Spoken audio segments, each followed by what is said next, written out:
Welcome to the Cultaholic Wrestling Podcast. If you like a lot of wrestling on YouTube, join our club. We bring them. We bring the cynicism. No, we bring the fun, Maffew. Fun and laughter. To you. We There you go. I knew I was going to do it. Friendship and memories. And shagging. Oh, That's just Joel. Oh, sorry. Yes, it's Jack, Ross, and the lovely Joel here. Hello. For you, the Cultaholic Wrestling Podcast listeners. Sometimes viewers. I'm not sure, really. How the hell are you doing, Ross? Fine. Need to go and see Natalia from Dynamite last night, I think, because my neck's a bit sore, but apart from that, fine. Saw the most incredible thing on the way to the office, driving in. What? There was a German Shepherd / Alsatian, couldn't quite work out what it was, but I had its head out the window like dogs do. The I saw window was slightly too far ajar.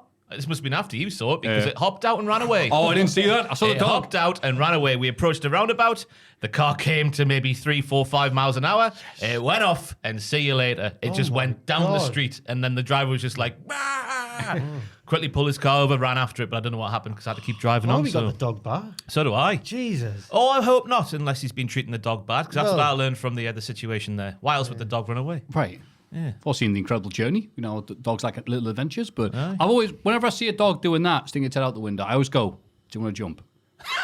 This one did. It was This incredible. one did? Oh, Yeah. God. Big German Shepherd thing as well. Was it Alsatian or German Shepherd? I don't Are they the same thing? They look similar, don't they? Yeah. It was darker than your typical German Shepherd, though. So I don't know. But it was an incredible leap. Great run. Great stride. Yeah. Could be a horse if it wanted to. The final evolution of big dogs. Wow. Well, I've nothing to combat that. I did go to, again, only in Heaton / Bike will you get this. The place near me that used to be a gym, it is still a gym, but now it's a half gym, half Italian cafe bar. Oh, right. Leozzi's gym / Italian cafe bar. that's the one I don't know that- why the fella needed to bring it up. Are you all right, Ross? What's something over your throat? That's the one that my girlfriend used to... I know, Italian restaurant. That's the one that my girlfriend used to go to, and now she hasn't been back since it turned into it. She says, you've got to walk through the restaurant to get to the gym. I don't Yeah. like it. Yeah. Yeah, so people come in and be like, do the 180 spin going, definitely says it's a gym. And they're like, no, you have to go around there. This must be a new thing because there's one on Pink Lane as well, and just for the ladies. Oh, okay. It's like got a cafe at the front and a gym for the ladies behind. Oh, but it's just the fact that it's on Pink Lane is so dodgy. That's the For former. those who don't know, yeah. yeah, Pink Lane is where, in ye olde days, apparently, it's where the, Up until the 1980s, The what? it was the red Well, light district yeah, of Newcastle. yeah. There you go. Yeah. Now it's just Jack full didn't of, want anything to do with that conversation. full, did of, he? No. full of pubs and massage parlors. There's massage parlours on there still. And You have to go a good- few good streets away if you bakery. want. What? Good bakery as well. Oh, you've been on Pink Pink Lane Lane? Bakery. Yeah. is that what they call it in Yeah, the trade? Is okay. it? A good bakery. Great sausage rolls. Get a meal deal, get some sausage rolls and someone's ass. Ah. All right, Joel, calm down, man. But yeah. Bought you many 500? Congratulations. Oh, congratulations. 500. Also, how old I feel. Well, it's only like 493 for you, so That's right, yeah. is it 493? It is 497. 7. Oh, Yeah. Simon Gotch for the intro. Really good guess. Simon Borch. I just asked him because I thought, well, he'll say yes, because he always messages me going, what are you wearing? So it's okay. a joke, Jesus. She's talked about wrestling and stuff like that. And I thought you're going to be interested in doing this. I just thought he was a casual fan, and he did all the bloody lines. Goes, from this, then this, the Key Crusher 99. I went, Oh, you got a promo. oh, you're like a shoot nerd. Right, okay. Oh, thank you. Could you explain the joke that you just made there about what you're wearing? Could you just explain that? The idea of that a wrestler DMing someone, it's going to be about Right, I sex. see. I thought there might have been a little reference there that weren't understanding, but it turns out there wasn't. No. I was just me. You see, a wrestler's done something really nice for him, so I've repaid the favour by implying he's a pervert on a podcast. Yeah, that's how it works. And I go, why did I couldn't get any bigger names? Oh, that's why. And then Hornswoggle did a lovely bit at the end, but I had to cut it because I'm like, Hornswoggle, just do a bit where you say, God, I hope that's the last one. And he go, all right. And he went, this is former WWE superstar, WrestleMania headliner, blah, blah, blah, blah, this. I'm like, great, it's a 20-second bit. He's a wrestler, And 19 you of it know? is talking about ye. He's like, they know who you are, mate. That's him. He's a Yeah. wrestler. The star of Muppets 2. I'm like, all right. But so thank you. Yeah, thank you. It's weird, though, because people going like, oh, how do you feel? Is this great? This momentous occasion? I'm like, I don't feel anything because 501 is going to be happening soon enough. It's not like I could, all right, that's it, bye, retired.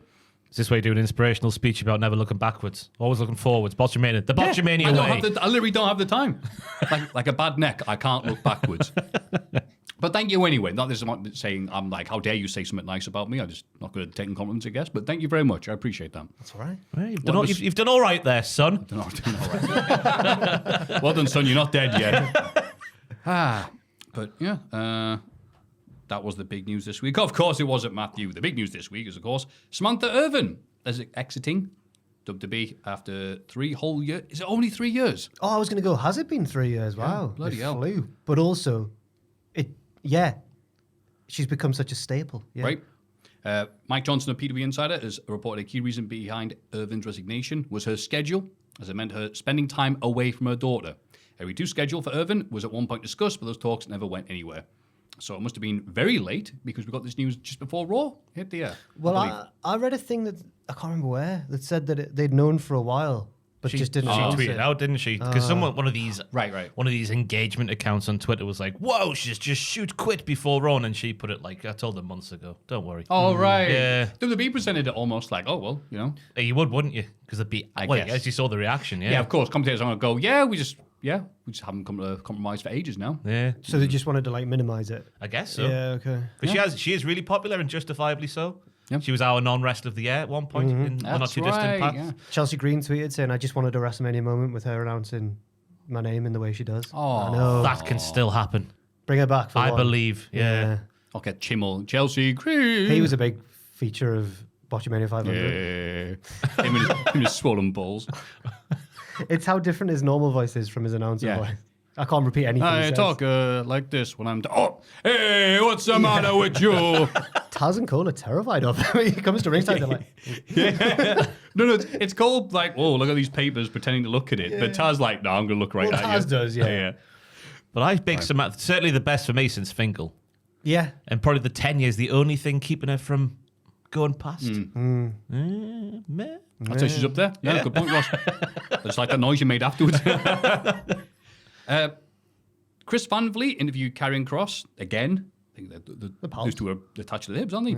And he revealed that Bobby Lashley wanted them to have a worked shoot fight in the hopes that talent backstage would leak the incident to pro wrestling media outlets. Yes. Just to get some buzz for Wrestling's WrestleMania 40. Back. Yeah. So on the way to the Mania match, Bobby and I were constantly trying to find ways to intensify, that's how you say it, intensify the conflict. Respectfully, we just felt there was certain things on the way that felt redundant. It's not just me being salty about anything, it's just him and I wanted to make this as intense and crazy as possible.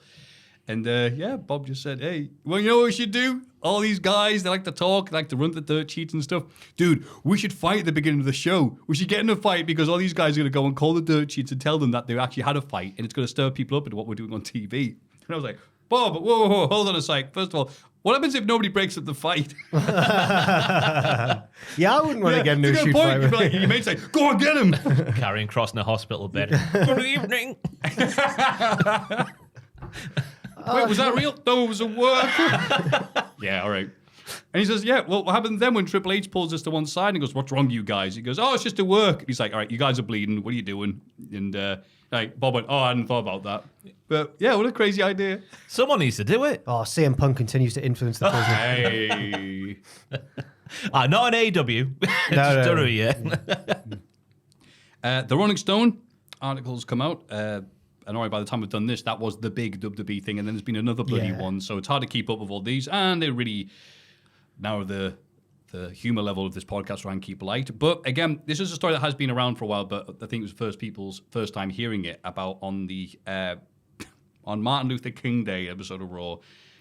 The writers, Vince, wanted Neville to say, I have a dream of winning the Royal Rumble. And Pac went, nah. Yeah. And Vince was furious. He turned to me, the writer, who's this person? Matt, one of the two. Yeah. Leonardo was one of the only ones who didn't want to remain anonymous in the story. Right. So, yeah. He could have said, wishes to remain anonymous. Oh, sorry about that. But he says, he turned to me and he said, so you didn't give me what I wanted? This is Vince. I said, I understand. I'm sorry. We all went over it and felt it didn't feel good about it. It was made that small tweak. And he started yelling at me. It was such an intense moment. I walked out with my tail between my legs. The script called for Neville to speak up, tell everyone else that he's got a dream too. And Spokesperson for Vince McMahon, I imagine that's just Vince, denied the situation ever happened. Yeah. Does anyone believe him? I believe Leonardo. So do I. Because they made a nice little tweak. We had R-Truth saying it instead, didn't they? That was the compromise. Yeah. Which is a lot more palatable. He says wacky things. Yeah. You can go for it. Yeah. And also, he's not a white man from Newcastle. Oh, but I'm black, I'm white. Oh, wait. There was God. There was other Does that mean it would be all right if he was like, I had a D-Ream? a D-Ray. That's a local-ish act from the early 90s there. Wow. Well done. Things will only get better. Other bits of the story were like anonymous people saying stuff like there was women who felt uncomfortable, like basically a lot of stuff about like the old boys clique in the like they didn't name any names, but like people who are still with the company who are out of touch and like would like It's like playing Guess Who, isn't I know it? Give us more clues. would like grab them around the waist when they were talking to them or some stuff like that. And then there was other writers who said stuff like it was just a very toxic environment. Vince would change the show on a whim, which we've all heard the reports before. And it felt like, I think there was something like, it wasn't just like he was changing the show because he thought it was for the good of the show. It was just to exercise his power, basically, which all checks out. like, Yep. yeah. Yep. Yep. And some of the news, but we'll get into it during this podcast that we're desperately trying to make less girthy every week and failing miserably. The other lawsuit, there's a new one, isn't there? There is, again, it's nothing but misery and uncomfortableness, so I thought I'd skip ahead. Yeah, just get out the way now, and then we'll enjoy ourselves. Yeah. Unless there's a way of tying it back in later on, but I think we should just talk about it now, the lawsuit. Cool, what have you got to contribute? We'll read the story out. You're the leader here. Lead. The news leader. don't be. The news leader. Well, I didn't have it on because I didn't think we'd have it, but again. You didn't think we'd have a new lawsuit on the news? Again, the Happy Podcast. Oh, They did Mike does our Awesome like best. sweet potatoes back in the day or something? Alright, so basically there's been- Rico said he had a nice time at AEW Wrestle basically- Dream, and he said, obviously, I'm not sure that he was throwing shade, but he said it was not like when he was in WWE last time. It was a nice place to be around. Yeah. So. No, the So, lawsuit yeah. is that basically another lawsuit's been filed against WWE connected to the old Ring Boys scandal. Yeah, that was it. And yes. that's pretty much all there is at the minute. But like, just hopefully justice is done. But it's also a bad look for WWE. That's all I've really got to contribute. That's what I mean. I'm like, That's all we can say at the minute, isn't it? But at least we've said Exactly. it. At least Yes. it's out there. Yes, we have. Yes, I was not ignoring it. I'm just like, hey, isn't it great? We're like, yeah. So Ring Boy scandal. Yeah, Mel Phillips. Yeah. Something about there being video footage of Mel Phillips doing it, which is like, okay, that's horrific. Yeah, and doesn't really back up WWE's whole claim of like we didn't know it was going on. If it was like well, we'll wait and see what comes out in the lawsuit. That's right. Obviously, I want to save it for the important stuff, like Hulk Hogan's still an arsehole. Yeah. Trump was on Taker's podcast with Kane. Oh, God. Mate, what a miserable week when I was streaming and people were like, Maffew, have you seen Vince Russo and Phil Mushnick on, whose podcast is it? Piers Morgan, that was Piers fantastic. Morgan's podcast. I'm like, okay, I can't think of three people I'd like to hear from less. It was something the worst three-way dance of all time. A shoot running, Matthew. It was wonderfully shoot done. running, Piers right. Morgan knows his wrestling. Oh, great. So a lot of And then tweets someone to said, the effect of like nightmare blunt rotation. Oh, yeah. And it's like, do you see Trump on The Undertaker and Kane? I'm like, this is just getting worse and worse. He's a dead man. He's so slow. It was a see- fantastic interview. Was it? Did you Was see it? Tony Khan? Did you see Tony Khan facing off with JD from New York? I'm like, what is happening don't know now? that- I don't know that This one. is like the worst card of all time. It's been it's been one of those weeks, man. So many great minds in the world just meeting like that. Taker and Trump, JD and Tony, Yeah. Vince and Mushnick. Oh, it sounds great. God, we've been spoiled for content this week. Yeah. The new anything on Orange Cassidy's dietary habits? Any update on that from last week? Not yet, but I've got my phone in front of me in case there's any change. Fair enough. He will have to change his diet now. He's getting serious. I have like a news ticker throughout the 5 hours of this. Oh, wait, hang on. Lads, calm down. Put your serious face on. Orange Cassidy now likes carnivore diets. gives thoughts on mushy pig. No, he's serious now, and we'll get to that. Oh, with he's serious, wrestling. yes. Yeah. So him with the spoon. That was the news. Everybody get excited for the Cultaholic Hall of Fame! Grunt. The Hall of Fame segment. And condescending order from last week. I can't believe it didn't come last. Art the Clown. Well, Wow. Making murder fun XO, 21%. Is that because our audience are children? or just soft Matthew, Soft children. Just they're caring for other humans Who gets senselessly murdered? I mean, what's the world coming to? Surprised. And Halloween, the spooky month as well. It is the spooky month. Shocking, though. Aye. The Game Freak leaks. Oh my God, Typhlosion, how could you? Thank you for that little ad there. 39%, nearly won. I can't believe it. I walked away last week going, that's it, 0%. Bunch of perverts in the Patreon. Oh, there you go. I can't believe it. Not the soft children, it's the hard adults, which we aiming at. I feel like... But the winner, the technical round of the Great British Bake Off, 40%. Oh, it's just young, old, really old. Oh my God. 40%. That's what you need I to feel be aiming like at. The Miz, when he won the title back in like 2021, it feels like it's been so long. I'd just like to say thanks to everyone. No, technical round of the Bake Off. This week on Bake Off, I think backed up my pick because there was a point where the judges even said, heading into the final round, everyone's just kind of in the middle. What's even the point of the two other rounds? I was like, oh, disgusting. Do you want an update on who's been eliminated in that? You know I do.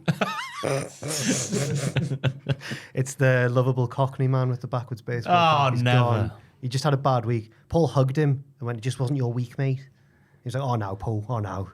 But it's still quite early on. There's about 6 of them left, maybe, 7, midway through. Bit harsh I without know. saying it. One bad week. Oh, no, he made in his showstopper, his base was made, he had to make an edible base to whatever the main bit was, and he made it out of toffee, and part of it just shattered when he was putting it together. He just... Yeah, Toffee does that. Like, I know, when he was doing it and explaining to the judges, I'm going to make my base out of toffee, and they were like, going to be tricky, that, and then it was, yeah. I know. Shad like Wesley Snipes in a Demolition Man. Bless. I've never, yeah. No? Oh, forget it. Sorry. Don't worry, the people that voted for this will have seen it. They're on VHS. But no, thank you very much for the update on British Bake. Great British Bake. I'll keep shut on. up. I'll carry on every week if you want. Please. Yeah. Well, the star baker this week was a very down to earth woman from like northwest, like Lancashire or somewhere. Very wholesome lady. She rang her husband afterwards, and he went, "Oh, you're And she went, legend." King Kong's balls. Not ping pong, but There you yeah. Peter Kay there for everyone. Sorry. My pick this week is a wrestling one. Whoa. I know. I've gone for. Me and Fraser were talking about this the other day, and the way that they've set up one particular match for Halloween Havoc this weekend, NXT Halloween Havoc, Okay. the potential storyline twists, the permutations are numerous, and it's a piece of booking masterwork. So Right. I hope you agree with what I'm about to say. I'm going to Is it over? no. Oh, I thought it was going to be. Yeah. Go on. I'm going to nominate I'm going to call it like the various possibilities of the ambulance match between Andre Chase and Ridge Holland, because so many things. Me and Fraser were like, we just start off with us going, who do you think is going to win that one? Because either Ridge will win and continue his reign of terror and say he's crushed the U, or Andre will win and it'll be revenge for the university and everything. But then we were like, hang on. I'll give Fraser credit for this pitch, I guess. He went, imagine if Ridge is about to put Andre in the ambulance, opens the door. No, not so fast, Ridge Holland. Duke's in the ambulance, comes out, saves the day. That would be brilliant. But then I thought, it could go wrong. Because when they show the video package, we'll talk about it later, Bodie Hayward's very visible. Imagine if we get a Bodie Hayward return. But like evil, because they kicked him out the U. He's dead? No, he's live. I checked his cage match. He wrestled like That's last right, month. yes. He's one of the ex-NXT people that wasn't brutally murdered Yeah. by the Insomnia got nice him, man. Don. What was the reason they gave for him leaving? Thea Hale used to piss him off by keeping him up at night, and So he he just left. he lost his temper and left. Okay. I think that's the story. Yeah, because it was who's going to carry the flag? And then that's when Duke Hudson, I'll carry the flag, Mr. Chase. Yeah. I reckon we could see Bodie Hayward come back. That would be sensational. It would be unbelievable, wouldn't it? Yeah. Or if Duke saves the U yet again, as he always does, then that would be great as Yeah. well. I'm just good at that. I know we talk about possibilities. I'm just good at that they were doing like the ambulance match or the ambulance match stipulation, but it's an actual ambulance, and they're not doing. Is this the thing that happened with you guys? There was a book van that would go around your neighborhood. Yeah. Yeah, why not do that? But Oh, because it's educational. educational, right? I'll put you in the book van. And I can follow up with a pun based on books I haven't thought of before I open my mouth. He's going to hit him with the complete works of Shakespeare. Yeah, there you go. You're bad. Oh, yeah. Thank you, Jack. I appreciate the War and dolly. Peace. Tolstoy. No. Yeah. Oh, right. Yeah. Okay. He rips it in Boring. half and just the war bit. Oh no, I've hit you with peace and you've gotten stronger. Oh, what a calamity. There's that, or they drive the ambulance to the medical department of the Chase U. I assume American universities are so big that they have their own medical They've got, area like- or facility, or maybe just the biology department. I don't know. Maybe just cut them up. Well, I was going to say they've got various departments in various cities, don't they? But when Yeah. I was at uni, all the medical students were in Stockton. So, yeah. I don't know why they sent them there as punishment. Teesside. No offense to the various Teesside wrestlers on the North Wrestling roster who could beat me up. Jack just realised, oh no, what have I done? Yeah, Benji and Shreddy are coming after me. That's it. Well, not in Japan, are you? But yeah, okay. The multiple possibilities of the ambulance match at NXT. Yes, that'll do. Yeah, that's Okay, a good way of wording wow. it. Yeah, Fair enough. wrestling one. Wasn't surprised. I was expecting that, but that's nice. It was me, with my pervert nomination for last week. So this week is a non-pervert thing. I'm really sorry. People switching off the podcast now. Well, I'm going to point at Joel, because he's nice. I also have this. Do people not know about Ken the Box? Ken the Box. Ken the Box. I can tell by your stunned amazement that not everyone knows about Ken the Box. Never So heard of we him. go all the way back to 99. We see cult hero Survival Tabita, who's just the Tom Campbell of Japanese shindies back in the day, because just a hero to many people of just going to any crap Japanese wrestling company. Here's one, and there's loads of these in Japan that don't get any coverage, where they have tiny events that don't even have rings. So Survival Tabita is here for the obviously sold-out crowd, no vacancy. So you can skip ahead to Ken the Box, make his entrance. So obviously this crowd here, they're all sat down, want to see his wrestling show, don't know what to expect, to see Survival Tabita in his proper wrestling gear. And out comes Ken the Box. I can see arms. No. So the audio listeners, No. Ken the Box What? is a man in a box. Cardboard box. Isn't that NXT superstar Dabba-Kato? Moves like him. It's way better than him. Who cannot, because of his structure, lie down or do anything. Well, I can see why they haven't got a ring. But yeah, exactly. He's no ring, so it's okay. He can't bend over. He can't bend over, he can't do anything, but he can shake his arms around, and the crowd love him. The crowd at are him doing already his doing the arm tone. He's got a brown bag that you'd put a bottle of drink in the United States of America on his head. That's right. He's supposed to be a tree man, a bit like Mokujin if you play Tekken, that tree lad. Yes. And he's also got a tiny bird on his shoulder. You may know he did make an appearance in Jakara one year because Brian Alvarez has an amazing review of one of his matches that he had. But this was a tape trading cult classic hero thing. So I was to be taking this as He's taking it seriously as seriously. anything else. He's terrified. This match can only end one way. But I fear it won't. This three streamers thrown. The respectful crowd are all laughing their ass off. I am on the edge of my seat. I Yeah. don't want to... Stop doing your taunt. That's literally all he can do. I mean, it's his taunt, it's his setup move, it's his finisher. Them cardboard balls might be loaded though Yeah. on the end of his hands. Yeah, the referee wearing a shirt that I had as a kid that my mum got me. And so can the Box doing a recce of the area? Where's he going? He's moving around turned like to a rumba. He's moving around like Roadblock from season 1 of Robot Wars. Oh, yes. Crowd encouraging him. Come No, on. that guy over there, go for him. Oh, no, wait, watch out. You're not in proximity yet. He's moving like Joe Biden. That's a Shane Gillis bit, that. Oh! They are loaded. This Oh dude my punches. Wow. He's down. Itchy. Shot- Knee. Son. Da. No. His famous chant of Ken the Box. He's won then, has he? He's well, how dare you? Survival Tabita is built different, man. Oh, He's right, able to yeah, take the yeah, blows yeah. from the man tree. Oh, another man. cheap punch. How did he get that in there so quickly? Oh, This is God. like Dubois versus Joshua the other week. This is how Cross versus Lashley would look like backstage. He's taunting still. The crowd go crazy. The crowd is still doing it. He's got off the mat. What's All he 17 doing? of them. Whoa, he's having a breather. The referee will be counting him out the ring. Oh, my God. He's technically right. I was about to be thinking, all right, he's doing this. He's got kids to feed. Oh, he's going to take more shots to the dome. And now, to beat it down, he's Back on the of the knee. head, Oh, an illegal rabbit punch. The referee allowing it. That is illegal. He's in the pocket of Big Ken the Box.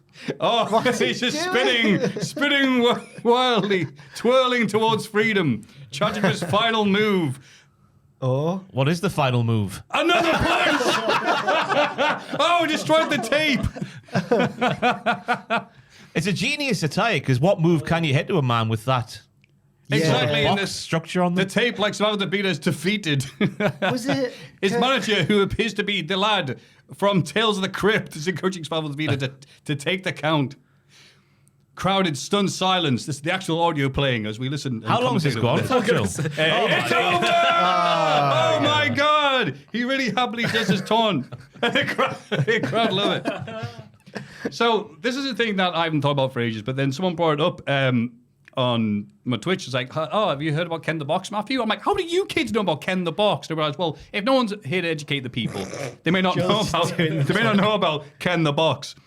Who, when Chikara flew him over in, I think, 07, they made sure it was like the actual dude. Flew him over? They flew him and his attire. Well, they didn't just put Chuck Taylor in that? That's what I thought, right? But they went, no, it's the authentic Ken the Box experience. Okay. But who else can move like that? Yeah. Exactly. You can't teach all that. of us just there.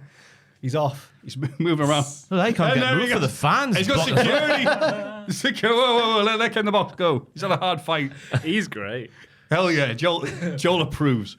Will you approve? Voter at home. There's a rematch down there, by the way. No. There is, but we'll have to sell that. Just we'll the play end that next week if he wins. week. Okay, That's the teaser.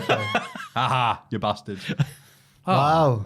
That was good. Nah, beat that. Jim Cornette. Unless you're putting Survival to beat her in next. In which No, case- he doesn't deserve it after Oh. that. He got thwacked. Jim That's true, Cornette's yeah, he's a loser. fuming right now. Good.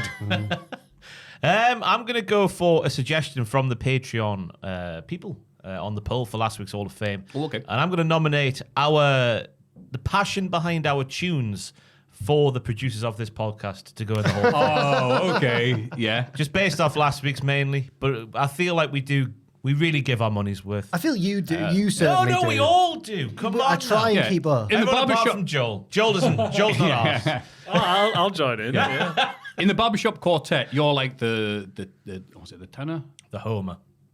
Yeah, sure. The guy with the big deep voice, and where this guy, the big deep voice. I clicked on that video you shared this week. Oh my God. What was he called? I can't remember his name. Deep Voice Man. There was two of them. I thought it was the same dude. But Oh, right. yeah, right. I was just the thought it same was the guy guy. in the end. It's like a decade apart, but it just has an insanely low voice. Incredible scene. Singing. Yeah. Yeah. Yeah. So there's a Yeah, singing this yeah, song, yeah. and it's just like this, like every day there's a rainbow. There's a rainbow. Oh, wow. But he can sing it properly in the rainbow. Deeper than like barbecue sauce. The Oh, deepest- yeah, oh, yeah, like- deeper than that. Okay. It sounds more like an earthquake or the last gasps of your fridge before it packs out. So that is a lovely pick. One of the people on the Patreon list started following me on Twitter because I looked at it, said so and so followed you, and I went, well, I know that they. Oh, Ross's songs. Yeah. Ross's songs. Yeah. So I saw the name, but I could hear like that name. I can't remember which one it is. off the top of my head. Gillen. It's one of the Gillen. That was it. Thank you, Jimmy Gillen. Oh, Jimmy Gillen. Gillen the name of. Yeah. A Gillen of milk. That's him. Gillen me softly. Yeah. And And so on and so forth. Oh, that's a lovely pick. Yeah, it should be in the Hall of Fame, really. Better than that box-like structure thing. Oh, damn it. I mean, it's true, but I'm going to get Ken the Box to sign up the Patreon, so you have to sing his name. Then we'll cut it and we'll just say, like, oh, the winner of this last week's Hall of Fame, Ken the Box. Kenny is a box. Kenny is a cardboard box. Kenny is a Oh, box. see, he's already got one. What a pro. Milk the cow. But our songs for the Hall of Fame. Okay. The Hall of Fame, the Patreon producers. It's very self-congratulatory, but people like it, so it's okay. You see an issue with us wanking ourselves off, Maffew? If no one else, if we don't do it, who else will? That's what I would say. No comment. As advised by my lawyer. So we have three magnificent picks for you, the lovely listener at home. Jack's is The various. Oh, what was it again? You worded the it really various nicely. possibilities of Yes. the ambulance match at NXT Halloween Havoc. Yes, thank you. Ken the Box. That's it. And Our songs for the Patreon producers at the end of this very podcast. Every week. wow. And you got that. And vote for that at patreon.com/Cultaholic. You could be in the Hall of Fame, technically. So think about that before you vote. Okay, yeah. This week in the wrestling. It's this bloody week in the wrestling. This week in wrestling. Smackdown. Big wheels keep on spinning. That's not how that song goes, is it? Big wheels keep on spinning. Oh, I thought you meant wheel in the sky keeps on spinning. I was doing. But that's not right, is it? I was doing work. Going on up to the spirit in the sky. No, I wasn't doing We're that in the song. thick of it, everybody knows. I'm in my prime.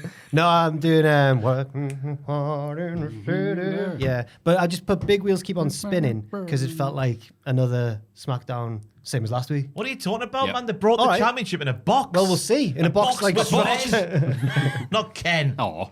Yeah. The Bloodline open the show. Of course they do.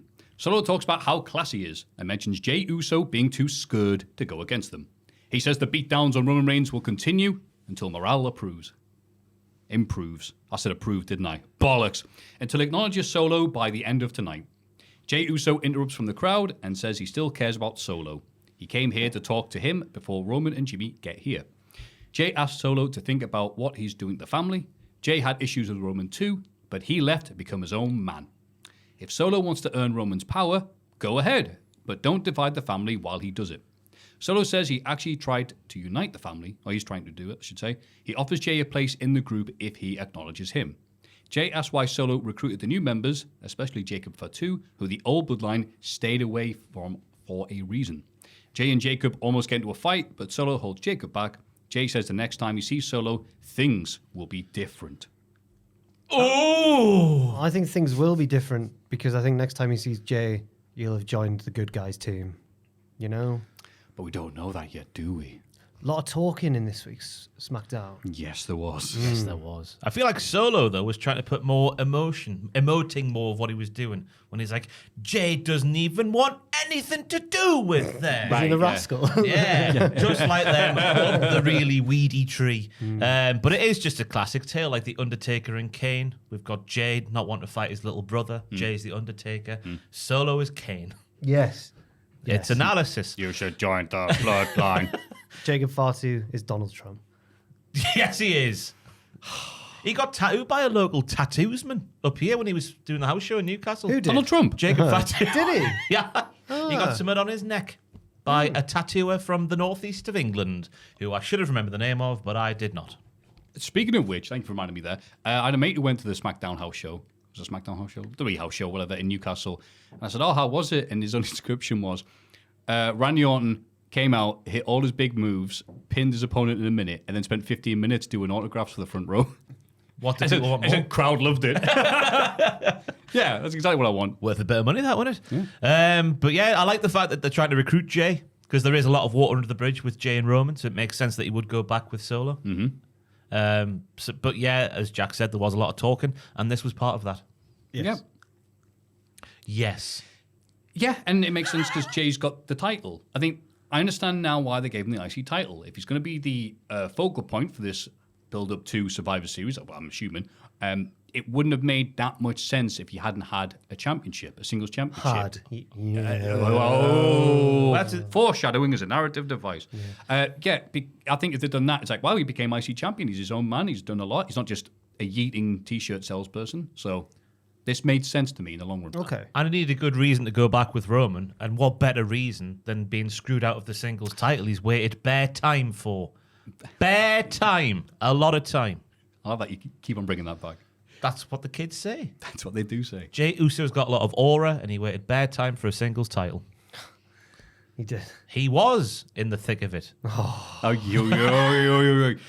We get a three-way tag team qualifier between DIY, the Street Profits, and Pretty Deadly. Both members of Pretty Deadly get pinned by a different team. The referee explains that DIY pinned the legal man, so Gargano and Ciampa get the win. Ford and Dawkins aren't happy. Well, that's their fault. Yeah, they pinned the wrong man. Yeah. They can have no one to blame but themselves. But I got the impression that we're meant to feel bad for them. And DIY were meant to be the ones who were like, oh, because they kind of kicked them out the ring when they're celebrating. But in my mind, they've won the match. Yeah. Fair and square. They followed the rules. It's like a way of getting two baby faces to have heat with each other without one of them turning heel. Maybe DIY will turn heel soon. Because it was a really brave thing to do, having the Street Profits. It felt like the Royal Rumble back in the day with Brett and Lex. Who are you going to cheer, everybody? You're going to cheer the ones you really like, the Street Profits, or the ones you only like when they start doing cool wrestling moves, but you don't give a toss when they come out. Wow. So yeah, it's a brave call from them. But it was. I thought it was a good match the way it got going. All the people were moving around the ring. The stuff around the outside from Kit Wilson, fantastic scenes. The big push from Dawkins to Elton felt like a shoot shove, because he didn't know it was coming. But I was a big fan of Elton also slapping Ciampa and then licking his hand like any good dandy highwayman would do. Yes, and he's adamant about that. Yeah, coming to the Sage soon, by the way. Adamant? Oh, really? Adamant, yeah. Sweet. I actually thought he was dead. I'm No, glad he's not. He's had some bad times, I think, Yeah. but no, I think he's all right. Good, man. I'll go see him. Yeah. What songs he's got apart from Prince Charming and Stand and Deliver. And music. the other one, and music. And yeah. music. Good. God, people of my Can we name a parents' fourth? People of my parents' generation go wild for that, though. Yeah. Do Adam and the Ants have another big song? Is there a ballad? Oh, God, I hope not. Oh, I don't know. I'll Joel. go to the toilet during that. You know music. I don't know. I don't know this music. He does no ant music. No. Do you know Adam and the Ant? Adam and the Ant. Bloody Adam Ant is. Yeah. Yes. Yeah. Okay, good lad. I went to the stage this week. Who'd you Oh, say? is he who? Public service broadcasting. What does that Is that a mean? band? Yeah. Oh, get out. Why They can't were you see great. bands with normal That names? sounds So totally good. righteous, that joke. Did they fight the power and win? They're like remix historic radio broadcasts. Oh, nah. It's really I don't good. know. Like Really which radio good. broadcasts? Like Well, they've got, Churchill or what? Or like- they've got like an album about the moon landing and like climbing up Everest. This latest album is all about Amelia Earhart. Oh, okay. It's really cool. That sounds actually interesting. It's good. Punk it's rock really not good. exist for anything? 3 chords. Distortion. I love punk rock. Get out of there. Oh, dear me. The Ramones didn't die for this. Yeah, they tricked me. I hope they were only, good. I hope they were really good. They're really good. Thank you. Thank you, Joe.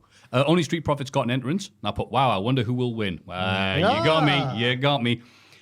Crowd chant, you look stupid, are pretty deadly. So I'm glad.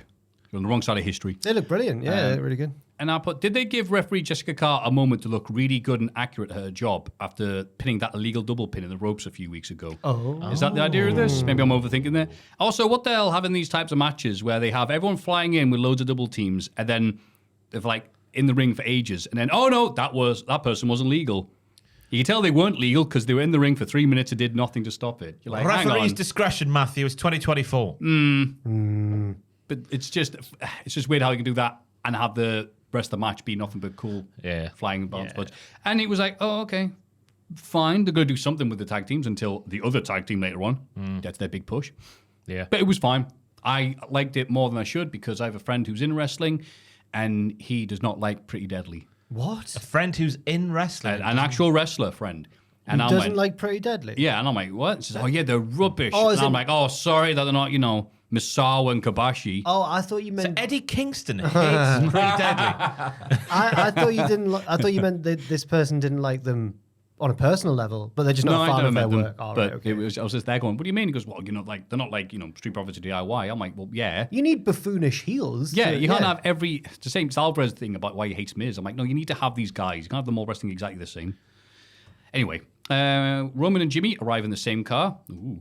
Roman brags about having the new unreleased Travis Scott song. Oh, wow, dope. that's so really sick. I believe it's the WrestleMania 41 song. I see. I believe. See. Now it makes sense. It might be, it might not be. But I'm sure I read that somewhere this week. Thank you, pal. They bump into Jay, who tries to walk away, but Roman stops him. He says he's proud of Jay, who replies, no yeet, and leaves. Roman tells a disappointed Jimmy he told him so. What was that sigh about there? Just, if we went back 2 years, it would have been Jay like welling up in the eyes and all this emotion and a nice deep monologue about the trials and tribulations of the bloodline down the years. But now it's just no yeet and then walk away. No, but he's quoting what Roman said about him, though. No. It felt I've written down. It felt like No. when Arthur Fleck starts singing in Joker 2 is what I've compared it to. God, Needs more- that's left a lasting impression. Needs You're watching more all the nuance. films in a minute, mate.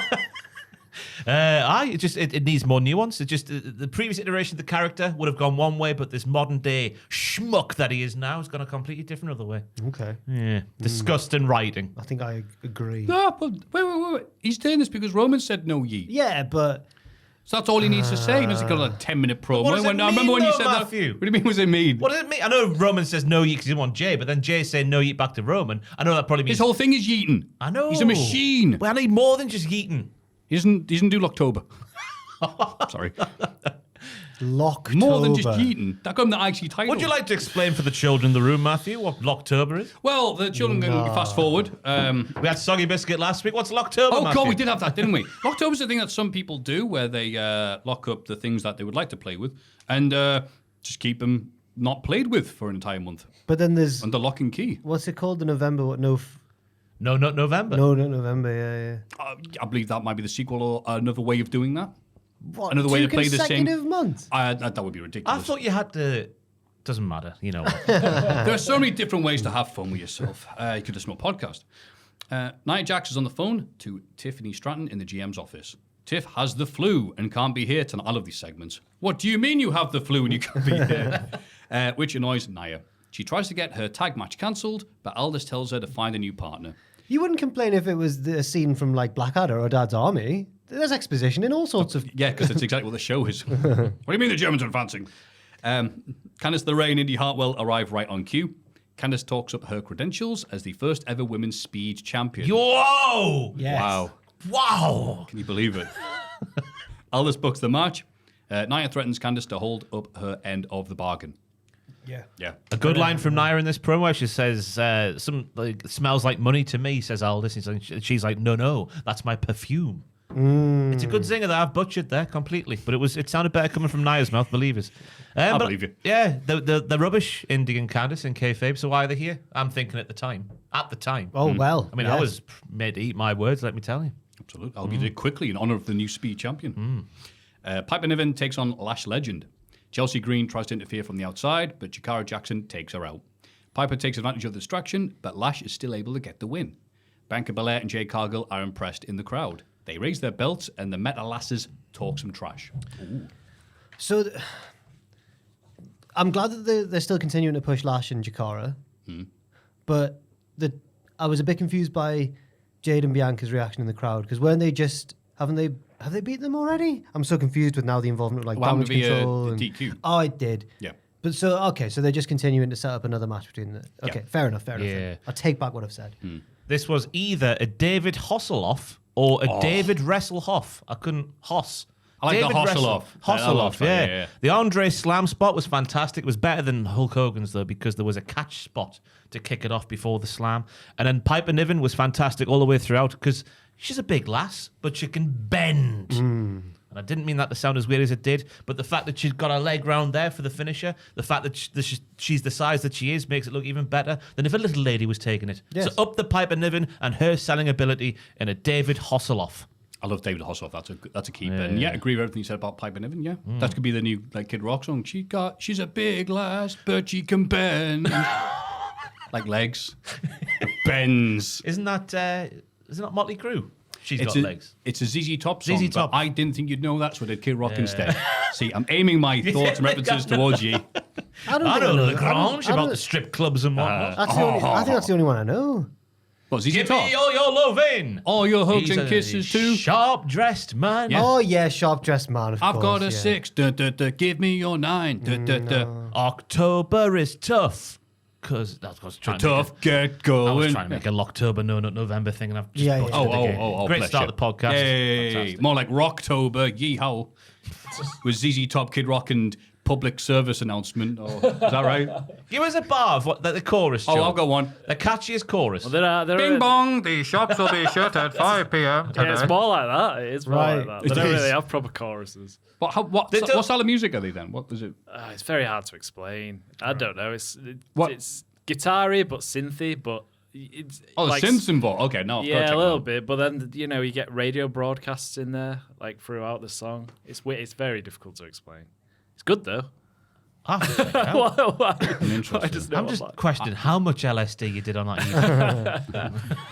It was great fun, great times. A little spaceman came out on stage at the end. And did Are you the- sure he did? Oh, Or was that yeah, LSD? there we go. Yeah, I'm sure it is. Yeah. Yeah, it was like that. God, how bad would it be if there was a genuine like fire at one of those gigs? Bing bong, fire alarm, fire alarm. Oh, look, this song. Oh, they've got pyrotechnics going off and everything. This song's speaking to me. No, it's a fireman. Get out, you idiot. Roman is trying to relax backstage and gets startled by Jimmy. Reigns says if the wise man was here, their issue would already be solved. Roman gave Jimmy a chance to recruit Jay, but it didn't work. Now he's going to do things his way. Jimmy asks what the plan is. Roman says he's going to acknowledge Solo. This is sickening. It didn't. My interest was piqued by this. I thought, what's going to happen? And then it didn't really have any bearing on the main event segment. in my opinion. Well, a lured little Solo bit. out. A little bit, yeah, I guess. Solo so, would have been yeah. there if the prospect of the knee being metaphorically bent God, was you're there. right as well. I feel like I've just not... This SmackDown's passed me by. I should have been more dialed in. Yeah, I'm enjoying talking about this episode of SmackDown. I did watch it. It's weird, isn't it? Like, no, actually, you think about it like this, it actually makes sense. I was glad to see that Silly Goose Jimmy is still a thing. He was so close to Roman's face. Yeah, why was he... Is that...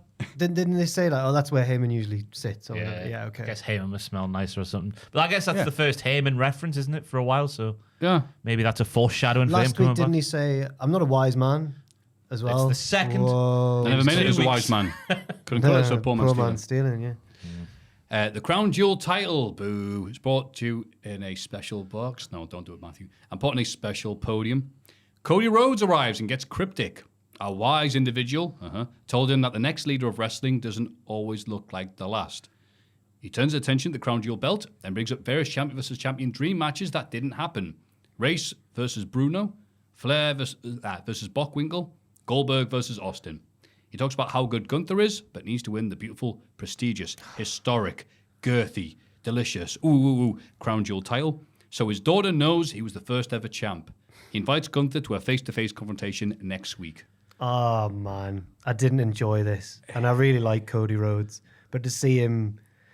They're just doing this for the Saudi show and for the belt. We'll make your belt look good, we promise. We'll send Cody out there and go, look how beautiful this belt is. If Ross was out there cutting promos to pick up this thing and all singing, all dancing, I don't think I could get excited for it. So That's because I'm better at promos than Cody Rhodes. Is that what you're saying? Because I fully disagree with I was trying to think of like the best actor, maybe Laurence Olivier, Morgan Freeman, Ross, King Ross himself. Whoa! Can't say that for legal reasons. Careful now. Sorry. There's a comma in the middle there, just in case you're watching. The legal eagles of the world. They've given Cody a horrible hospital pass of a promo here. Yeah. Fair play to him trying to make it seem something, bringing his daughter into it, which Gunther would laugh at on Raw, which I thought was quite nice. He called it one of the most beautiful title designs in the history of our sport. You're a liar, Cody. Obviously, You're a liar. he's a man of great taste for that tattoo on his neck. And then he says, Gunther, you're invited to SmackDown next week so I can find out your reasons for this. Isn't it just he's contractually obliged to because he's the World Heavyweight Champion? If I was Gunther, I would have brought it up. Oh, thank you. You let me come into Raw, whatever time I'm... Yeah. He's the Raw guy. Yeah, he's the Raw guy, yeah. yeah. I mean, Jay's a Raw guy as well, but he was on SmackDown. I was going to say, yeah. I think- it's a bit loose this month because think- of obvious reasons. Gunther even gets interviewed on Raw and says his reasons. It was just filling time just just to nothing, get, is it? get the belt on TV. Yeah, all the holding pattern around Saudi Arabia. How long, I'm wondering whoever wins, how long they'll actually have the belt with them beyond the show. How long will it still be on TV? Have they made two? Because I know the ladies are having a match as well, but they've only ever had that one monstrosity on TV. So will they be standing there, the male and the I lady? mean, I get what you're saying, but yeah, and it was human so, right? Now you've said it. Why wouldn't they have it on TV if it was made? Because they'll have to have two segments. That's right. The other title belt. Oh, God. 2 boxes? Yeah, right. That's madness, Jeremy. We get a phone camera promo from Kevin Owens. He's phoning it in. Hey. He's all ups and downs. Kevin on the blow-ins? No, that didn't work. There was an attempt. He's had a lot of ups and downs his WWE career, but things have never felt as bad You as can't they do right He now. doesn't go here. Wait, what was that? We hate him. He slapped his head ups like and downs. Yeah, sorry. He points out the hypocrisy of WWE for suspending him over the Cody beatdown when we see the same thing happen every week. A valid point. Owens wonders if it's because he beat up WWE's golden boy. He feels underappreciated by the company and by Randy Orton for siding with Cody. Owens doesn't know if or when he'll be back. Yes. Yes. I'm getting shades of 2011 CM Punk right now. No, I do like it. I like how it's been presented as a different thing. And I like how, through what he's saying, even though he's clearly the bad guy and you're not meant to like him, like Drew or whoever, he's got a point as well. Because this sort of stuff does happen a lot. But just because he's done it to Cody Rhodes away from the cameras, suddenly it's the worst thing ever. I like that. Oh, nearly killed Cody. Now I'm suspended. You know? Yeah. Yeah.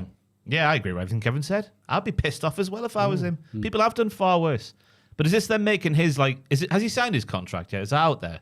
Don't know. So I know it's coming up relatively soon, isn't it? So they're sort of making it. I think the last thing I saw about it was a report that said that there's people in WWE who are confident that he will re-sign. So it's sort of being made a storyline. A little bit of interest, but not really. Cause Just a little bit. He's going to stay, isn't he?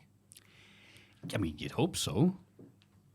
Oh, do you not want to go to AEW, Maffew? You AEW hater. Right you now, fed-pilled son of a gun. Oh, yeah, right. I mean, all the pills are fed and givers. Yeah, of AEW right now, absolutely. I want to see him in Maple Leaf Pro, my new favorite Yes. promotion. No, I'm You'd have so buzzing little him. thing to travel from home.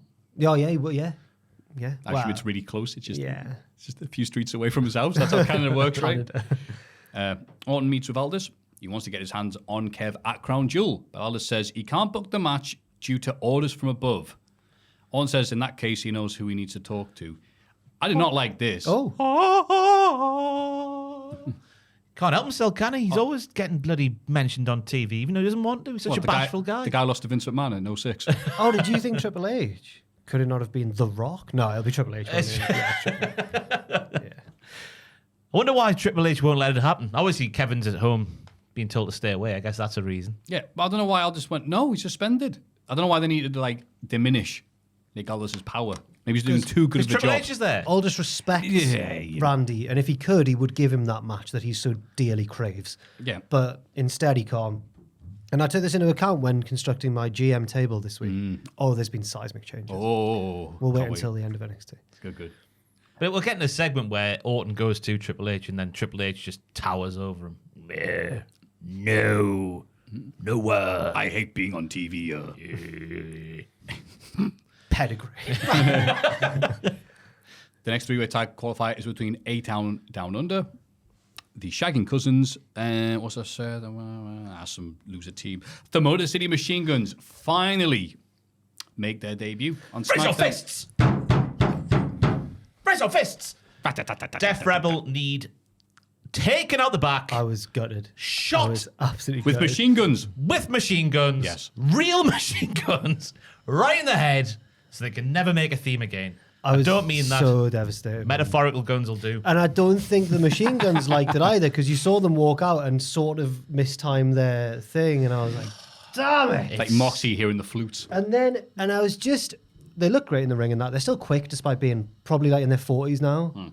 They're still zipping around. That's nothing in wrestling terms now. Well, yeah, but they're still fast as well. Like they're still new. But, that's my nonsense. That was beautiful. But I got a little, and I hate saying this because I love them and they're one of my favorite tag teams ever. Oh, yeah.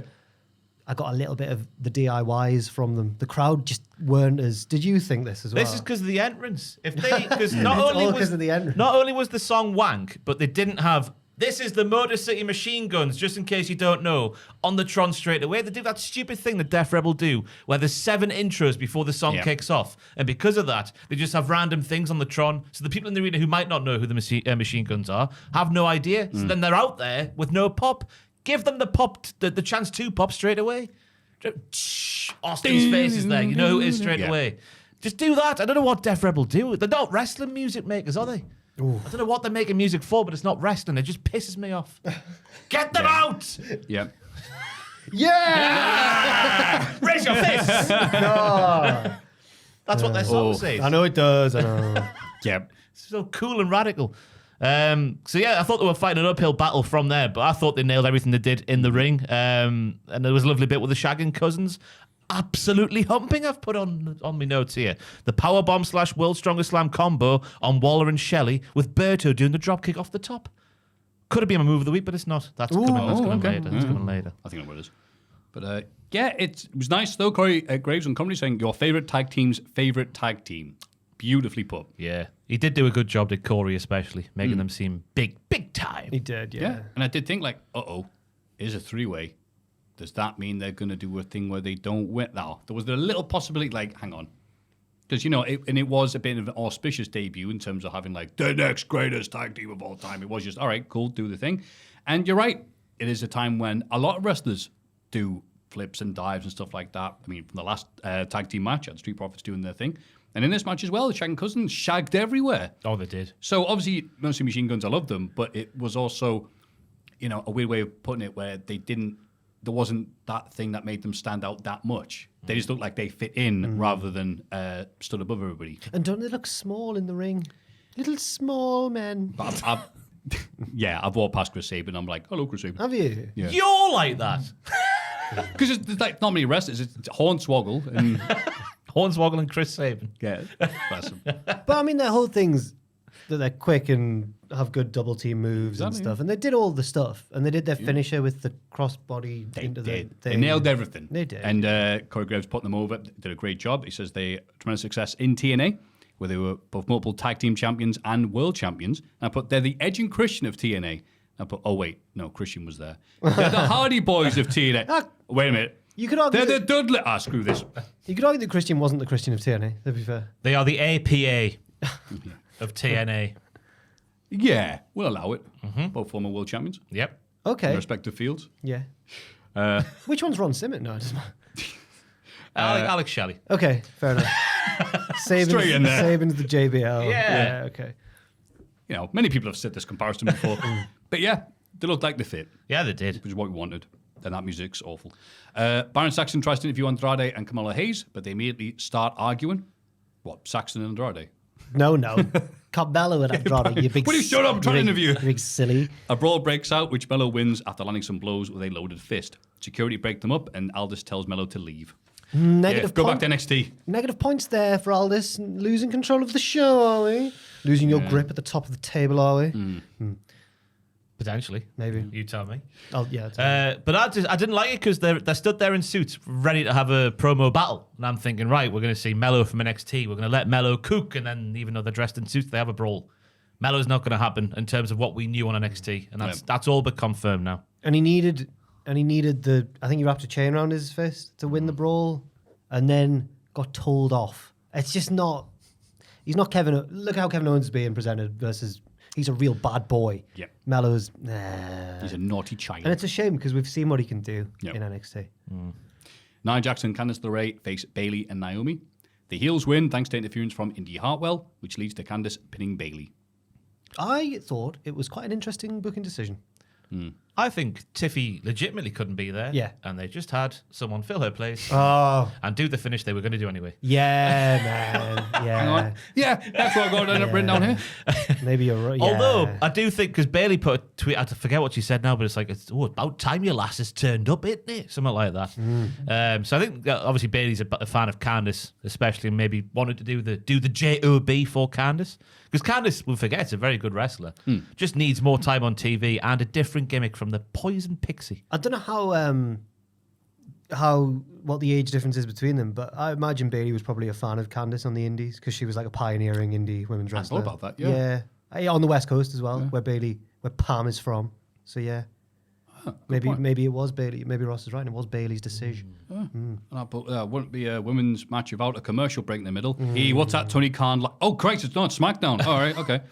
And I put, well, I don't give a damn about Bayley versus Jax Part 4 or the Tiff drama or the Saudi stuff, so make sure you get an advert for Gillette, the best the man can get during this. Ooh, Maffew did not like this. You didn't give a toss about the Tiffy stuff? It's very... Will she, won't she? Cash in? It's just whenever someone gets the briefcase, they suddenly turn into the dumbest person alive. Like, can I cash in? It's complete pantomime / silent film. Do you remember when Mike Chioda turned into the dumbest person alive when Carmelo was trying to cash in? What's this? It's like when they do, the old episodes they try and talk to Skippy or Lassie. What's that? Someone's trapped down the mine. Yeah. Backstage, Aldis announces a special guest ref for the deciding match between Mello and Andrade. It'll be LA Knight, okay, who arrives and says he'll be the best ref in WWE history. Okay. But the winner of the match shouldn't assume they'll beat him to the US title. Instead, they'll get smacked back to factory settings.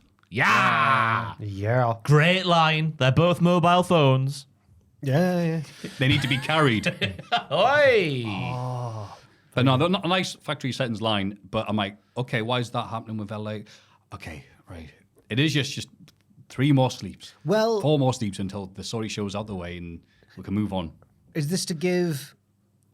actually, I don't even know who's going to win. But I was going to say, is this to give Mello an excuse to win not clean? There'll be some sort of shenanigans where like Andrade and LA Knight get pushed into each other. Set up a match 8. No, just to give Mello the title match against LA Knight. I don't know. It feels a bit weird having Game 7 and having like a special guest ref for that one. Sure, you just want it.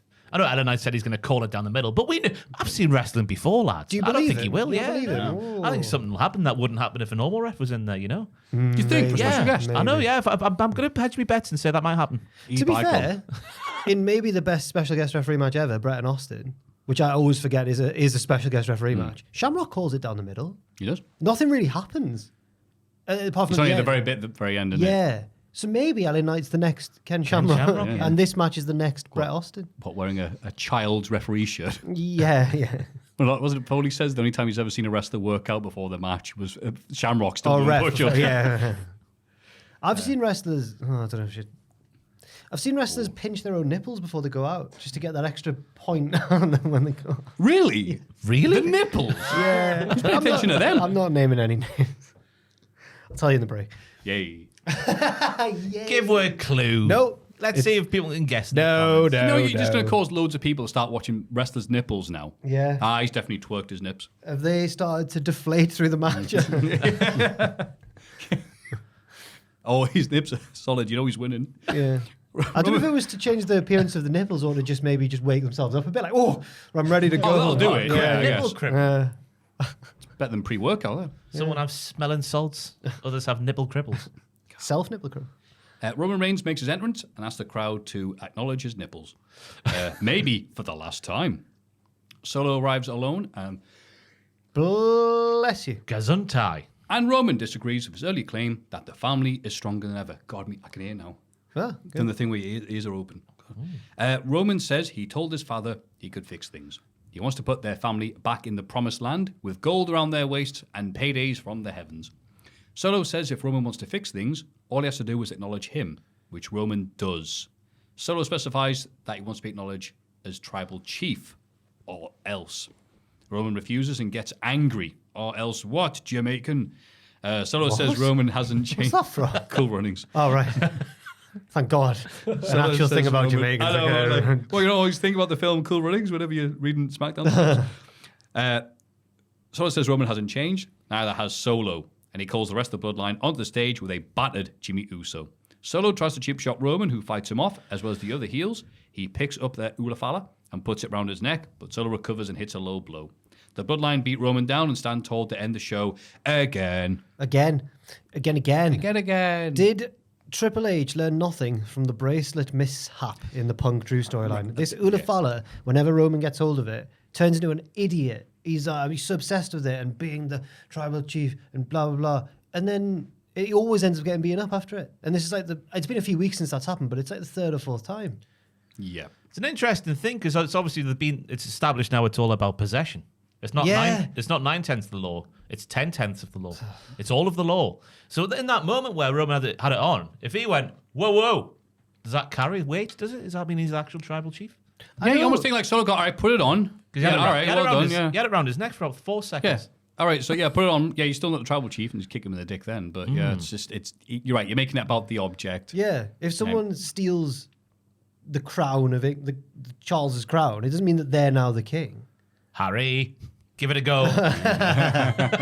Imagine if he does it like Roman, picks it up really slowly. Low blow from Charles. Get out. Low blow from Megan. Yeah. I don't want this life. Don't know where that accent came from. Oh God. But I was besides myself, so I was when he acknowledged him initially, because I was thinking, oh my God, he's done it. That's it, it's over.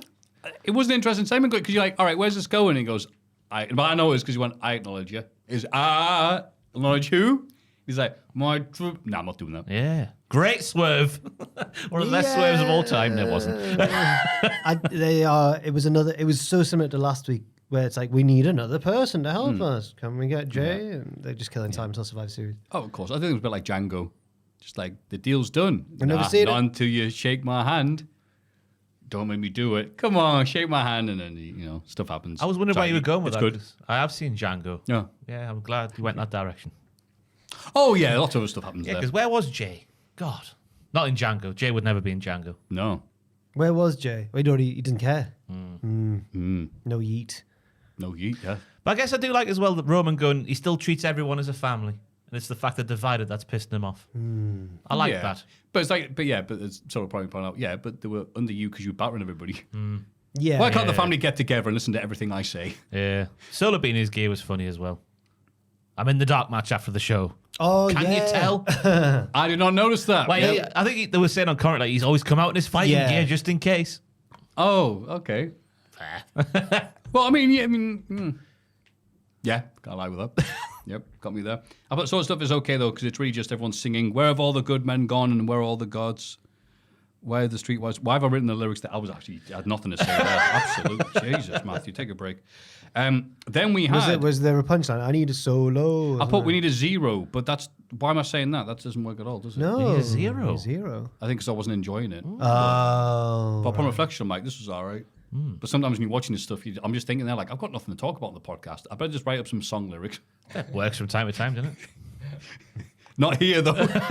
AW Collision and Battle of the Belts happened. My God. No, we're not talking about it, but we had one little highlight. Okay. We take a break and come back with Mariah May in commentary referring to Battle of the Belts as Tony Schiavone trying to get dressed. Battle of the Belts. Unbelievable. Oh. Yep. I thought it was interesting stuff on Collision with Orange and Garcia, because Garcia's the latest one to be like, Orange, you need to be a leader. And Orange is like, no, I'm not that fella. No, I'm having beans in England right now. I love them. My priorities are elsewhere.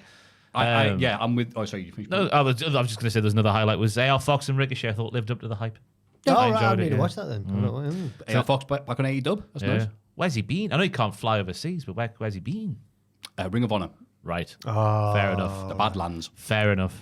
I didn't bother with Battle of the Belts because they've given us no reason to watch it so far. Yep. I think there's been one. Is it one title change in this history? Yeah, but I couldn't tell you what it was. There's not even that many title matches now on Battle of the Belts. Yep. It's just there because it has to be there. It's their Saudi show, I guess, but 4 times a year.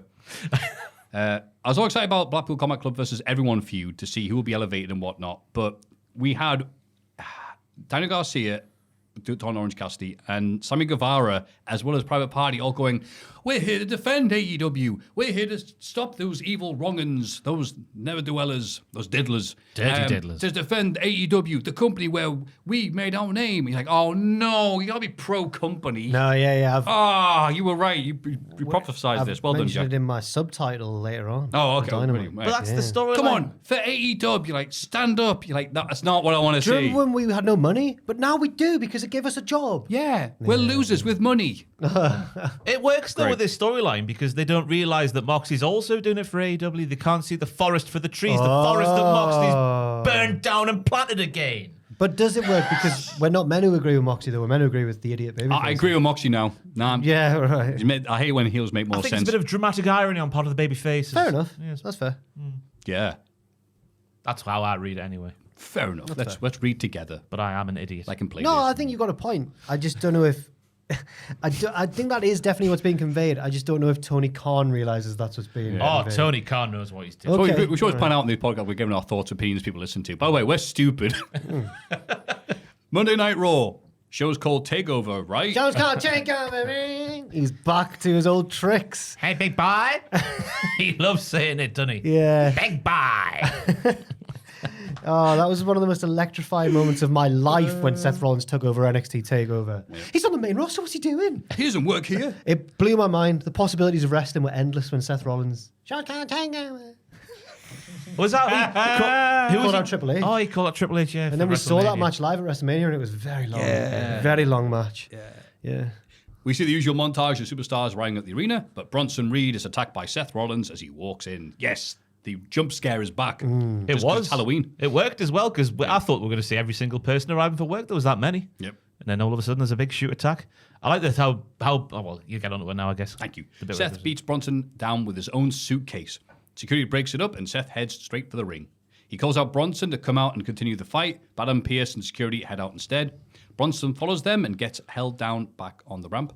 So Seth dives on everybody. The brawl continues for a while, and Bronson prepares to splash Rollins through the announce table, but stops to take out some security lads. Seth avoids a splash, and the announce table explodes. It was the most Spanish of announce tables. Absolutely. An El Boom.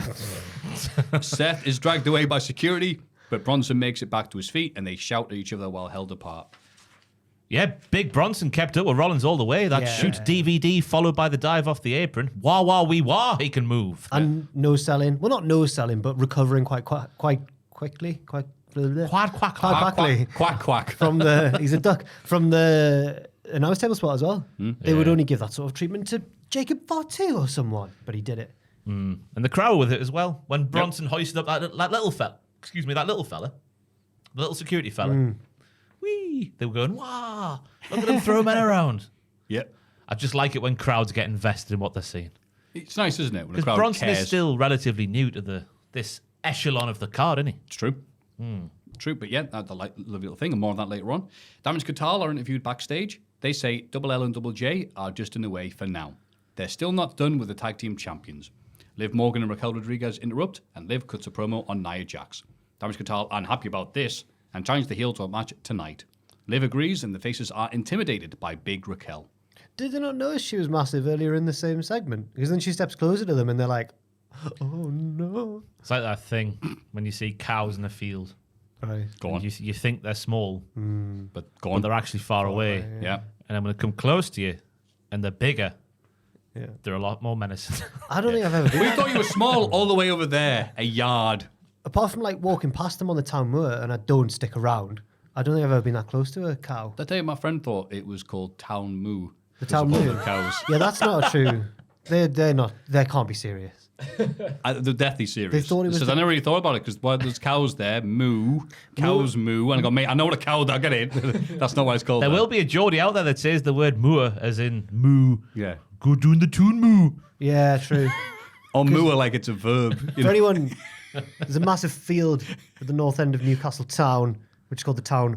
Well, Go on. moor, people would say. The town moor. The We Durham's call it- coming out of him now. But we call it the town These posh moor. Durham cows, moo. But we call it the town moor. Moor. And Alan Shearer's allowed to graze his cattle on there, as are all the free men of Newcastle, apparently. Yeah, but it's just cows everywhere. Then I don't see any issue. I'm sure someone's messed with them at one point or another because a lot of the dickheads around here. But yeah, you have a casual walk and there's giant cows everywhere. You got to, yeah.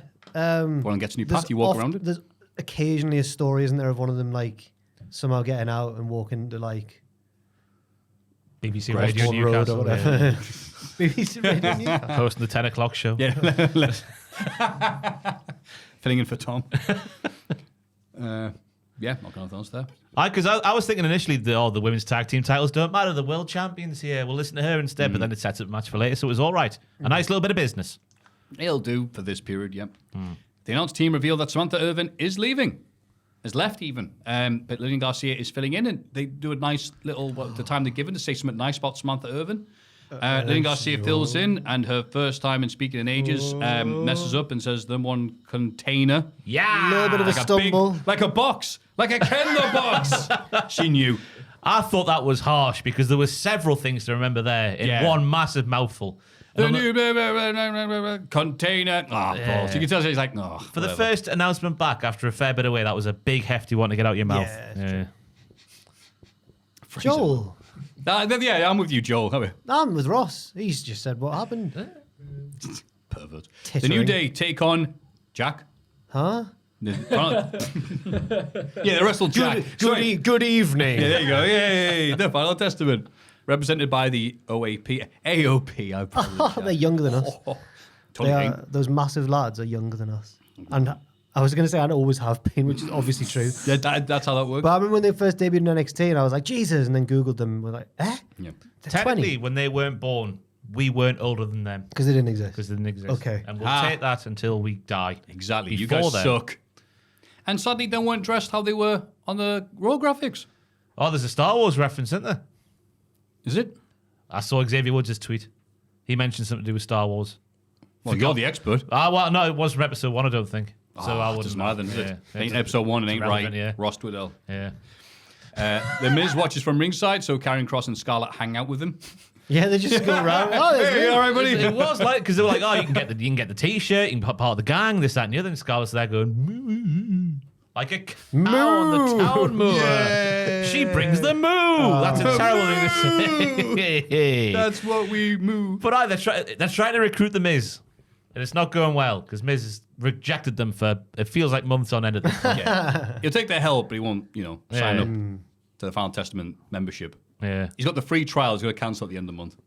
He's got several email addresses as the Miz. That's it. Yeah. That's why it's just different shades on every week. The Miz, the Moz, the Muzz at hotmail.com. Yeah. .co.uk. That's it. Kobe takes advantage of the distraction to win for roll-up. No, sorry, I missed a bit. R-Truth runs in from the crowd to take out Miz and Cross, and then, Kobe gets the win. The New Day celebrate with Truth before leaving, but the Final Testament surround Truth in the ring and beat him down.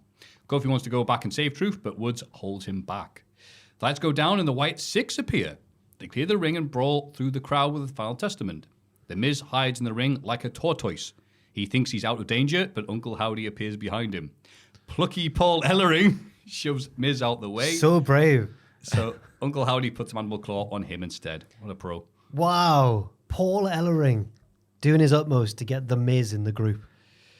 Yeah. It's a shame they've done now to explain who Paul is. Because nobody... That's a good point, actually. Nobody gave the slightest hoot that he was getting murdered in the ring. I feel terrible because when the camera went back to the hard cam and you saw it was just the Miz in the ring and he's like, oh, I'm free, and Uncle Howdy's behind him. I thought Paul was just there because he couldn't get out of the ring on his own yet. And they were about off camera, they were going to help him out. Yeah, but yeah. no, he was part of the angle. Fair play. Bless. I found the thing, by the way, from Star Wars. Creed tweet also, Xavier Woods tweeted, hold on, are we fighting a Star Wars mercenary tomorrow? And then P-Wall on the Twitters replied, yeah, Razar and a purged trooper, authors of the Empire. I don't know what that is. Is this like expanded universe stuff? It must be. Okay. There he is there. Yeah, so he looks cool. He does look like one of the bounty hunters. Because in... Hang on. Why is he wearing that? That's what people don't say. Oh, so I thought, is this his new attire? Is he going to dress like that? No. None of that was on Raw. What, just Acam now wears that? So you tell them apart. Here comes the one with a gun for a head. That's his distinguishing feature. Don't know what that was about. Wasn't full up on Raw. Cool Star Wars reference. Cool Star Wars reference, yeah. Am I fighting a Chaos Space Marine in the Horus Heresy? Chaos Space Marine. Yeah, it's Warhammer. Sounds like a band Joel would go and see. Yeah. There is a song called Chaos Space Marine. By, Who by? Is there? By public service announcement? no. Wet Fart? Black Country New Road, I think they're called. It's good. You're so deep and thoughtful. They sound... You're into bands with really descriptive, normal names for other things that aren't music. Yeah. That's what makes Maps, a cool tannoys. band name, though, isn't it? Anyway, the match. A lot of stuff happening at once here. Sorry, do you want to go ahead first? I was I'll be lolling back at the commentary team, Maffew, because they were talking about the inactivity of the tag team champions while explaining how we're having a tournament not involving the tag team champions who still aren't defending their titles, making it sound like it was a legitimate thing. I lolled at that. That was a good... Yeah. That's what happened last week as well. Pierce was like, yous never defend the titles, so we're going to have a multi-week tournament where yous do nothing. Yeah. What? I guess The Miz is getting slowly turned because he looked like a man in black. I wrote down in my notes here. Which one? Tommy Lee Jones. Johnny Cat. okay. Not Will Smith. Tommy Lee. The stuff from the outside was more interesting than the match itself for me, even though that wasn't really interesting anyway itself. The stuff with Cross and Scarlett and The Miz. And yeah, and then I guess the final bit was Woods not letting Kofi help out in the ring afterwards. I like the hypocrisy of Woods. Happy to celebrate with truth when there's no danger. He was loving it. But then once they're on the ramp, he's like, oh, that's not our fight. Sorry, Kofi. Yep. Yeah. But wow, there's a lot of stuff happening at once. I think because of the 2-hour Raw. They shoved in the new announcer, Final Testament, feuding with Truth and Miz, New Day winning something, Wyatt Six showing up, Wyatt Six opening beat sounding a lot like Hendry's theme and confusing me for a second.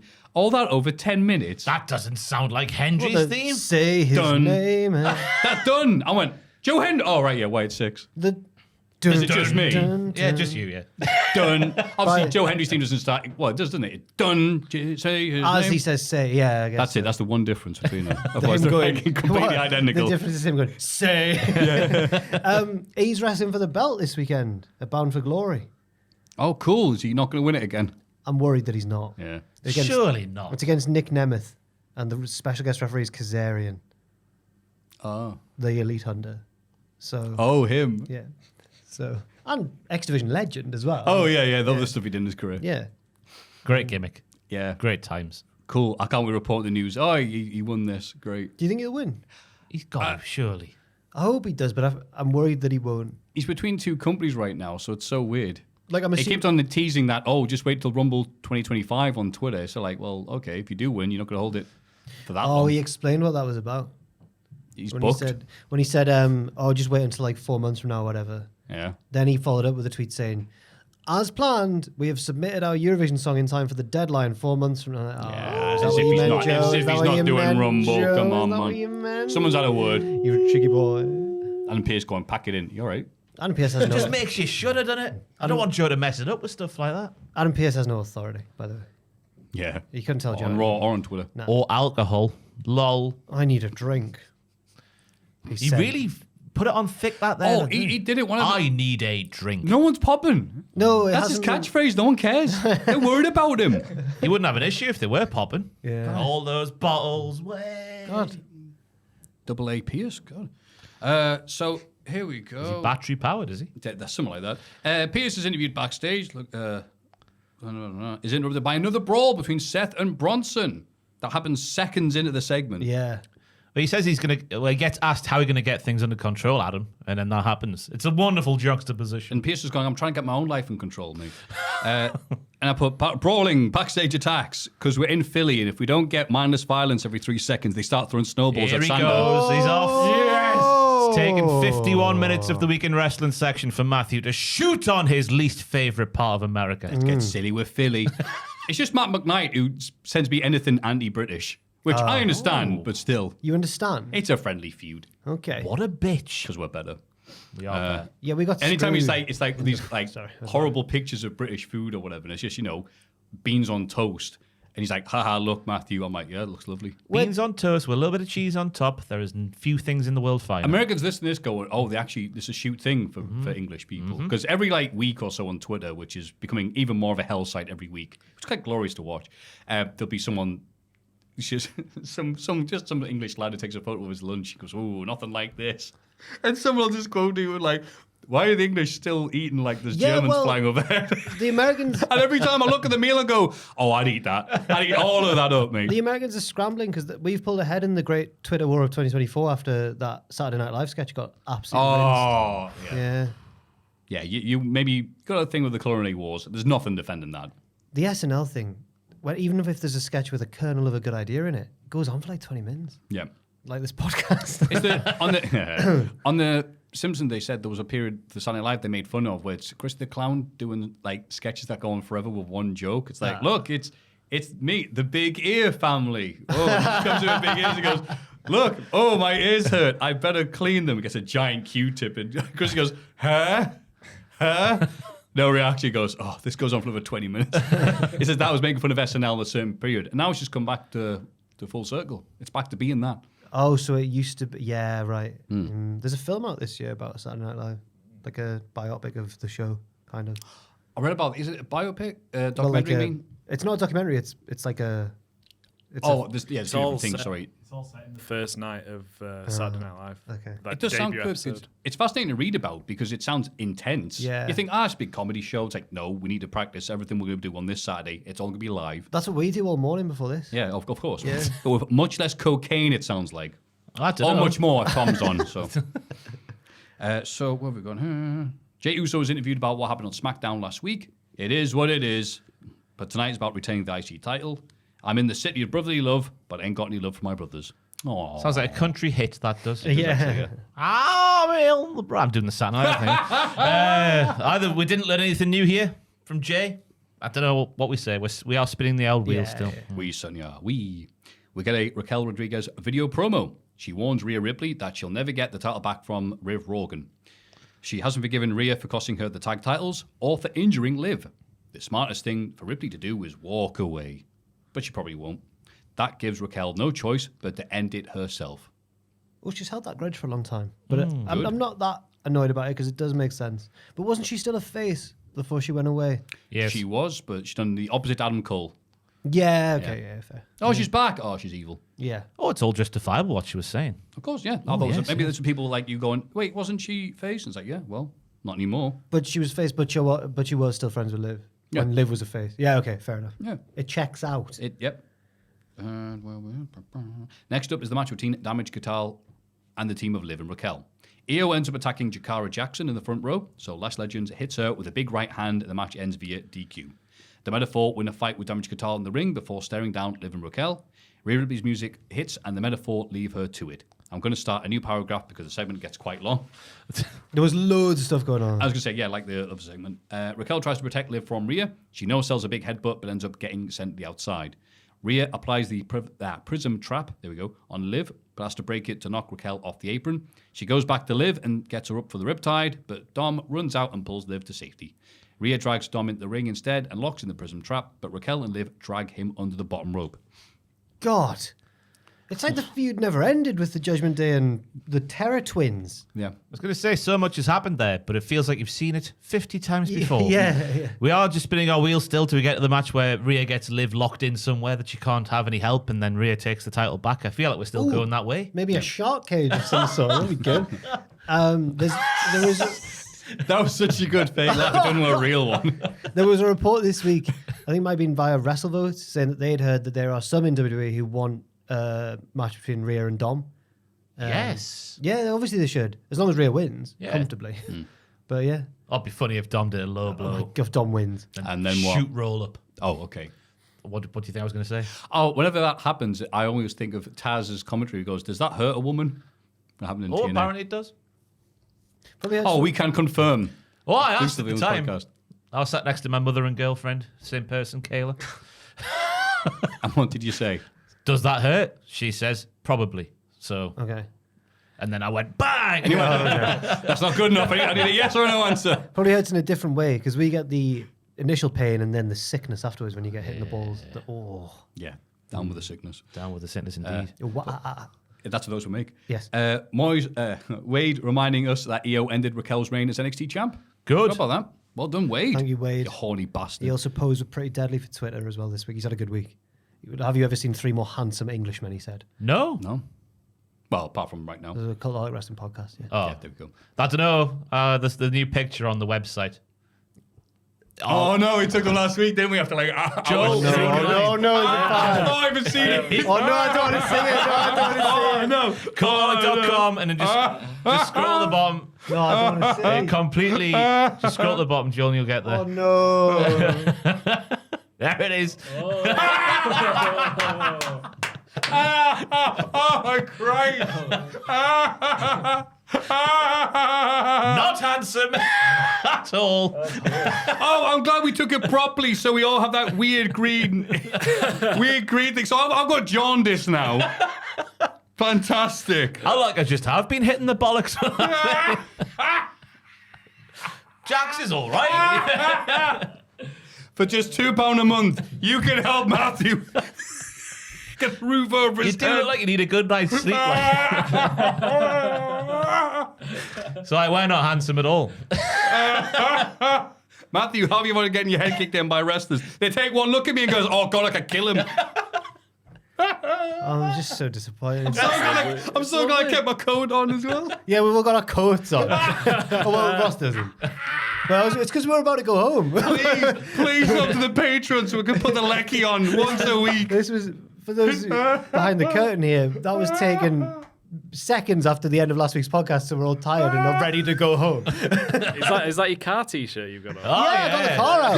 He's blocked it trying off. to hide your car I didn't. shirt. They've shuffled us closer together, I think. Bollocks, but that's it's not that's bollocks. around there. I No, Inga, did no. not hide the car I shirt. can't believe you're trying to hide your car. I wore it You on the- parked your car by me.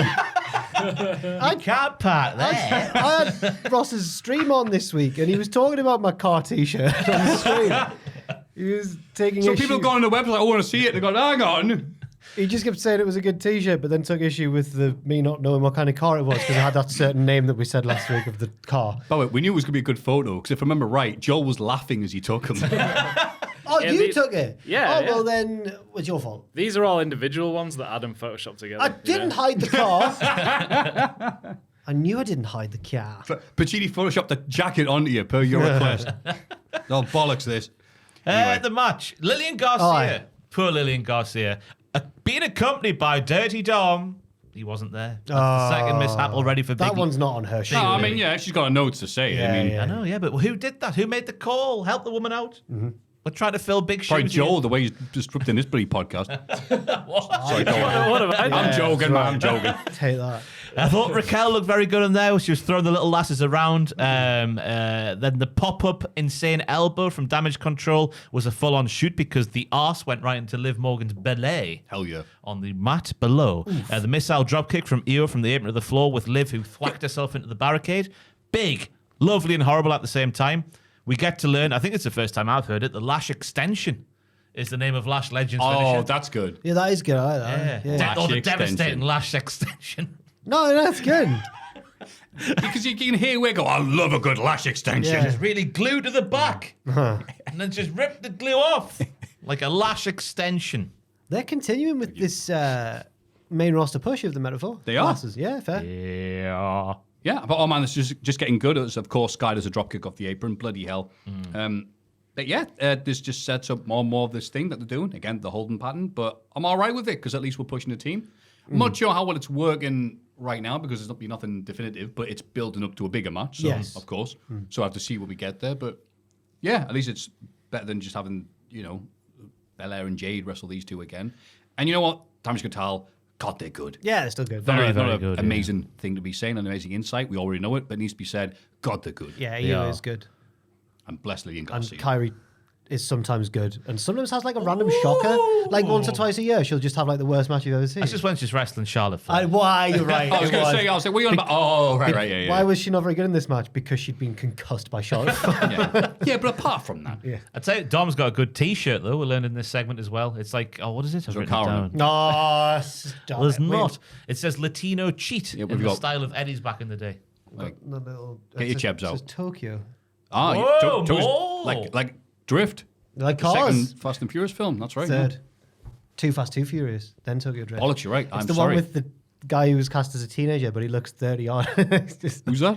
I don't know, but he's in Tokyo going like, he's like a southern hick, and he's like, I don't know how to drift these cars. I like muscle cars. All right. But he's meant to be like a young, hot teenage lad. Wait, that sounds awful.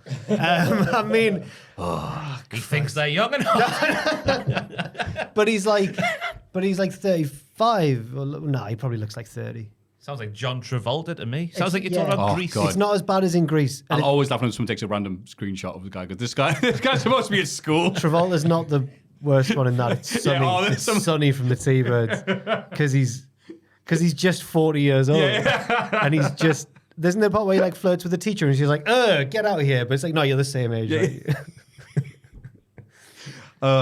Before the match turned into an advert for NXT tomorrow, before then having Rhea show up, and man, the show needs to switch to decaf. At least Ripley looked great. Oh, God, I was a bit negative there. It's But 'cause it they're- was a lot, again, rushing a lot. They're building it 2 pay-per-views at the same time. Yeah, plus, again, the 2-hour Raw.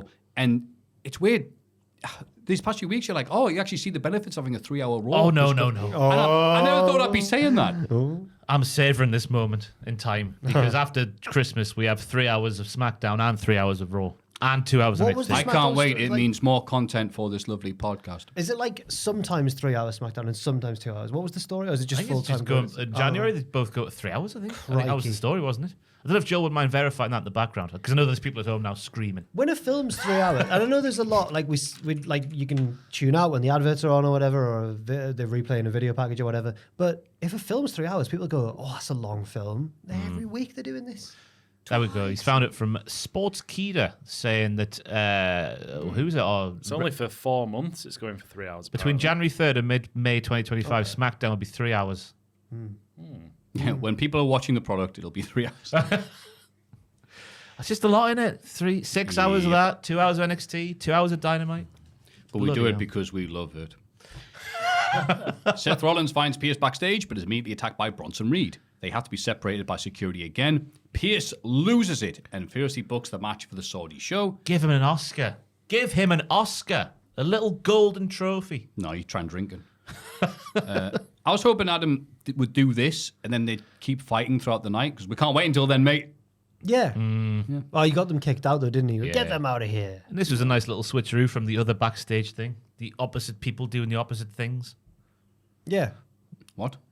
So in the first one, Rollins attacked Bronson. Oh, okay. All right. and I'm in with you this now, one, sorry. Bronson attacked Rollins. It wasn't like Wow, it's poetry. they're walking on their hands. It's Yeah, I mean, they're doing the opposite thing. I'm like, They all right. changed into each other's clothes and attacked each other. Rollins are like They're a small disguising as child. each other. Yeah, gets a bit weird. But Pierce's impassioned speech was fantastic. He was going to give them what they wanted, but they're so selfish. You didn't think I would do this? Did neither one of you selfish bastards stop for 1 second and think I was going to give you what you want? Of course you bloody didn't, you pair of dialums. It's a good impression. Yeah, very good. Thank you. We get a War Raiders vignette. They've suffered setbacks and now they've shed their armor and head into the future without fear. They look to their ancestors for inspiration and will honor them by becoming a solid mid-card tag team on Raw once again. Ooh, Jack. the sorry, cynicism. sorry. Sorry about that. You're the optimist. I've always very impressive in his solo run as well. I Yeah. shouldn't have. I had mixed feelings from this because on one hand I was like, well, they've come up with a reason They've kind of worked it into the characters of like why they don't wear their full Viking gear now. We've stripped away our armor and blah. We don't need that. But they are still talking like Vikings. That's just how they talk. Okay, fair enough. I'm with you. However, they didn't give their armors Viking funerals. It was right there. What? Put them on a little boat, then set them on fire. Pop it out to sea. Yeah. Play a little horn. And put, we look to our Viking ancestors for advice. Yeah, I can hear them. They're yelling, "Don't burn your armors, you doilum." But they didn't burn their armors. You've made... Okay. No, the burnt. That was it. Oh, Wasn't it? Oh, they did it. Sorry, I thought I was still had the Viking funeral in my head. There was a fire in the background. Yeah. Yeah, I thought they burned the stuff. But I obviously, jokes aside, I think this is a good thing for them because I think the Viking gimmick was keeping them back. Yeah. Because they were over the top. And you get stuff like the Viking Street, what was it called?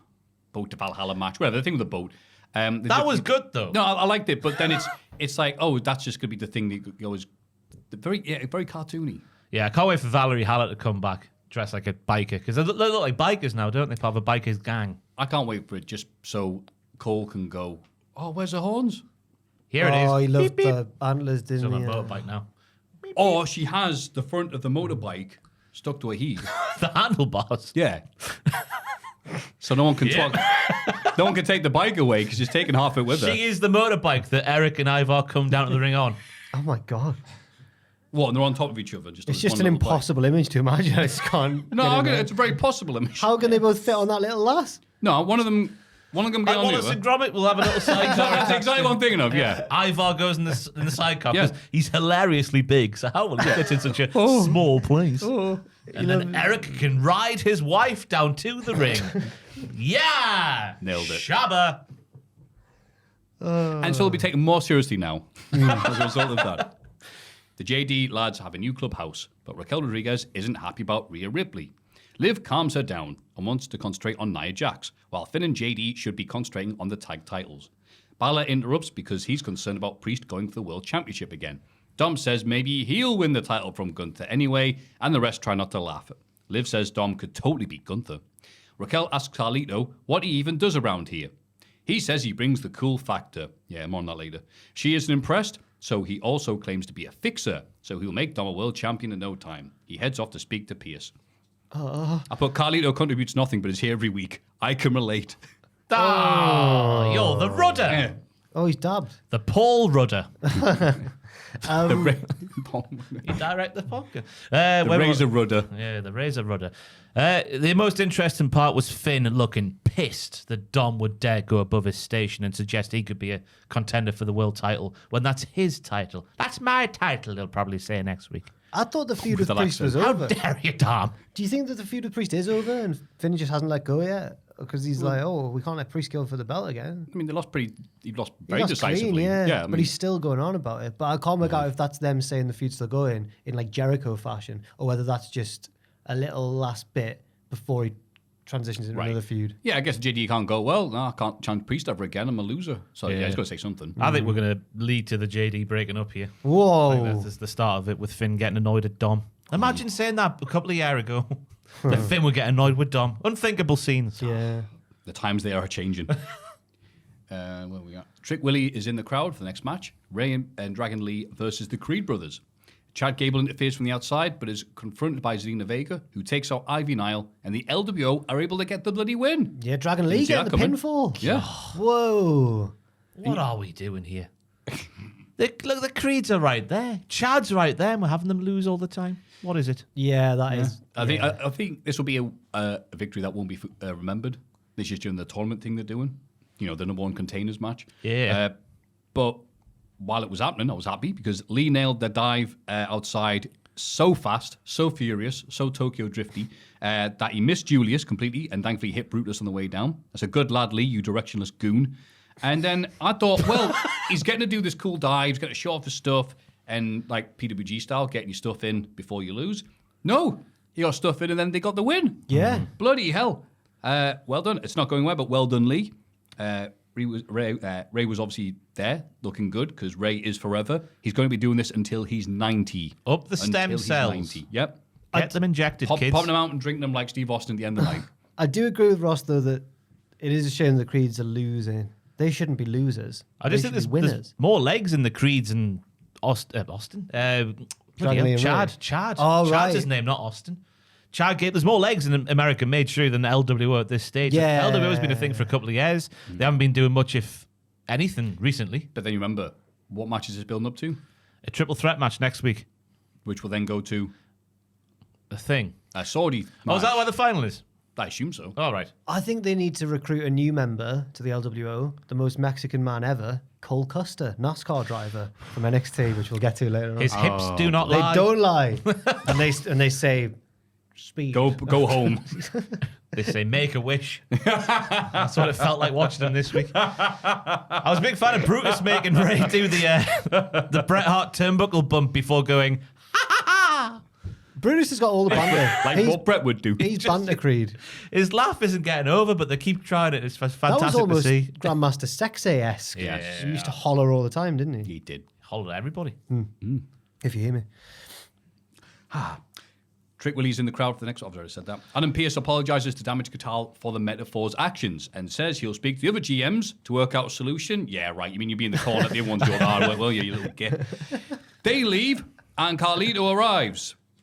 After hearing those ladies speak, he goes, I should learn Chinese, which is a joke I find hilarious. I'll definitely use in my next Botchamania video. For I am Maffew, and these are my true thoughts. Wow, I'm glad I'm talking like this. Quite a fan of Carlito's joke there. Apparently this line was, reports have come out, this line was improv by Carlito. Yes. And while I don't think he was, I've seen both sides of the argument being debated endlessly on social media. Oh, it's been fun, hasn't it? Oh God. But I don't think it was malicious. I think he was trying to, I'm an idiot. But people have correctly pointed out that it would have avoided all issues if he'd said a country totally away from Japan that people never get, racially confused with or whatever. And he'd gone like, I should learn French or something like that. But instead, it did sound a bit insensitive. Yeah, I'm very well adjusted point there. Well But I done. do- You've clearly but- not been on Twitter this week. But I don't think he's like a terrible guy for it. I just think it was unwise. Yeah, Carlito is a dumb idiot. He's also a boomer. That's his character, was and gonna that's probably what say- he is in real life as well. So it's not as if Cody Rhodes was like, hey, do you want to hear a funny joke, lads? So I get that. I'm not saying it's good or anything else like that, but I appreciate people being like, no, you can't be doing that in this day and age, and obviously the way WWE is right now. It's like, no, can we not? Also, the reports with Damage Catal says, yeah, we're fine with it, because he's an idiot. And if they're fine with it, shut up. But I do want to hear that from them, I guess, because if they're fine, why are people getting upset if they're fine with it? I don't get. Yeah. It's a 45-year-old man doing humour from when he was in his 20s. Yeah, and it got zero reaction from the crowd. Yeah. It wasn't people like, you're right. It's like, no, I gotta be like, all right. Just out of date and shouldn't have been said, but I don't think the uproar's been sort of justified for me. Like, it's been a bit blown out of proportion.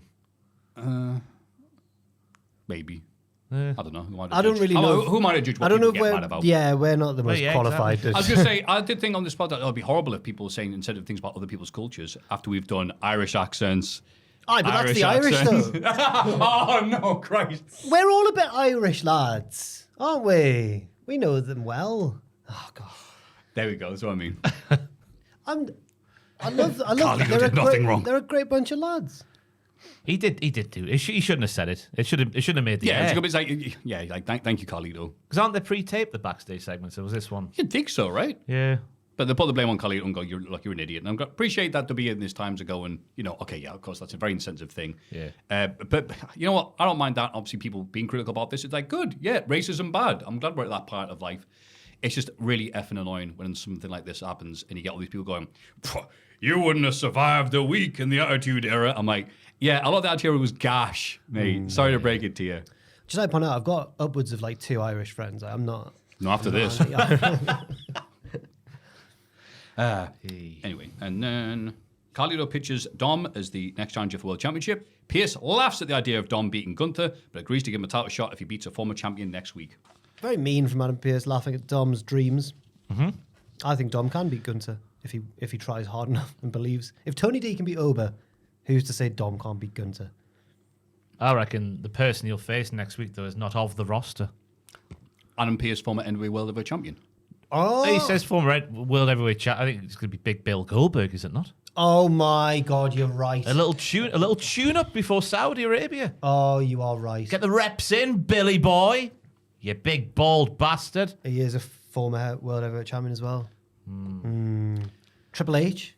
Hates being on TV, but He'll do it if he has to. Bron Breakker was interviewed backstage ahead of his IC title rematch. He respects Jey Uso, but he's a distracted champ with all the Bloodline family drama going on. That's exactly why Braun will win the belt back. I didn't come here for a cheesesteak. I came here to take back what is mine. Yeah, you hear that, Philly? Yeah. Great line. did you have a cheesesteak when you were in Philly? I did. It was good. Oh, yeah. Oh, God, yeah. I can see why Philly brag about it. Lovely. fair enough. He's gone back to being a babyface end of the promo. All the dogs barking in Philly. Yeah, every place he goes to, they're like, boo, Braun, you're really bad. But then, as we'll see in the match, he benefits from outside circumstances like a heel. So it's weird. Then we get a Gunther interview. He criticizes Cody Rhodes for bringing his own loved ones into every rivalry, like mentioning his daughter this time. He thinks Cody just loves the drama. He's so good. They should call him Gunther. Cody is one of many, while Gunther is one of his own. One of one. Ooh, let me try that again. While Gunther is one of one. That's what he did say, sorry. He agrees to show up on SmackDown. Damian Priest interrupts and wants a title shot. Now he's dealt with the JD. He says he'll earn a rematch. Once Gunther returns from Crown Jewel, he'll have a big problem. And then Gunther smirks and goes, okay, El Campeon, good for you, and smirks away. Oh, you'll be Gunther wearing... was amazing here. You'll be wearing that smile on the other side of your face when Damian Priest proves that he isn't street trash once and for all. All right, ma'am. Batters Gunther wearing that smile on the other side of your face. That's a very ma'am line. It is, yeah. Yeah, because the Priest will earn his way back by beating more members of the Judgment Day is what I took from the segment. Yeah. Look, I beat Dom. Can I have a title shot? I do like Gunther saying like he's the one who makes like legacies for titles, so he's the one that's going to win the match. That's all he needs to say. Nothing about his dad being disappointed in Austria potentially. Anything like that. Yeah. No bollocks. See you later. Gunther's go like, my dad, he had a great life. He was a forest star all his life. He's very healthy. He's now happily retired. It's nothing to do with wrestling. So obviously we haven't seen Drew since he lost to CM Punk in the Hell in a Cell. I'm trying to work out who he could like feud with when he comes back, and it could be Priest. He could cost him in this match against Gunther because I don't think they will put the belt back on Priest. Goldberg. There we go. It's solved. Drew versus Goldberg. Cody wins thanks to Goldberg. You know, that would be worth it for the promos alone. Atlanta unites. Oh, yeah. Of course. Roman comes in, triple threat, WrestleMania, Roman, Goldberg, Cody. All A-Town down. The Battle of ATL. Austin Theory is in there. Special guest ref. There Usher. we go. Yes. Well, Peace up. Yep. A-Town. What, has he done bad stuff? I don't know. Oh, right. Just assume, don't you? a rapper from the noughties and 90s, potentially. Oh, Yeah. Who knows? He's a naughty rapper, you might say. Usher's not a rapper, guys. He's a yeah. brilliant vocalist. Sorry, I don't know why I'm so... Oh, Let it burn. That is my mistake. I did get that wrong. Confessions Part 2 as well. Yeah. I guess Let you're It right. No, Burn. you're completely right. If you're thinking of a Yeah, rap in an Usher yeah, song, it's yeah. not him. It's Ludacris or Lil Jon. That's why I'm getting mixed Luda. up. Yeah. Fast and I'll be Furious. like Luda. You'll be like, yeah. What song's that from? I don't know. Oh, Is it whatever. a Ludacris song? Potentially. It sounds like it is. Oh, it doesn't matter. Is it Move Bitch? No? Okay. Who knows? Answers on a postcard, please. Oh, speaking of get some information from the lovely people who watching us into this, I apologise for saying the end of The Man with the Golden Gun ends with James Bond shoving Nick Nack, the little lad, into a big suitcase and throwing it out in the ocean for him to drown forever. No, he is shown at the end in the little, whatever you call it. He's in the net above. The net, that's it. Yes. I'm sorry for forgetting that. I legitimately thought Dyke Bond throws him out and he dies and he goes, all right, let's shag, and that's how the film ends. Not that's how Bond to films. Nick Nack, to the last. Well, no, because Nick Nack's dead. He's in the net. He's not dead, but he's not getting a shag. No. The worst one is what happens to the henchman from Live and Let Die who gets locked in an airtight... That's License to The Kill. guy who yeah. has a... No, a different one. Live and Let Die. The guy, Kananga's like henchman. He's called Whisper because he can't talk properly. He's like, oh, hello there, Bond. He gets locked in like a thing. And you just have to assume that he gets found, but you never know. Oh, okay, right. I know what you're talking about. Sorry. Bond like knocks him. He takes a brilliant bump into like an airtight little container that Bond seals. Oh. Bond's It's like weeks from now, someone's like, what's this container doing here? Like, oh, yeah, I know. This reminds me of Tatum Paxley and Wendy Chu from NXT. Oh, yeah. Oof. Now that's a segue. It was a very box-heavy week, wasn't it? Lots of boxes. Yeah. Jey Uso. Sounds bloody terrible. Lots of boxes. Doesn't matter. Stop it, you old pervert. Jey Uso defends the IC title against Braun Breaker in the main event. Members of the Bloodline keep appearing in the crowd to cheer Jey on, which he doesn't like. Jey takes out the Tongans and argues at ringside with Solo, who takes a spear from Braun to save his brother. Braun and Jacob Fatu have a stare down, but Jey dives onto both and the match continues. Adam Pearce arrives with security to hold him back from the drinks cabinet, to escort the Tongans away, which distracts the referee and allows Jacob to take out Jey with a Samoan drop onto the announce table. Braun takes advantage and wins back the IC title. Woof, woof, moo, moo. Stop the moos. Yeah, I think because a lot of people have been going, well, why make Jey champion if it's going to be such a short space of time for the reign? And it's just to give him a good reason to go back to Roman because now the Bloodline have cost him his title that he's waited so long to have. It does make sense. Yeah. But the referee, Chad Patton, needs fired. Not fired, just reprimanded because he just watched Jacob Fatu do everything at ringside. I missed this on first watch and went back and watched the full match for the podcast. And did you see him stood in the ring? The Tongans have been sent at the back already. And Jacob Fatu's doing what he's doing towards the end of the match. And Chad just lets it go. Because the ref goes, well, I'm not going to deal with them. Referee See the size of them? No, you can do it.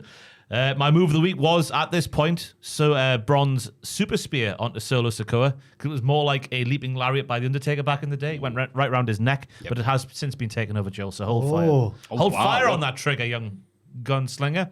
Whoa! What a cum slinger. Wow. Boo. I'm starting to think, Okay. So you must have Few boos. intel that me and Jack don't have to keep making these shagging references Yeah. of Joel. Yeah. I wasn't going to say anything, but my source is Joel. It's worth mentioning because we Say, already me. we already know Me me and my little and camera. Ross have been told on a weekly basis for many years now that the lads who work off camera at Cultaholic are better looking than the lads who work. He says it all the time. Yeah, Maffew says it all Yeah, he says that all the time. Why is it all the handsome lads are actually behind the camera? All the All handsome right. attractive ones. The ones that are good at talking and good looking and amazing. They're all behind the camera, and you lads are the ones in front of the camera. I'm so sorry. Sorry. I may have said that once, twice, a dozen times or so. I don't remember saying It was a weekly occurrence when Tubman was here. I slowed down since Joel came. The aura of Because Tubman sometimes is it's like, yeah. have you done anything this week? No. What about Tubman, the well-dressed person? He's just like, I'm going to Japan, I'm doing this, I'm in a band and stuff cycled. like that. We're like, oh, well, that's Yeah. boring. Let's talk about meal deals. I cycled to Scotland and then did some MMA training, and then I Oh, boring, Tubman, whatever. DJ'd until 2 a.m. Yeah, like right. Eddie Thorpe. Oof. I know. That's late. Crazy. But for the match itself, I liked how early on Braun was doing press-ups and whatnot, so it makes you subconsciously think, by God, he's not going to take it seriously again and he's going to lose. Will that boy not learn? Well done. But he wins. There was only one bit. I agree totally with Ross about how it's tied in nicely, and now it gives Jey a reason to join with Roman now. But the only bit I thought, that's a bit weird, is why did Solo save him from the spear if they were going to cost him the match anyway? Well, that's it. It wasn't implied that they were trying. They're like, no, we're here to support you. Has Jacob defied orders? Well, yeah, because Jacob just battered him. Well, yeah, because he Is started that 'cause- attacking everybody. He's like, oh, no, this wasn't the plan. Okay, fair enough. That's what I took from it. That's why it's like, look, we bought tickets to see you and help you out. Jey did. That's why Solo's going, no, listen. And he gets hit. Jey did super kick Tongaloa first, didn't he? That was the first blow. Yeah. Okay, fair enough there. No, then Jacob's like, well, this isn't going bloody well, is it? I better ad-lib something here. Yeah. And he is crazy because, as we learned from Roman, they stayed away from him in the past for a reason. Exactly. Yeah. Well, I know from He's Jey. raged Jey him. said that. Yeah. We've got that member of the family where we go, he's raged. Yeah. And if you don't know one, it's ye. Fair play to Boring Solo, though, because we came out with the ticket. He was very charismatic, I thought. The most charismatic thing he's done since he was the street champ of NXT. Yeah, he's a wacky man now. I think he thrives. Is that the word I'm saying here? He thrives. No. He thrives. TH, not an F, Maffew. Thrives are what you eat. He thrives when the crowd are really booing him. He's like, oh, this is good, this, isn't it? Yeah. It's killing. So we come back to Breaker shoving Jey into the ropes and riding him with one arm in the air like Jay's entrance. And no one laughed. I know. Screw Philly. Go Penguins. Oh! When Give you him are- prime material here. Braun kicks himself out of the pin attempt to do push-ups around the ring maniacally. He's just bouncing around like a pogo stick. As Wade wonderfully explained that Braun knew that wasn't going to end the match, so he might as well showboat. Oh, they did such a good job of protecting Braun here. I thought that Philly and Pittsburgh was like a big rivalry. But apparently it is a rivalry. But Yeah. because America's so massive, they're on like opposite sides of the state. So it's not like Sunderland and Newcastle. It's like... It's crazy, isn't it? So they also don't like New Jersey because they're like next door to New Jersey. Yeah. Weird. New Jersey. Crazy place. Yeah, like Braun as well, you said that. Just not taking it seriously, but then more kicks out, start taking it seriously. Solo tries going, no, I'm trying to help you, you idiot. This doesn't go anywhere. And even with all that happening, I was still surprised. Even though afterwards I'm like, oh no, that makes a lot of sense when you look back at it. I'm like, I'm shocked, but it's part of the Jay Will He... Beg your pardon, I was burping. God, sorry, I had some Jay soup Willie. earlier. It's part of the Jay Will He... Ah, Worst time to be burping. God, horrible. Very sorry. It's part of Jay's cock feud, so it makes sense. Yes. I was happy with it. But yeah, again, crazy thing to be going, you know what this Raw needed? More time. It's like, Jesus. But yeah, Yeah. yeah. great match. All right, go for a piss. Yeah. If you're buying. Back in a minute. NXT. Yes. Yes. Lexus King versus The Rock. Confirmed, it says here. Ooh. Yeah. Yeah. Bloodlines. One's naughty, one's good. That is just the feud. Chelsea Green and Piper Niven interfere in the opening tag match between the Meta-4 and Damage Katal. They beat down all 4 rivals and stand tall. I don't think it's any mistake that Io Sky was whapping out all the big hits when she's made a return to the shed. She knows where she wants to be in life, and it is the NXT shed. Lash Legend, again, impressive. The double dribble, bouncing Damage Control's heads off the top middle ropes like they are a pair of balls. Basketballs. And then shout out to Miss Jackson, because she took all of the offense, basically, and she took it really well. She's basically the modern-day Dolph Ziggler, because Nick Nemeth is a different human being altogether. I've written down in my notes there. She's the modern-day Dolph Ziggler. That's all I've got to say. Fantastic performance from all 4 ladies involved. Well, and Piper as well. Chelsea and Piper looking dominant at the end of the segment. God, that cross body from Chelsea. Some of those devastating moves I've ever seen in my life. Absolutely. The angry body, they call it. But this is a really solid, fast-paced tag match. That thing that NXT used to specialize in earlier this year. With JJ and LL both looking like they belonged. We're doing the best. That's all you can ask for on this. And I like the moment where Io slipped off the top rope but turned it into like she was wrestling on SmackDown 102 with the roll through. Yes. Classic. You're right there, Jack. Click my knee, sorry. He's clicking his knee. He's clicking his knees together. There's not no together. place like home. No. Okay. I've got a mate at home, 32 years old, knee surgery already. That's how old we are. Did they work for NXT? I was going to say... Sorry. It's Lash Legend. Was it like... Not Lash Legend, sorry, Nikita Lyons. I was going to say, was it like football or something? Yeah. He found out he had no cartilage in his leg. He's getting some fake cartilage put in. I was about to say, like, that sounds horrible, but it just reminded me of Adam Cole saying that he had that little bone in his bone that he needed someone else's bone. Yeah. I'm like, really? He said, oh, yeah. So it's been weird because I've gone, you know, like, I don't know much about medicine and stuff like that. So you go, oh, you've hurt your leg, go to the hospital, get fixed, blah, blah, blah. But Adam's got, no, this might be on the shelf for so long. It's deteriorated that bad. You're like, Christ, from falling off, not falling off, but like jumping off the ramp a bit.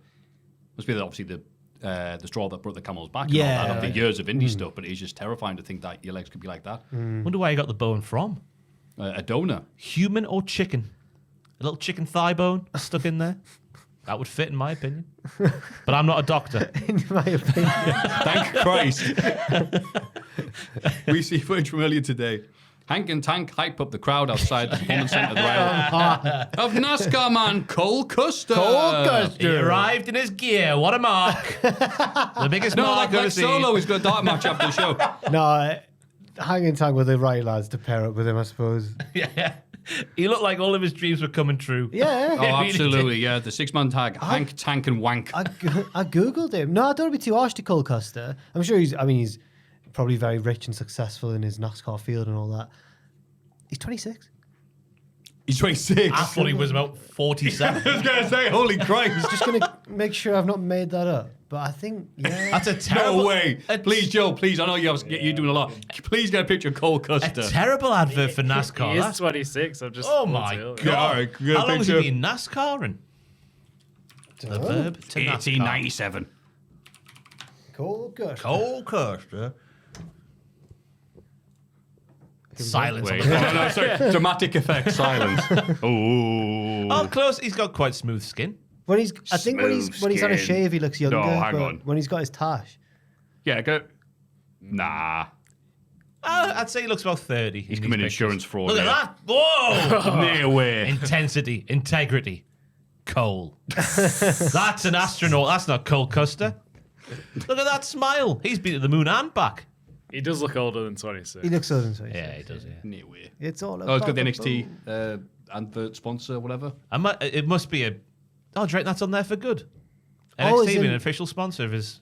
I assume uniform. so. They want promotion here. NASCAR do have a lot of sponsors all over the place, so maybe. Yeah.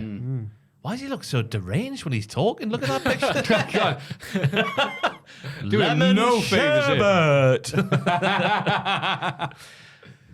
It must be. That's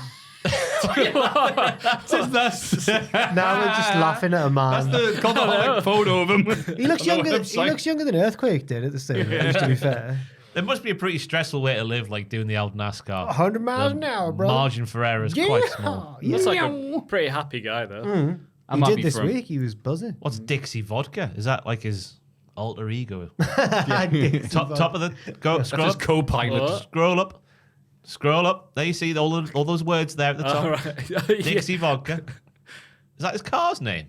Oh, I think so. Oh, it's yeah. a sponsor, A right? brand of vodka. Oh, Okay, fair. fair play. Colin. Imagine him on a Sunday in a dress. I'm Dixie Vodka. And I'm drunk. Cole arrives and everyone is very excited. Apart from Well, we can't use trademark footage then, Joe. That's official NASCAR property, that why is he driving like Mr. Bean? Yeah, he is. Apart from OTM and Jada Parker, who take issue an outsider infringing on their turf. That's a good point. Hank and Tank defend Cole, so OTM even challenge them to a match tonight. Cole says, "We'll tell Ava," into Hank and Tank's megaphone. That'll show them. Yeah. That was good. He was stood so close. I was underwhelmed by what he said. I was like, he's gonna say a catchphrase here, and he's just, "We'll tell Ava." Okay. She just go, "No." Yeah, he should have done that. Yeah. But we did learn if you've got a problem with Cole, you got a problem with Hank and Tank. So you don't need a problem with Cole. Hank and Tank, I've got a problem with. Carmen Petrovic, Brittany Reese, and Sol Rucker are in the gym. They talk about This segment. I know. Writing. I know, but Shakespearean. they talk about Ashante the Adonis, who arrives and brings up the flirtatious moment with Carmen last week. Carmen says Ashante cost her a match recently, so she was just returning the favor. Things are about to get steamy, but Bryn and Sol interrupt and tell Ashante that Carmen isn't interested. Ashante leaves. Sol and Bryn tease Carmen about her chemistry with Adonis. She angrily replies that they don't know what's best for her, but they will soon. Carmen stalls off, and Sol asks what the hell that was all about. Bryn replies, "It's a canon event." And Jack aspiration for clarification. Oh, you don't know what that meant? Last phrase. Yeah, Well, it's across the Spider-Verse reference. Yeah, I could guess, but I have no issue with its use in Across the Spider-Verse because there's multiverses going on, right? And a canon event is like Spider-Man's uncle dying in every universe Exactly, or whatever. yeah. Yeah. But this made no sense here to say it here. It's been adapted by the kids. It didn't make sense. That's No- not my only no issue. cap, with, Jack. Not my only issue with this segment. Okay, go on. The lasses tell Ashante to leave because she's not interested, so he leaves, and then they go, "You're so interested in each other." I'm like, what? What? No, No, it's a subtext, Jack. It's clear as Alright. day to me. Clear Okay. as day. Let's break it down, everybody. back down. Bryn starts. Did you see Ashante try and give me a rose for a third time? Take the hint, loser, essentially. So Bryn, not interested. That's been confirmed. While Bryn was saying that, Carmen's face looked like a bitter lemon. A big old dirty bitter lemon. Then Ashante walks in to convey how Chef Michaels feels about Carmen Petrovic. Yeah. Speaking about a French Carmen and ooh la la and the roses are brought up and whatnot. She's saying he cost her a match, which is why she doesn't like him. But then you look at her reaction to what Bryn Fitt was saying, and it's clear as day that she does like him. But Yeah. she doesn't want to say it because he's a bad boy. And she just wants to sit in front of her friends. Exactly. Okay. And this is rubber stamped, confirmed when Sol Rucker goes, meh, meh, meh, meh, meh, meh, and then Carmen claps back at her because she's been got. You know what I mean? You know what I mean? And also, is Bryn being a bit evil here, Bryn Fitt? When she's bragging, she knows that Carmen likes Ashante, and she's going, "Yeah, he tried to give me another rose again. Bloody hell!" I reckon in NXT, in normal life, humble brag. in normal life you'd be right, but in NXT, we're all one note so much Yes. that Bryn actually doesn't know that Carmen likes her. Okay. You know, it's as clear as day. Yeah. That was all good, but you are missing the highlight. It was so funny. It starts off, "Hey, did you guys see Ashante try and give me a rose last week?" And then they're in a big gym. Ashante arrives 2 seconds later, so everyone in this scene would be able to see him coming from a mile away. This is wrestling. If he's not in the shot, he can't hear. Like, it's so weird though. It really stuck out. I'm all right with it happening in the NXT shed in a wonderful real world, but an actual place where half of them are looking that way. Man, Ashante, what a dick. Oh, hiya, Shantae. Walking towards me in an obvious big room. Oh, man, I lost it. Petrovic is not interested, unlike the fans who are not interested. Oh, She's all not fine. interested, but the fans just aren't interested. Okay. There you go. Yeah, that was wonderfully written, like NXT. Vic and Booker plug the upcoming ECW Arena show. The Raven of NXT is up next. Taking Paxi. Oh, that's good. Yeah. She takes on Jada Parker and loses. That's not like Raven. After the match, Lola Vice tries to attack Jada. The pair are held back by security while Wendy Chu drags Tatum into a box-like structure. She wheels it away. Presumably in Saudi Arabia, they'll open up and the winner of the title will get... Oh, it's ye! Hey, don't tempt me, Maffew. What a great time that would be. Would it be?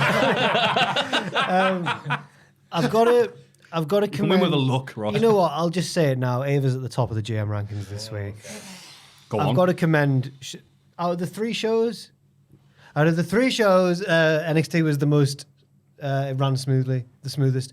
This was interrupting a run-in on the ramp before it happened. Yes, it led to the box thing with Wendy and that in the ring, but their attention was diverted elsewhere. Ava was on it. She was on the ball. We'll see more examples of her good GM work later on. So who's 2 and 3 in their So rankings? 2 is Aldis and Pierce is just so bottom.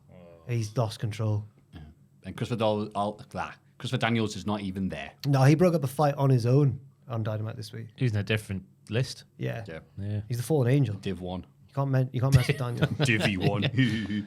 As for the match, though, Tatum Paxley, very, very good wrestler. The leaping splits elbow drop. Yep. Here's some analysis for you. Everything is so seamless with the woman inside the ring, but outside of a mental state, which is coming apart at the seams. Wow. What the hell? That didn't make any sense. Everything is so... That didn't happen. Everything is so seamless with the woman. Outside of her mental state, though, because that's coming apart at the seams. Nice. She's a fluid wrestler, Matthew. Yeah, she absolutely is. I put, hey, inoffensive match here, nothing else to add. She did a torture rack bomb, right? But did? not the conventional way. She fell backwards, so Jada went frontwards. Yeah, Like that, frontwards, downwards. And then Miss Parker just came back with not one but 2 big arses, which is keeping Tatum strong. I wonder if an audible was called. Because the first one didn't connect as well. I wonder if they were like, just do another one. She half-arsed it. Hit me. Hey! And then Tatum was like, hit me again with that arse, brother. And then, as we learned, that's how wrestlers talk to each other from that Elimination Chamber footage. Hell in a Cell, sorry. Hit me with a strong arse, bro. Well, the dicks do. The dicks. Like What, CM Punk? yeah. Oh, right, okay. Oh, brother this and brother that. Yeah. Cena was brother in as well. Both brothers. Also a notable But he dick. was shouting. Irish is whip brother. But Cena was shouting at the top of his lungs. Yeah. Drop kick, Victor! But it is great to see Home Alone Chew back again. Well, in a halfback. We'll see what happens with the box. Yeah. If it's filled with custard, then... That means Tatum would suffocate. Oh, God, yeah, no, never mind. Drowning custard. Drowning in custard. What a way to go. You could drink yourself an air pocket away. You could like drink enough of it to get above Aye, the... but also Nunu would get arrested. From the Teletubbies. Absolutely. Jen Custard. loves Nunu. Like she... Yeah. I remember once, for some reason on a video, we were talking about who everyone's favourite Teletubby was or whatever. She just chimed in straight away. I love Nunu. He's great. I love him. And She did you loves go, the that's Hoover. not technically a not a Teletubby. I know, but her passion for the Nunu just took over. Nunu was... Don't make it. passion of the Nunu.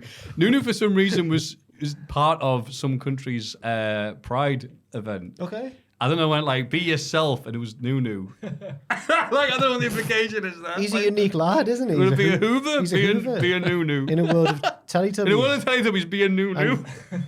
Not much else exists in Well, it. that's what you've only got the baby and the son. The rabbits. Your Teletubbies and the rabbits. Yeah. Yeah. Nunu.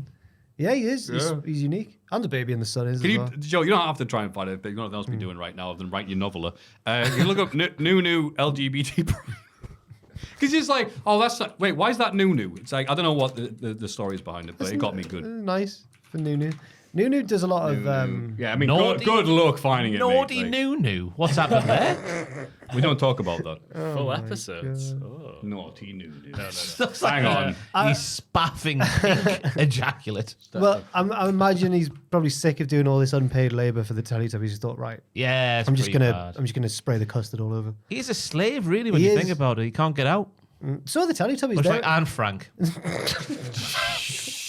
The Teletubbies are at the whim of the megaphone voice that comes up from the ground.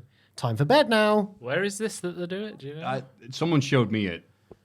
And I can't give you any of the hints. I'd love to. It's actually, I mean, it's funny what you try and find it, but anyway. It's a great podcast. It is. Anyway, Lexus King interrupts the No Quarter Catch crew backstage. Oh, God, let's go back to Nunu. He's frustrated that despite beating Oro Mensah clean, that's not it. No, that's People still don't respect him. He wants to prove that he's a real straight shooter, not a loose cannon like people assume. That's why he wants to win the Heritage Cup from Charlie Dempsey. Charlie relates to Lexus because he knows how hard it is to step out of his father's shadow. He tells Miles to go to Ava's office to get the match booked, but Miles doesn't hear him because he's shoot deaf, lol. Charlie and Lexus shake hands, and Ren Sinclair reminds Lexus that he needs to find a cornerman. Now, this was the laziest Miles is deaf segment that there's ever been, really, this one. It was just And the other ones are exactly, No. high bro. But I'm fully on board with Lexus, trying to be a good man. I'm starting to like Lexus King. Yeah! No. Come on. Matthew, it was the line where he's like, hey, Charlie, we've got a lot in common. Technical wrestling prowess. Yeah. He knows he's rubbish. And that's the moment I liked him. That was the moment. That's you not- the breakthrough. Did you see how he won the match last week? Yeah. With a technical bit of wizardry. As I said last, that was his best match. In slow motion, though. It was when he walked over Oro's back. Because he is, it does look like it's going down the way of where he's going to say, oh, I'm an honourable guy, I'm not like me dad, and then, wha-bam, I am Yeah. like my dad, ba-ba-ba-ba-ba. Yeah. And I'm sure we don't actually need a cornerman, do we, for a Heritage Cup match? This is just a new rule they've made up. Well, that's fine. I One between suppose. rounds. I think they're treating it like, someone to go, But there's been come on, Rocky. Yeah. instances before where Get up, Rock. people have had them, but they haven't asked for a person to be in the corner. Yeah. They've just been there because of storyline purposes. So good when Mickey tells Rocky to stay down and then he doesn't. Yeah, bum. He cares for him. Yeah. But Rocky wants to go Care the about you, distance. you bum. Yeah, but wow, King's a nice man. Yeah, eat me next. Eat me. Eat me. Like, yeah. Eat me. It's American insults that you hear people go. Eat my shorts. Not like gingerbread man, no. No, the gingerbread. And I couldn't find Nunu either. It's really annoying that I can't find it with gay Nunu Pry. apparently Tinky Winky was gay though. Oh, 100%. Yeah, handbag. Yeah. Oh, yeah. Wasn't it? But I think the creators confirmed that he was gay. And then... They confirmed he's gay. Whatever he is, he's gay. Not all Americans, but like some Americans were like, well, that's outrageous. We can't show our kids the Tinky Winky. My favourite was Dipsy because he was just an absolute loose cannon. He was such a rebel. Yeah. He was brilliant. I try not to think about the Teletubbies because I'm still mildly traumatized, even though I was like a few years old, I'd be watching it. Oh, just 'cause, yeah. You would have missed him. Yeah, but then I remember those episodes with the terrifying lion on wheels. Lion on We've Wheels. been through this before. Yeah, I think we have. Yeah, let's revisit it. I just remember the one where they all want to wear the ballerina tutu thing or the skirt, but Dipsy's having none of it. He's like, "Get this off me now!" I was like, "What a legend!" Is Lala and Poe are girls? Yeah, Yeah. Me and Andrew were talking about this the other day. Dipsy, I bet you Dipsy were. and Tinky Winky are men. Men. You can tell by the gun Tinky Winky carries around with him.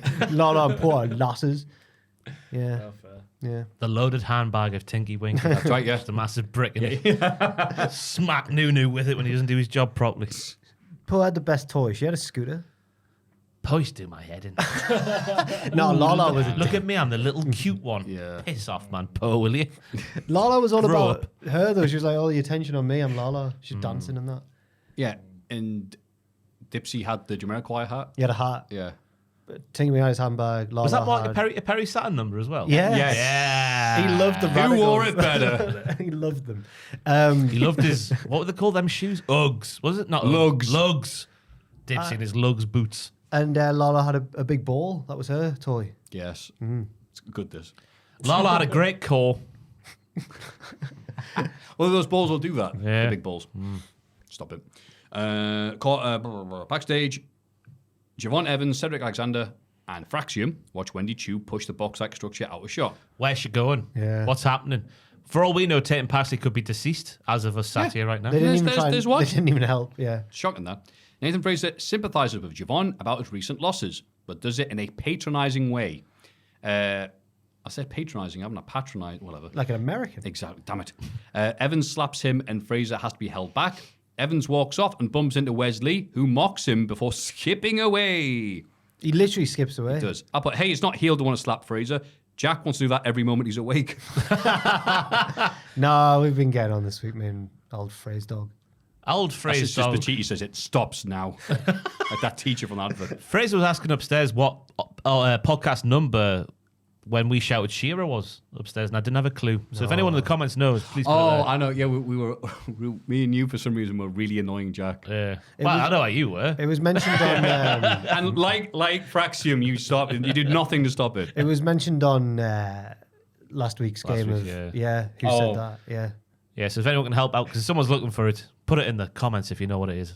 It's from 2019, I think, still. So There you go. That was down to 52 episodes. yeah, God. we're only 90 minutes. Then you could watch them in a day. Exactly.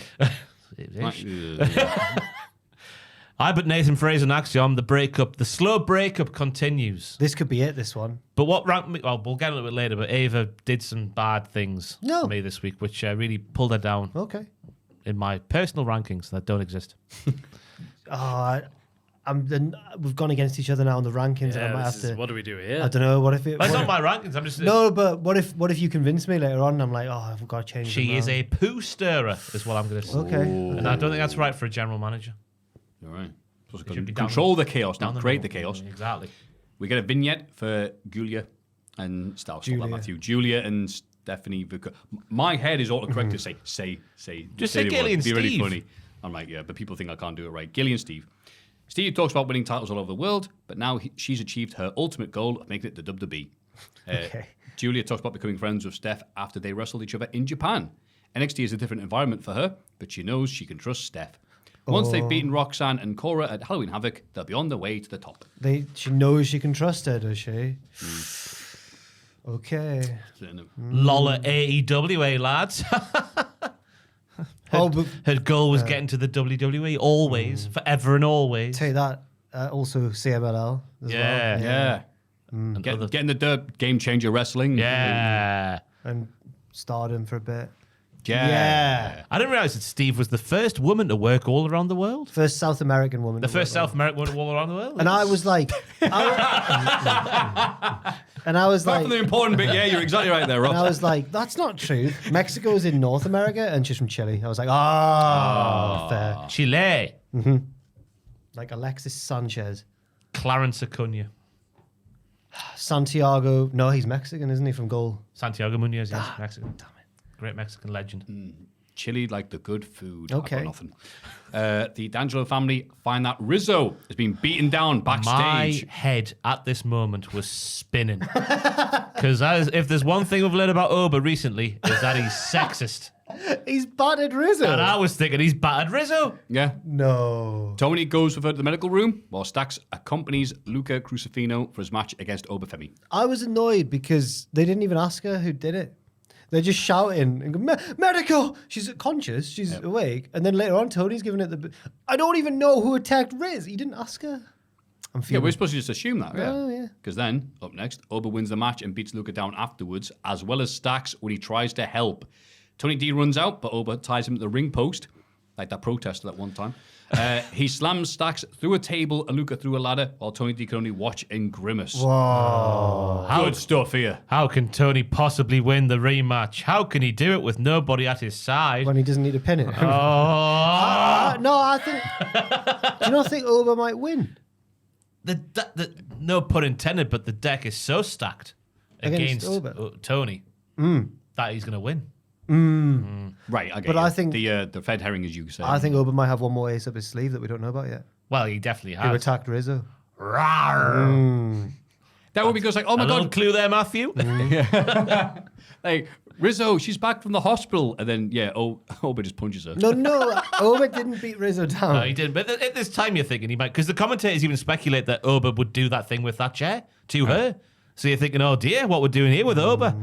As for the match, though, Luca looks capable in that ring. That moment where he bounced off the ropes and evaded a strike to the back of the head and then did a neck breaker. Footwork like Christian Cage, Esquire. Yes. Nice. Then one slap on the apron, then a throw power bomb, then a throw power bomb, then a normal power bomb, and it's back to quintessential Oba, isn't it?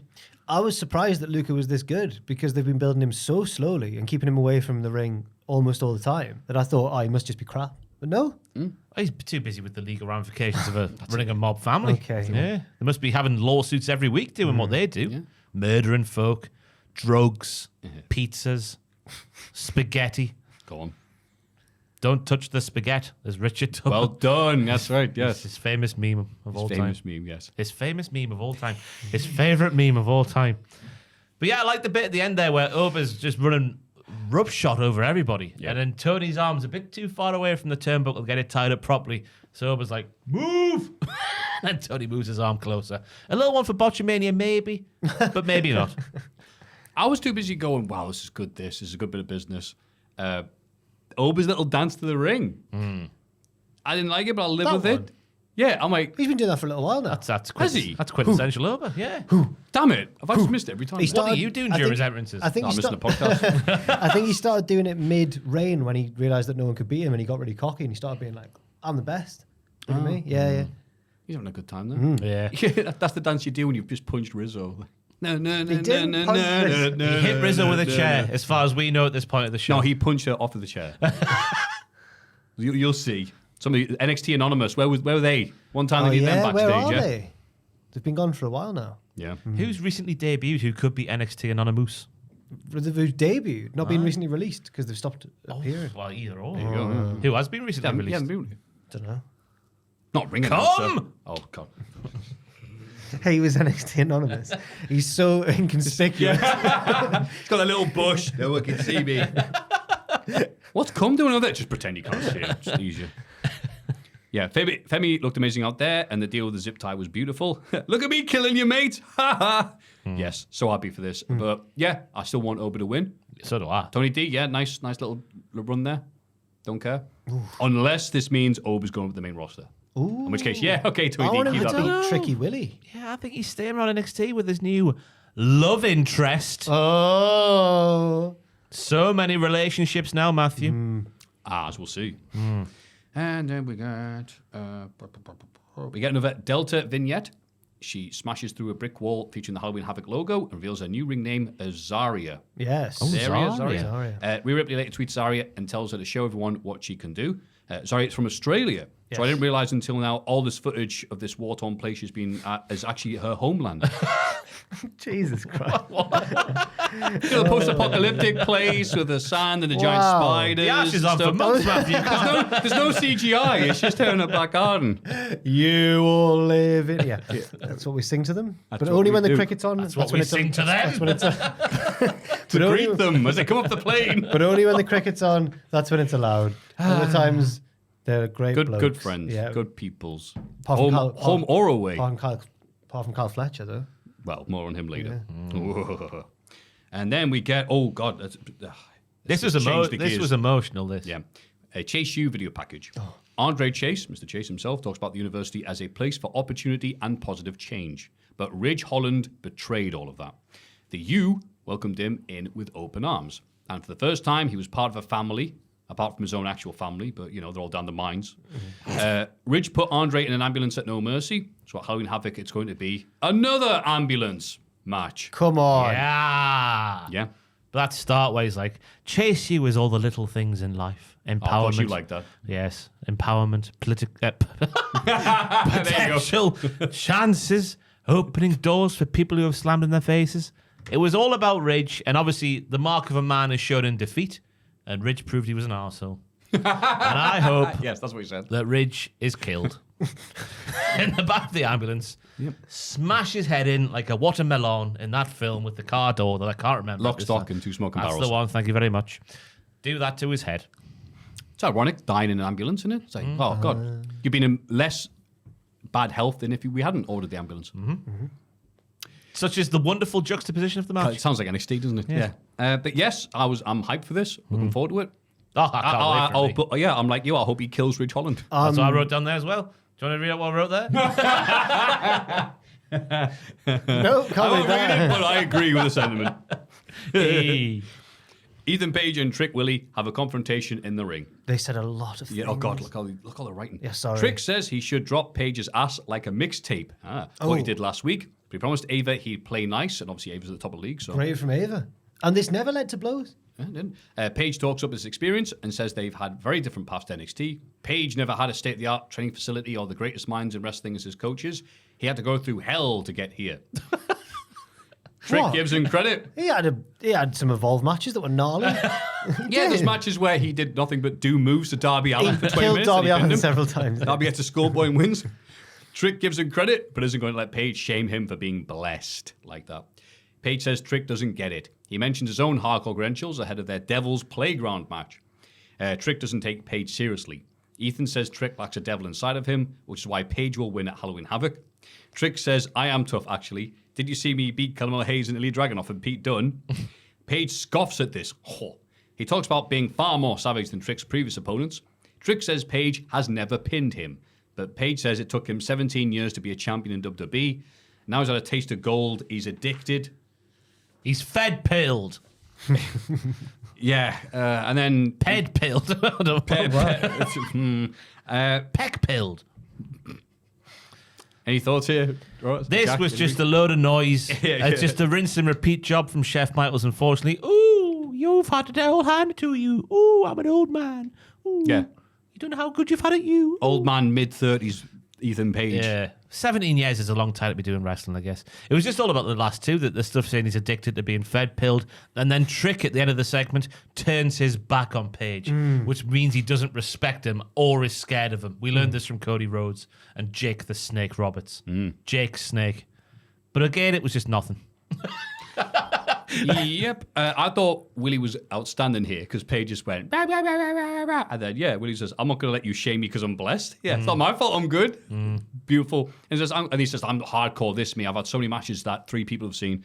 And he goes, I'm glad you're used to getting busted open because I'm going to do it again on Sunday. Yes. What? Willie ruled here. Paige is the have wrong. you had an argument with Ethan Page? No, I'm just sick of this, IRL. this feud. No. You're always I love whenever I mocking him. criticise a You're wrestler always- they're doing a TV. Jack's like, he hates him. I've noticed a bit of Ethan Page needling on occasion. Oh, his NXT character, absolutely. It's rubbish. Right, fair. I said plenty of nice things about him when he had those When he was in the 2.5 matches. I remember he did in Toy shops and AEW. that. He's doing it again. What matches do you remember? What was your favourite thing he did in AEW? Oh, probably the one with Darby. Right. I Yeah, the casket match was good. That Yeah, wasn't when his he wasn't fault, but that wasn't his fault. right. That was the Not his fault that Brandy wanted Josh Alexander. Yeah, That was that's his he loved legacy. it. He loved that. Imagine Darby. Get him, Again, Darby Brandy. taking all the. He pushed Darby down the stairs He in did. Daly's place. Yeah. Great So time. because after we used to watch them, I was there live. That one in 2017. It was so good. Me falling on my ass. The sight of it was shown in the highlight video for package. It's like, well done, Ethan Page. You did a lot of moves to him. And then you got bit. So I'm hardcore me. You're like, hang on. It's just funny to me. I apologize for sometimes jesting. Sometimes Maybe he's this talking wrestling about his podcast. music rather than his wrestling being hardcore. Oh no! I had a good. You know what? I watched that say with back the- everything I said. He deserves everything you've given him. I watched that with the noise off. And it was just funny because he's going the faces he's pulling. He's not really got. He's not got the face for these things. I was has going he? to say, he's a handsome boy. Yeah, that's what I mean. But He's he's not got the. I'm going to sound so uncool, but he's not got the swag of a rapper. Of a KSI. I'm in the thick of it, everybody knows. No. From the Is that what he Benz- does with his arms? KSI Does everything. Public Enemy in the background. is quite similar in that song to Ethan Page in this song. It's just very phony, and you don't believe it. So a lot of people. You've nailed it. Ethan Page done some good stuff that's great. This current character he's doing, he's miscast. He's the grizzled vet. He's Dory Funk Jr. for some reason, but he's not. Because he is compared to your Trick Willies and your Javon Evans of the world. Yeah, but also the fact, okay, he does have a point in his character about I did this, I did that. But they're doing the AEW thing of we're not mentioning or showing any of it. He's just having to tell people. I did a lot of stuff in some indies. Yeah, he did. Yeah, he wrestled the IWA Mid-South back in like 08, which is how I first met him. And but then the crowd are like, There's definitely more to this story. You're a dick. You're Ava the poo stirrer. Sorry. What are you kidding? But what's I going with this? Yeah, it's like I've done lots of stuff here. The crowd we're watching IWA Mid-South, we're watching Evolve or that Canadian promotion that you run. I'm sorry. So they're not giving them. It's not the fat stop it, ye scoffing as you're drinking. I'll be spaffle over the microphone, D, and that. So the crowd can't really get invested because it might as well just making up stuff, even if there is some genuineness to it. Plus, why would they not like Trick Willie? Yeah, good. We like the fact that there's a state-of-the-art training facility. Yeah, good. Beat him, Trick. Fair enough. I do see what you mean. And I want Willie to move on.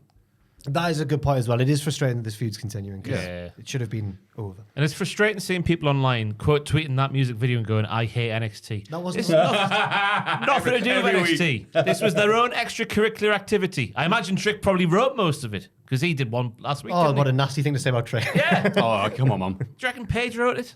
Yeah. He made Karate Man, didn't he? Whatever. What am I doing now, Jack? Well, so what's your issues with him, Jack? I think he seems like a nice man, to be fair. I've never met him. Does he follow you? No, probably not. That's him. Does he follow you? Of course he does. Of course he does. They all follow Maffew. Do you know what he said All at the the start, good at ones. the start of the podcast when you just casually were like, sometimes when wrestlers DM me to talk about wrestling, that's never once happened. Wrestlers never DM me. they to talk not? about- No. No, not even local lads. No. Not Oh. no. I'm amazed. I think it's probably because No, not that some of amazed. them might have watched you when they were young whippersnappers. So you're still like almost a hero to them. Yeah, Tyler Bate literally said, I used to watch your stuff at school. I Jesus went, thanks, Tyler. Wow. He's never looked me in the eye. Because he can't. Oh! He's a very small man. I'm joking. He was always very cordial at WCPW. Yes. Just the other two who were. Corduroy.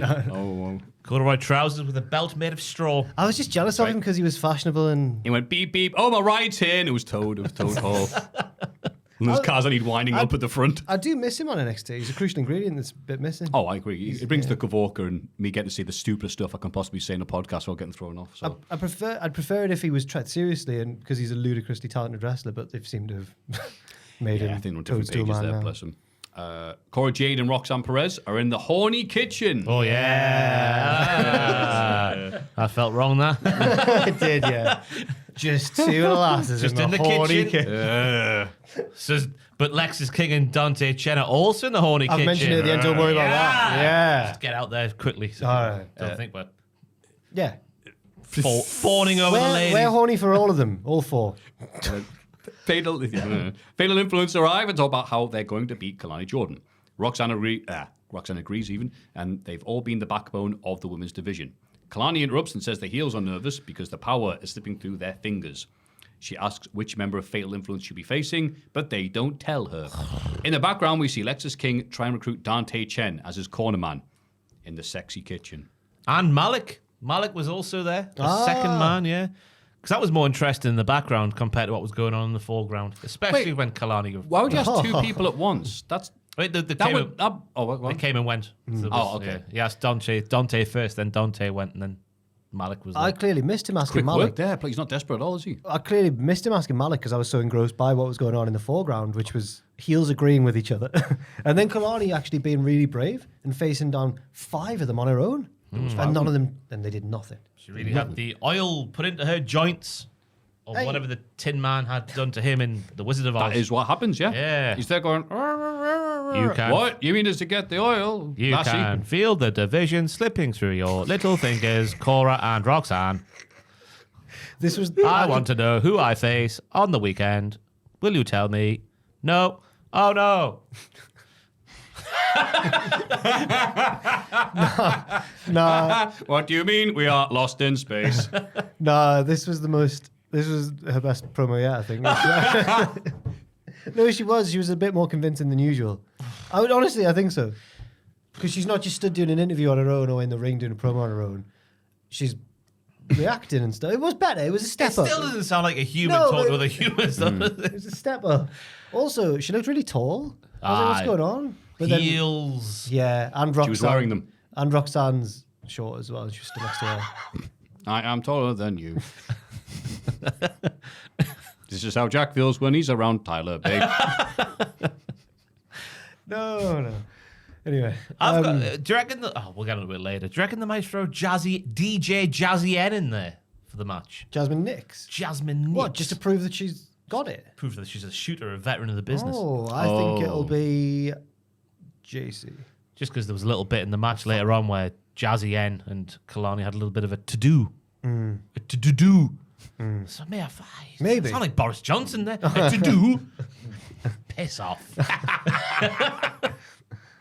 Shawnee the Adonis is in the crowd with a lovely lady.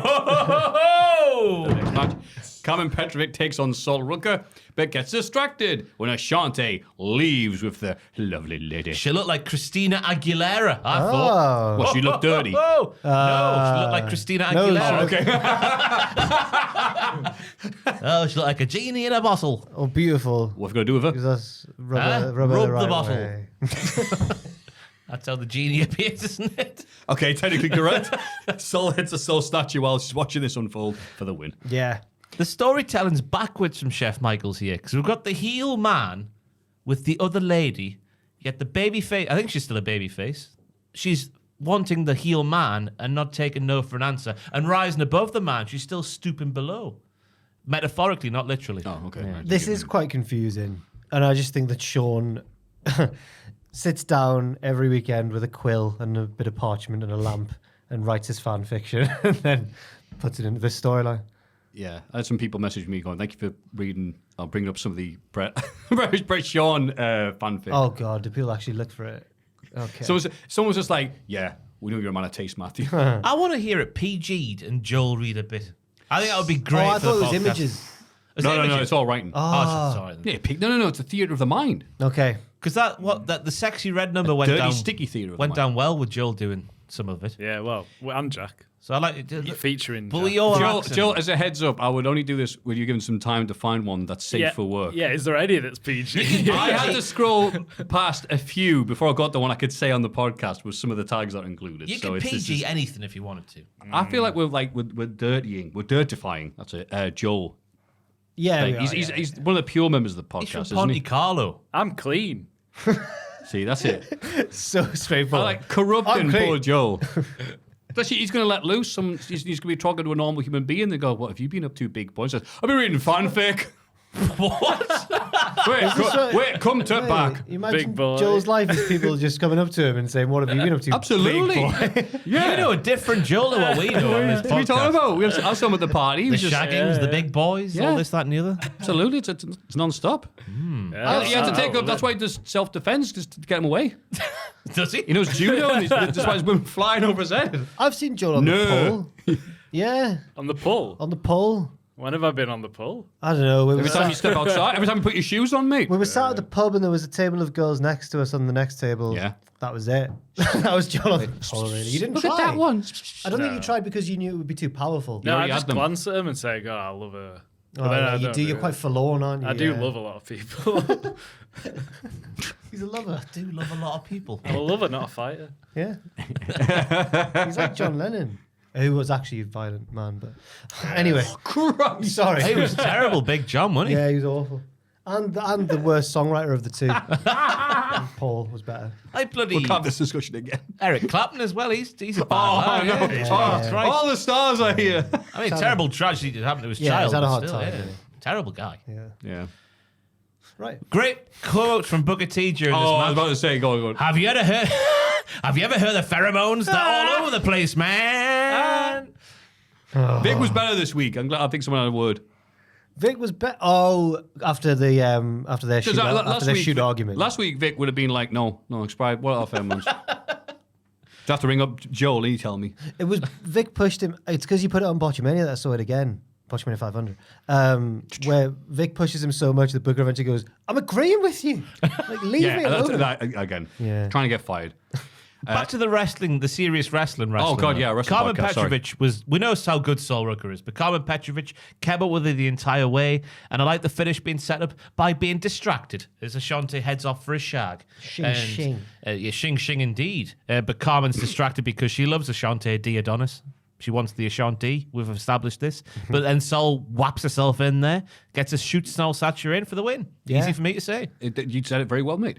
But yeah, even though this match was half about the episode of Hollyoaks happening in the crowd, it was nice seeing Sol do much less than usual and nailing everything as a result and it working better. Because the early part of the year, I don't know, a few months ago, I don't know, time's weird. She was trying to do loads of stuff at once, go fast as hell, and it didn't all look great. She nailed all the stuff she could do really well, and God, she looked good. Like Randy Orton. She's in a Randy Orton part of her career now. Yeah. Absolutely. She's already there. Yes, Adonisly. that's right. Who's the lady, though? That's what I want to know. Oh, just some last one. Who is this random lady? Mrs. Lucky. Mrs. Lucky. That's her name from now on. We'll call her that. Mrs. Lucky. I feel like Joel's... He's gone to sleep, had he? I thought he looked sad. Are you okay?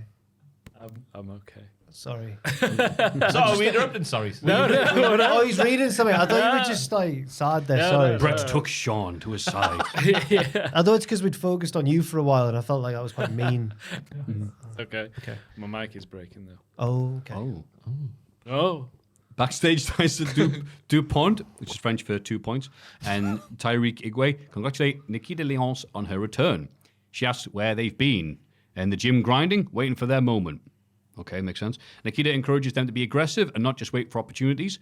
Obafemi walks past and gives Nikita her ring jacket. The crowd lose their mind. There was 2 women in the crowd who went, oh! There was a lad in Newcastle upon Tyne who went out as well. I was like, oh, thank Christ for that. Oba is not a sexist lady beater. He's just sexist, and that's okay. He just hates the Riz. So we really do think that Nikita beat up the Oh, 100%. Thank God Yeah. Nikita's there. But that would make Nikita a massive hypocrite because she got beaten down by B. Priestley. Beautiful Or Blair storytelling. Davenport. Juxtaposition again. But she's also been a very clever lion. Not a cowardly one, clever. Because she's aligned herself with the ruler. And that can't go wrong. Yeah. Yeah, that was hot. The little exchange that they had there. Hell yeah, big shags. Hell yeah. shags, yeah, hell Imagine their children. Big shags, big shags. But yeah. Their children would be like 10 foot tall, man. Yeah. Imagine the stories they can tell. My father was a ruler. My mother was a lion. And my grandmother was a groupie. Imagine all the things they can do with that lineage.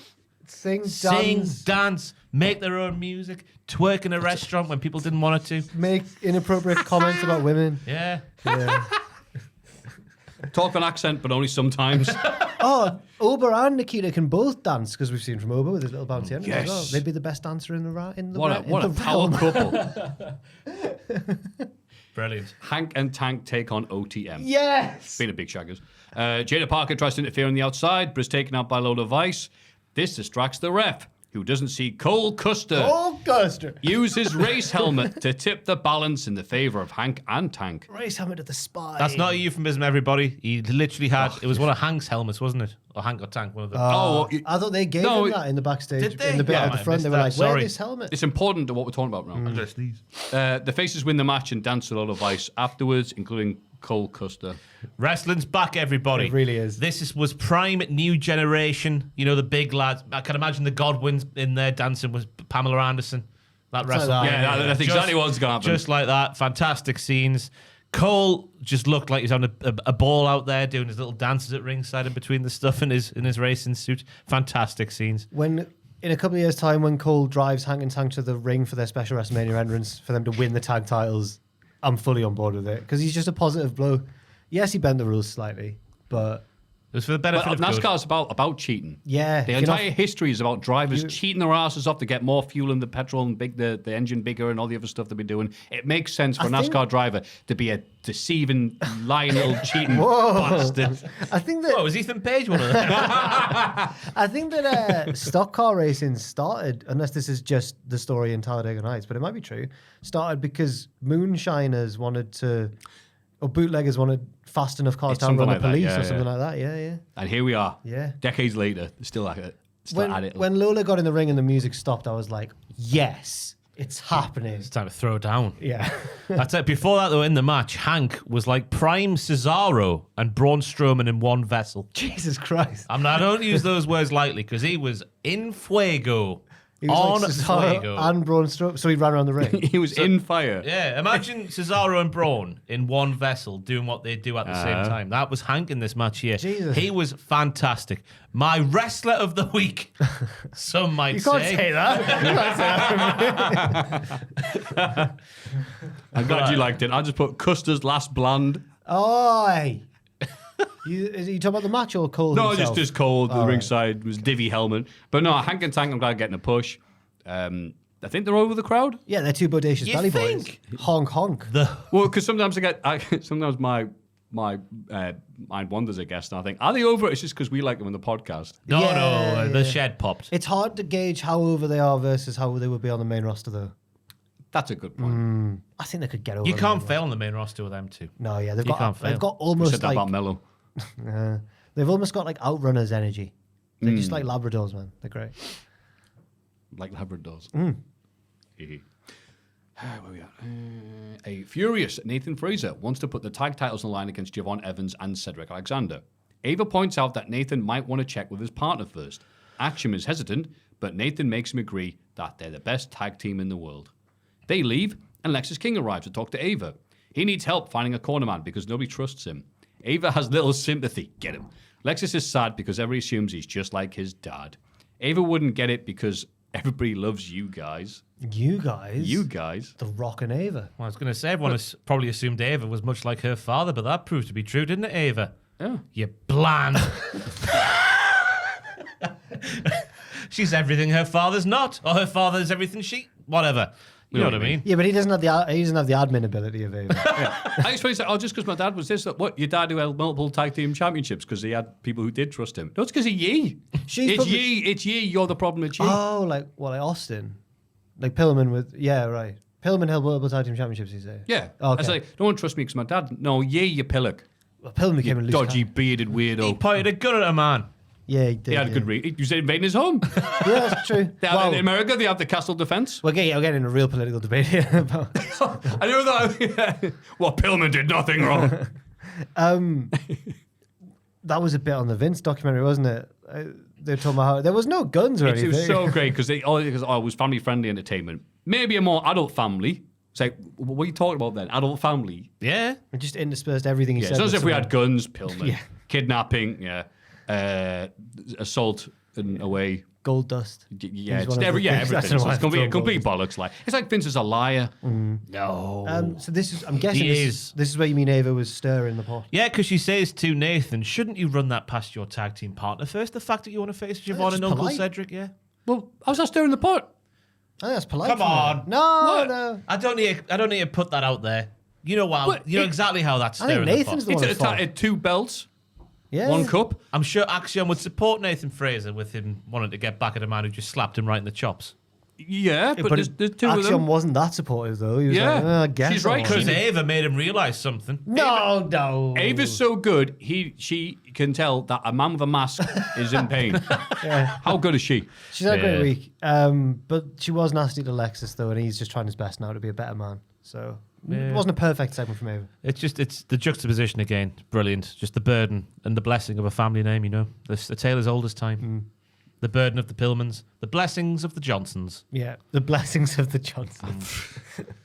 Got her everything she's ever had in life. I assume. Fair. That's a bit harsh. No, it's not harsh at all. Bloody hell. Hey, look, of course this makes sense. In chess, the queen always beats the king. There's an episode of that thing that Chuck Taylor and Trent Barretta used to do, their podcast thing, where they just imagine what the Rock's penis is like. And they're just like, it's Tweet at The Rock. That's right. Take our shirts off They and tweet always The Rock. take their shirts off and tweet The Rock. And also, there's one where they're just like, he must have a massive one. Yeah. They're just talking about that. Hey, Rock, do you sit or stand to wipe? Yeah. I missed that. Did he reply to them ever? He did one time. Wow. So then they have to pick somebody else. And I forget who it was, the replacement after The Rock. At the end of every episode, they'd take their shirts off and tweet The Rock with a picture. Does Rock's... What did he reply to? Can't remember. He replied to something, I forget who it was who replied to him, it's been all over blur, but sometimes that would be the highlight of the podcast they were doing. Maybe we should start doing that as a new segment. Tweet a wrestler. Yeah, What, just tweet a wrestler, see if we can get a response. With shirts off. No. Nah. Oh, otherwise, How nah, quick come eager he on. was to do that. Yeah, there's no point. Otherwise. My tits would get this demonetized straight away. They'd think it was a bloody Jordan sat here. Katie Price. The quality of their episodes was very guest dependent. The one with Teddy Hart's a mess. Yeah. I told- That's a rough one. As is the Roddy, not the same level, obviously, but like the Roddy Strong one's a big thing because Roddy's just wanking and being a dick, and they're both clearly really No, mad no. at him. Not like that. Wanking. No. Wankered. That's it. Wanker. Yeah, Roddy's just alpha sat there male going. No, sorry, wankered. I'm sorry if that's Oh, sounded he's weird. really drunk. I know because he's He's I really- can hear his drunk voice. Sorry, the Americans. We know the only people that will listen to this. Sorry, that means he's drunk. Sorry, he's not. He's not got his dick. People downloading that. Oh, Matthew said he had his dick out. This is bollocks. The Teddy Hart one as well Yeah. is a mess. And all the wrestlers are sat around the hotel room. One of them's Drew.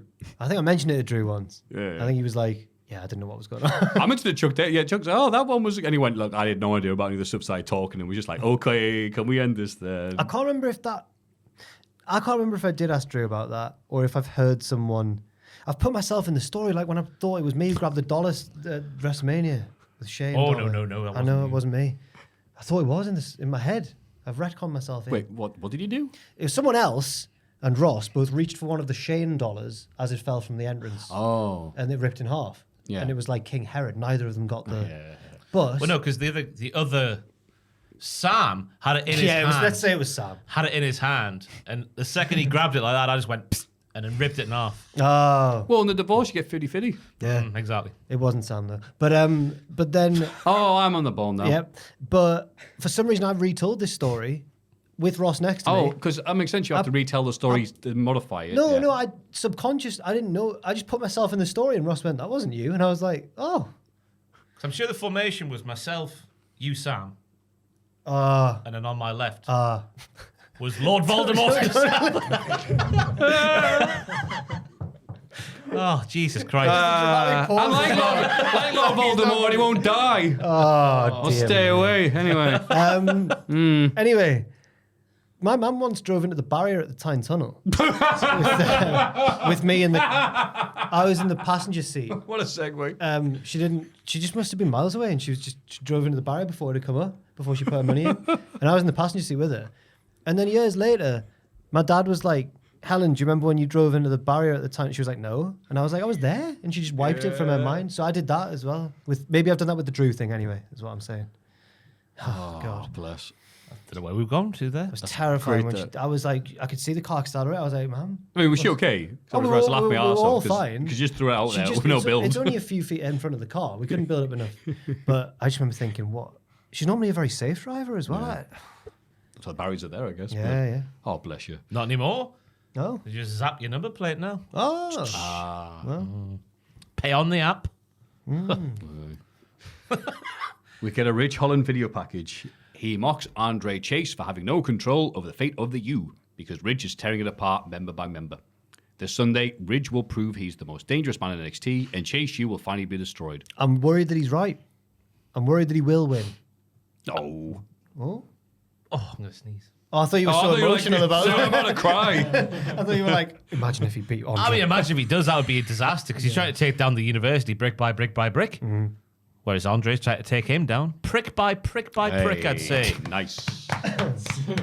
I can't call it. I don't know who's going to win. Well, Ridge has already lost because he did this promo in an ambulance and he closed the door while he was inside. So That's it, ring the bell. it's over. The idiot's lost. This is like Rock and Mankind. He's already done it. Brilliant start of the promo, though. Mr. Cheers. Mr. Cheers. No, I know. He's a bloody liar as well, saying, I wore that shirt with pride. How does it feel being a teacher not having control? Hey, I did like the last line there. I thought it was a good promo. He lied about the pride bit, though. He was never proud to be part of Chase U. Apart from the bits where he was clearly trying to woo the attentions of one Thea Hale. No, he was a father figure. Yes, you keep on doing that every week, you pervert. He was hugging her a second too long. She reminds me of my little daughter, is what he used to say. Stop it. Yeah, take a horny swig. Yeah, I'm can't wait for it. It'll be, I can't wait to go Paige and Dr. Chase at the end of the match, which I'm sure he will. Do you think he'll beat it? That was a very forced attempt at showing No, that song in. surely Andre will get the win. The feel-good win of the night. Yeah. Andre's Yes. got help. Surely Duke or Riley or someone will Yeah, help. that's it. It means all the guys he's beat up can finally attack. I've got a great idea. They're all got casts like that one WCW What 2000 match while the Lumberjacks had broken arms. What about Bodie Hayward? What about Brody? The looming threat of Bodie Hayward. Am I way out in left field here with this Bodie Hayward theory? Probably, but God, you feel good if he shows up. Oh, yeah. I've got a great idea where they'll open the doors of the ambulance and Duke will be in the ambulance because he's been out of action recently as well. That's right. It's the first time that's been said today. I think it's a brilliant idea. I'm not rising to that. Yeah, he goes, take us. He goes, I'll take you someplace. It wasn't that was Fraser's idea anyway, so I'm not emotionally tied to it. It's fine. Even though I sound tense. But you absolutely do. There's no way of saying I'm not tense or I'm not mad at this person, is there? Without sounding Well, mad. I know that Ross doesn't usually do that, unlike some other people in the office, joke thieves. So I'm not naming any. I'm not naming any names. What do they look You've done like? it now. You've gone and made it. It's none of you. Carry on. But That narrows it down. are they in this building or the other one? I'm not going to say any more. I'll tell you in the break as well. If we go to the same person as before. Ross knows who it is. He knows who I'm referring to. Oh, I've been felled by the same thing. Oh, I know who it is then. I have an idea. I think I figured out who it is just from these little insinuations. Bloody Owen, you cannot stop him. He's all the Yeah, time yeah, just I know, stealing man. jokes left, right, and centre. Sorry, He Maffew. is. That's okay. Kicked you under the table. It's all right. You only did that because somebody else in the office already did it.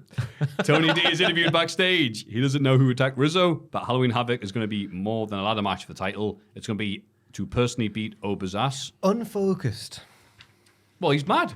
Yeah. What's the point? Well, he only won the title because he channeled his emotions in a positive way, but now I'm worried. Well, I'm he's not. just seen his family felled in front of him like he's done for so many people who couldn't pay the insurance money. Okay. I've never been more certain of a victory in my life for Tony D here. Really? Joel has actually offered to shave his head on the podcast next week if Oba I heard wins. that. Yeah. Yeah. No. No? No. That wasn't you? No. Are you sure? You Yeah. did do that bet once that if Rollins beat Drew at Mania, you'd be on your Oh pants. yeah. Thank God he won. It was the opening match, and we were watching it together. And Joel kept a lid on his emotions until Drew got the win, and then they all poured out. Yeah. I tell you, if you ever get bored of wrestling or whatever, a really good way to get you interested is put a daft bet on. Hey, don't Because bet you'll on be wrestling, on Jesus. the edge of your seat going, I'm going to have to eat something really spicy when Austin comes out Oh, and not a beats Kevin monetary Owens. bet. Okay, right. Yeah. Survivor Series 2017. What a great time that was. When me and Adam had the hair versus hair with eyebrows in there. That's terrifying. Oh. This is before I don't look like Snitsky, but worse. That's what Thank God Adam lost that one. Bloody hell. Much more favourable head. Anyway, yeah, I think Tony's going to win because he's. How could he possibly win now that he's got no one by his side? No one by his side. Sorry. Well, that's what I'll have to watch. Julia and Stephanie have a little stare down with Orange Catal on their way to the ring for the main event. They take on JC Jane and Fallon Henley. Towards the end of the match, Jasmine Nix tries to interfere, but Connie Jordan arrives to take her out. That was the bit I was thinking, could it be Jazzy N? I see. Could it be her? I see. A little bit of a red herring, I guess. Braised beef is brilliant. The Babyfaces win, have a stare down with Perez and Jade, who are up on the balcony. Fatal Influence spin the wheel, which lands on Spinner's Choice. Uh-oh. The heels gloat, but the lights go out, and Zarya arrives, and then we instantly switch off because Yeah. they were way over time. Look, it's Delta Airlines. Flying Goliath. Woof. Yeah. Interesting for the Spinner's Choice thing for a singles title. Could it be a 3-on-1 handicap I'll put out there as well? And could that lead them to argue over who gets the pin? Yeah. Or just split it in threes? Go a lay cool, but one more.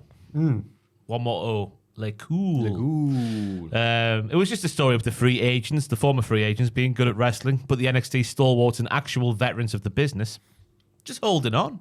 That's the story of the match. There was some the sick trip and 619 combo from Gilly and Steve was fantastic. I'd argue that Steve's hot tag wasn't as good as Hank's, but she still did quite well. And the finisher this week by Steve was done with more pop and snap, which I quite like. So it's not going to be the new Pop Rocks for me. I don't want to anger any certain sections of Twitter, but is Vakur better? Is she the better of the two? She seems better than Gilly. She did more here. Yeah. I don't know if that means she's better. Okay, fair enough. Maybe then. she's more bothered. Yeah, I thought another solid tag match of a night of them, of NXT. That was the best show of the week, in my humble opinion. Oh my god, it actually might have been. Yeah. It was. Jesus Christ. It was certainly better than AEW Dynamite. Well, you would say that, Maffew. Oh, No, this look. had ups and downs. Like this had Come on, man.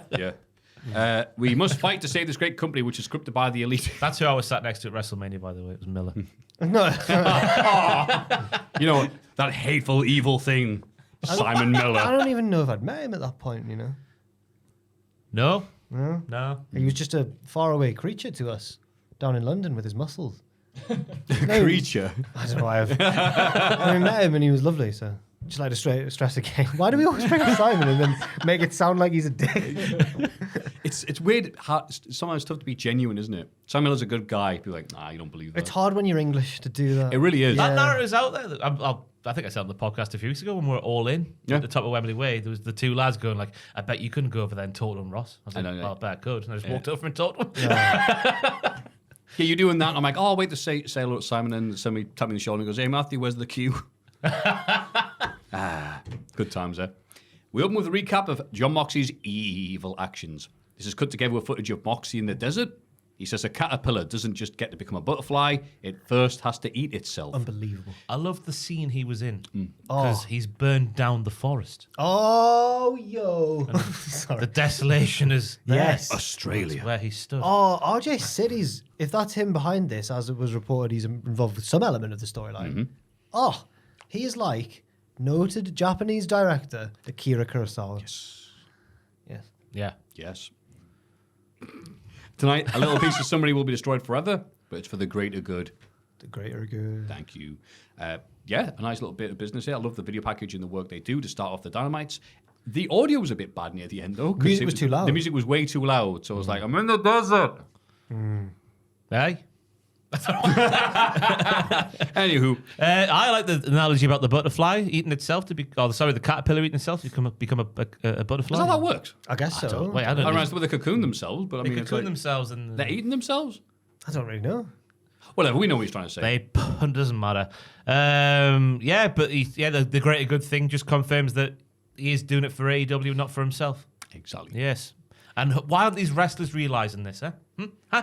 They are realising this, because various members of the locker room are waiting outside the venue for the arrival of Moxley's group. Oh, no, they've not really. They're not realising it. They want to beat down Moxley because they're fighting for AEW. Oh, I see what you mean. Even though Moxley's fighting No, they for want the AEW. company to say as it is. They're Yeah. missing the point. We love They're the right. elite. Some of them should, but not. It should be like Jericho, who wants things to stay the same. Yeah. I liked how Karen Jarrett was on the scene. Yeah, Oh, wouldn't mess with her. Bloody hell. Dolled up from head to toe, ready to take down Moxley. yeah. Tony Schiavone brings out Hangman Adam Page. He talks about battering the members of the Bang Bang Gang recently, but Colton Gunn attacks him from behind. Hangman wins the brawl and prepares to whip Colton with a belt, but Jay White and Juice Robinson make the save, and Hangman bails up the ramp. Jay gets on the mic and says he'll have Page's number. They haven't seen the last of each other. Interesting line from White where he's like, you can cover your bloody shortcomings with blood and fire. What? Hangman's Yeah. very good. What No, are you talking no, about, Jay White? But he doesn't got the best win-loss record. He's not champ. That noise is... Catty. What else was there? Hangman's limp. He's still selling the leg offense from Wrestle Dream. Absolutely. And I like the attack from Colton after Austin was felled. Good. I like the camera work when Colton put him over the little guardrail thing where the little table is, and Colton took a big old run, but by the time he'd done it, Page had rolled out the way, just off camera. So it just like Colton Gunn was jumping onto nothing. Yeah. Good times. Good times. It's the best watch-along WWE have ever done. It's the one where they watched WLC back. Oh, yes. And they laugh at Drew because he sets off for his swanton through the table, and whoever's on the table moves, and he's not even like halfway across the ring. And they're like, "What were you thinking?" And he was like, I don't know, man. I committed to the... I wonder if Hangman's got a little niggle, though. Oh, really? Because White was like, oh, go and rest your leg and I'll see you soon. I wonder if that's a little way to write him off for a couple of weeks. Maybe, because he did mention the leg quite a lot. And he was limping, as you say. But was it selling? Was it real? Hangman blurring the lines. Great stuff. Like Robin Thicke. Robin Thicke. No, Robin Thicke is another lad. Is it? Who is that? No, I'm just helping you. He's much cheaper. We got a Sammy Guevara versus Shelton Benjamin video package. He talks about his pride of being an AEW original. He wants to test himself against the best. And one of the best is Shelton Benjamin. Shelton talks about being all business. MVP says when you're good at something, never do it for free. That match is next. Shelton gets the win after reversing a high-flying maneuver with a super kick. Aha! Finally avenging that loss to Shawn Michaels all those years ago. Well, the interesting part of Sammy's promo was him mentioning Destiny while a shot of him stood next to the world title was there. Whoa. Surely not now. Come on. Yeah. Surely not. Surely that ship has sailed. But straight away, the presentation of Shelton again was nailed on, as it was last week, straight away from the gooch throw, we'll call it, because he sort of went away from the gooch. It was a good goose throw. Through him, yeah. The belly on the ramp looked gnarly. Sammy looked good in his comeback, and the crowd was with him, which I was a bit surprised, because the last couple of appearances on Dynamite, he's had no reaction at all. Yeah, he's only really got a good pop when he's been with Dustin Rhodes. Yeah. He's got the Still- co-owner of those tag titles. Is he the Trios champion in Ring of Honor? Is that what he's got? No, it's the Ring of Honor Tag Team Champion Dustin. Dustin is the Trios Ring of Honor title champions with the Von Erichs. That's why I'm getting mixed up. Thank you, Maffew. Oracle of Wrestling. And yeah, as you said, then nice to see Shelton on the other side of the old Shelton Michael Superkick spot. And I was left asking, do we actually need Bobby Lashley if this is what Shelton Benjamin's going to be like? Yeah, that's a good point. Shelton's class. Save yourself a bit of money, Tony. You've got Shelton. He's still very good. Yeah, Tony Khan's all about saving money. Yeah, this did wonders for Shelton. You're right. Sammy Guevara realized he's kaput. He's on the end cycle of whatever he's doing here in AEW. How does he- AEW original? I'm one of the 4 pillars. It doesn't matter. How does he Learning get tree, back? Jack the Jobber. Learning tree, No, don't- heel turn. That's what we all want to see. Him with Jericho again. Yeah. Again. Ugh. He's just a natural heel, so whatever the heel is. Maybe a Christian son. I could see him fulfilling that role. I think there's already someone there. Well, he could have There's a more queue than- to be that. He could have more than two, three, Yeah. two. Oh, He'd be God, the you're third. right. He'd be the third kid, wouldn't he? Well, he's got his real daughter. That's Actually, right. it doesn't- Oh, that doesn't count, man. She's a terrible person. That's right, Tony. Yeah. My own flesh. He and blood. had her barred from the arena. He remember? did. She's not credentialed. She touched his world championship, which she had no right to. Tony Schiavone, I understand you're here with your daughter. That's right, Tony. This is my daughter. He's so good at just saying correct things. Yeah. Yeah. Mariah May throws Anna Jay's luggage down the hallway and says she doesn't belong in the same ring or locker room as the champ. Anna attacks her, but Christopher Daniels breaks it up. They should have taken more people to break it up. I know he's the fallen angel. I know he's a multiple-time X Division champion and Ring of Honor and legend. And those two lasses should have been throwing him out of the way to get to each other. I concur. I hadn't thought about it like that. He was just I thought between they respect. Sorry, they respect his authority so Maybe much. it's his aura. Yeah. Nobody else does though, so why Yeah. should they? It's a good point. I thought it was very NXT-ish. Just women be fighting backstage. Oh. Used to be a trademark for NXT. We actually didn't get one this week. I just realised. Did we not? I can't think of that actually. No, not fighting. We got verbal fighting. Oh, you're right. Yeah, we didn't actually get like a proper break it up thing. That's why AEW had to book this. in the normal kitchen. Yes. I'm liking. they've like made reference to it and stuff, but it's not just talk. I think that Anna Jay has improved since she come back from Japan, or has more strings to her bow in the ring, and she's got that like new aggressive side to her character. So I quite like that. We need a new theme for Anna Jay though. Me and Andrew did a tier list this week of AEW themes, and her theme has a little fart. A little We'll fart. get. We'll I'll play 3 seconds of it because we'll get away with it. But my God, it has a little fart. While you're loading it up, it's good you say that. On the live feed, me and Tom watched today of this SmackDown. It's a SmackDown after SummerSlam. They're doing the live feed, doing the UPN adverts, like, oh, coming up, New Enterprise and Buffy the Vampire Slayer. They have to redo it because Michael Cole farts. Can you hear it good and proper? No, but you hear Cole laughing. Let me do that again. And here is Anna Jay's fart. I'll just find the right bit. It's about here, and then we'll hit pause because I have to unmute my laptop, and then we'll hit pause, man. This laptop's so old. Sorry, it's now. voice activated, the laptop. That's why Ross is yelling at it. Sorry. So we'll go. Listen.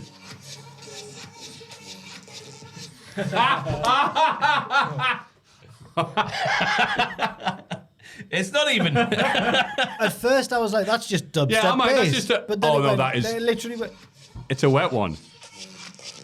"What's that for?" It does it numerous times. So she needs a new theme to Anna Jay. Someone's playing a rib on her. That's ridiculous. Oh, thank you for that, Ross. That's all right, Maffew. You are I know about title lineages and that board and stuff. You've got theme music down to a T. Oh, yes. Now, there's a clip for the shorts if I'm starting with that. We get a video package on the former friendship between Carl Fletcher and Will Ospreay. Schiavone brings out Fletcher and Don Callis. Carl hopes Ospreay's having a good time with the herniated disc he doesn't want anybody to know about. I can't believe that Will Ospreay has a herniated disc. I just assumed he did already. Yeah. Fletcher blames the fans because when he arrived, he was the next big thing. But after Ospreay joined AEW, he was suddenly just the next Will Ospreay. Fletcher talks about Ospreay portraying people in the past, like Okada and Omega, in order to get out of their shadow. Now Kyle has done the same to Will. He mentions Ospreay prioritizing the fans over his family. Now Kyle will ruin Ospreay's neck with Tiger Driver after Tiger Driver and finally surpass him at the top of AEW. But to do so, Kyle has to become nothing like Ospreay. He shaves his own head, the silly boy. I F with this, as the kids say, Maffew. Do you? I F with it so much that Kyle shaving his head is my move of the week. Oh, my. Oh, baby.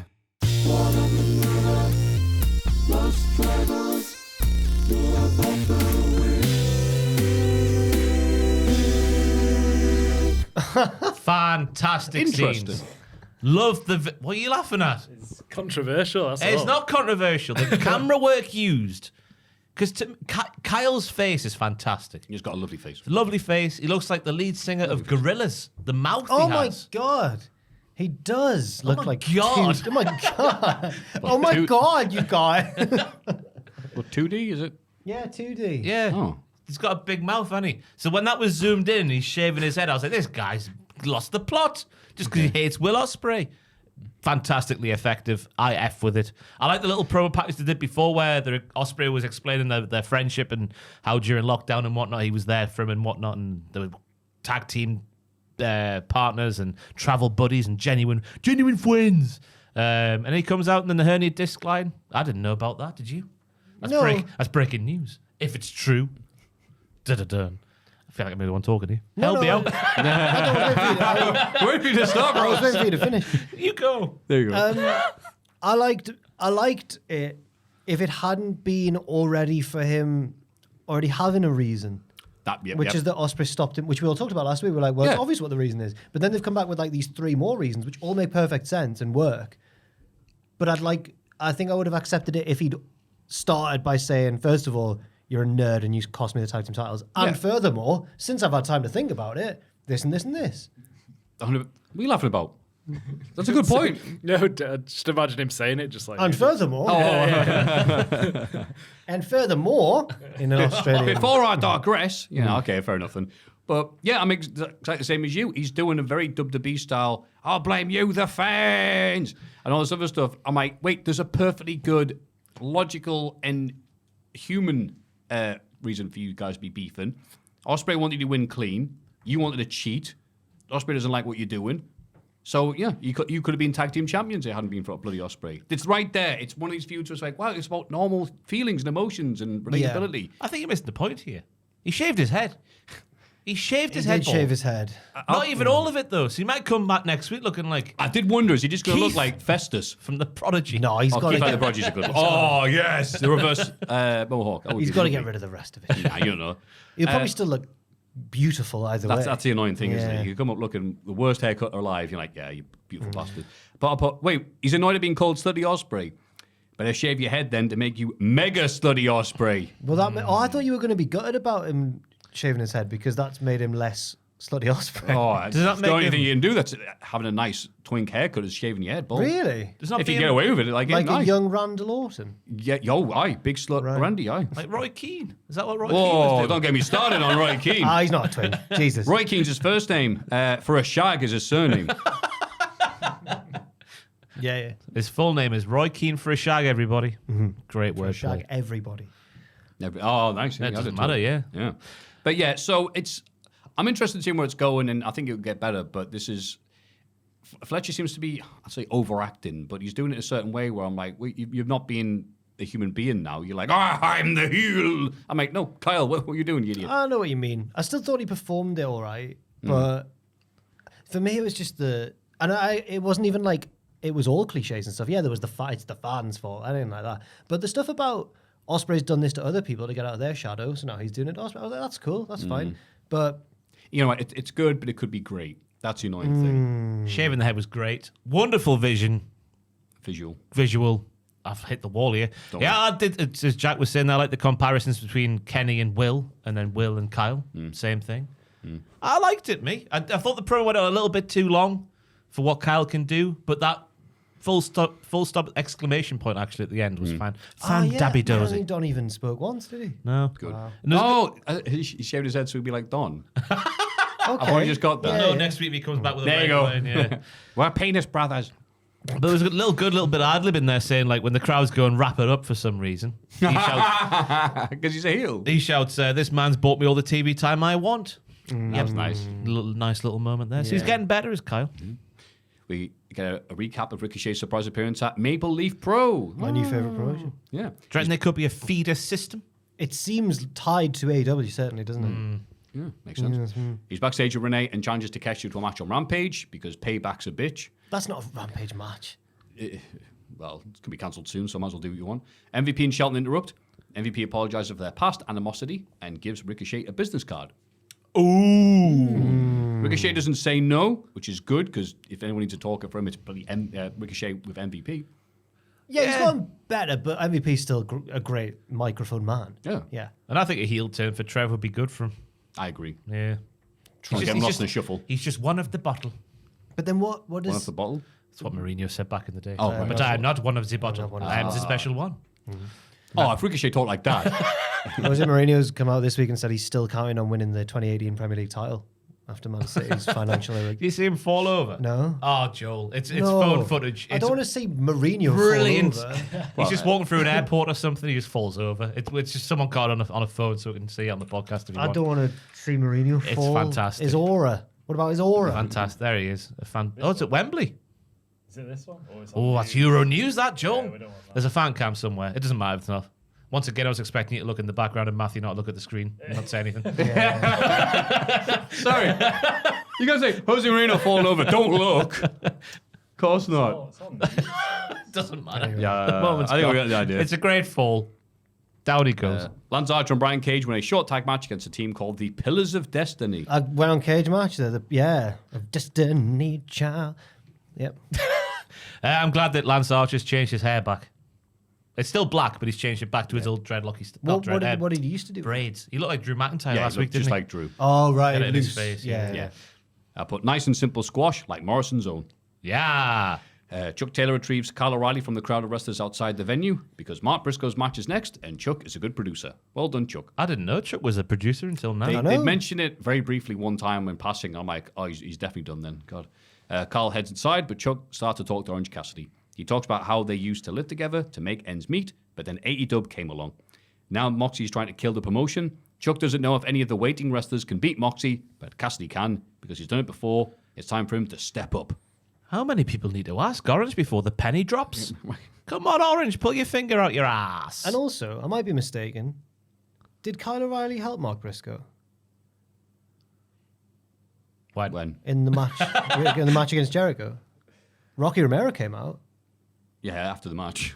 With Ishii. I remember Kyle. No, Rocky Romero no, came sorry, out. no, beg your Rocky pardon, Romero yeah. came out and hit Brian Keith. Yeah. But Kyle was nowhere to be seen. No. He's a terrible friend. He is, yeah, you're I right. hate him so much. So much the conglomeration. Why has he got it? Oh, your mate's match is next. Yeah. Then where did he go?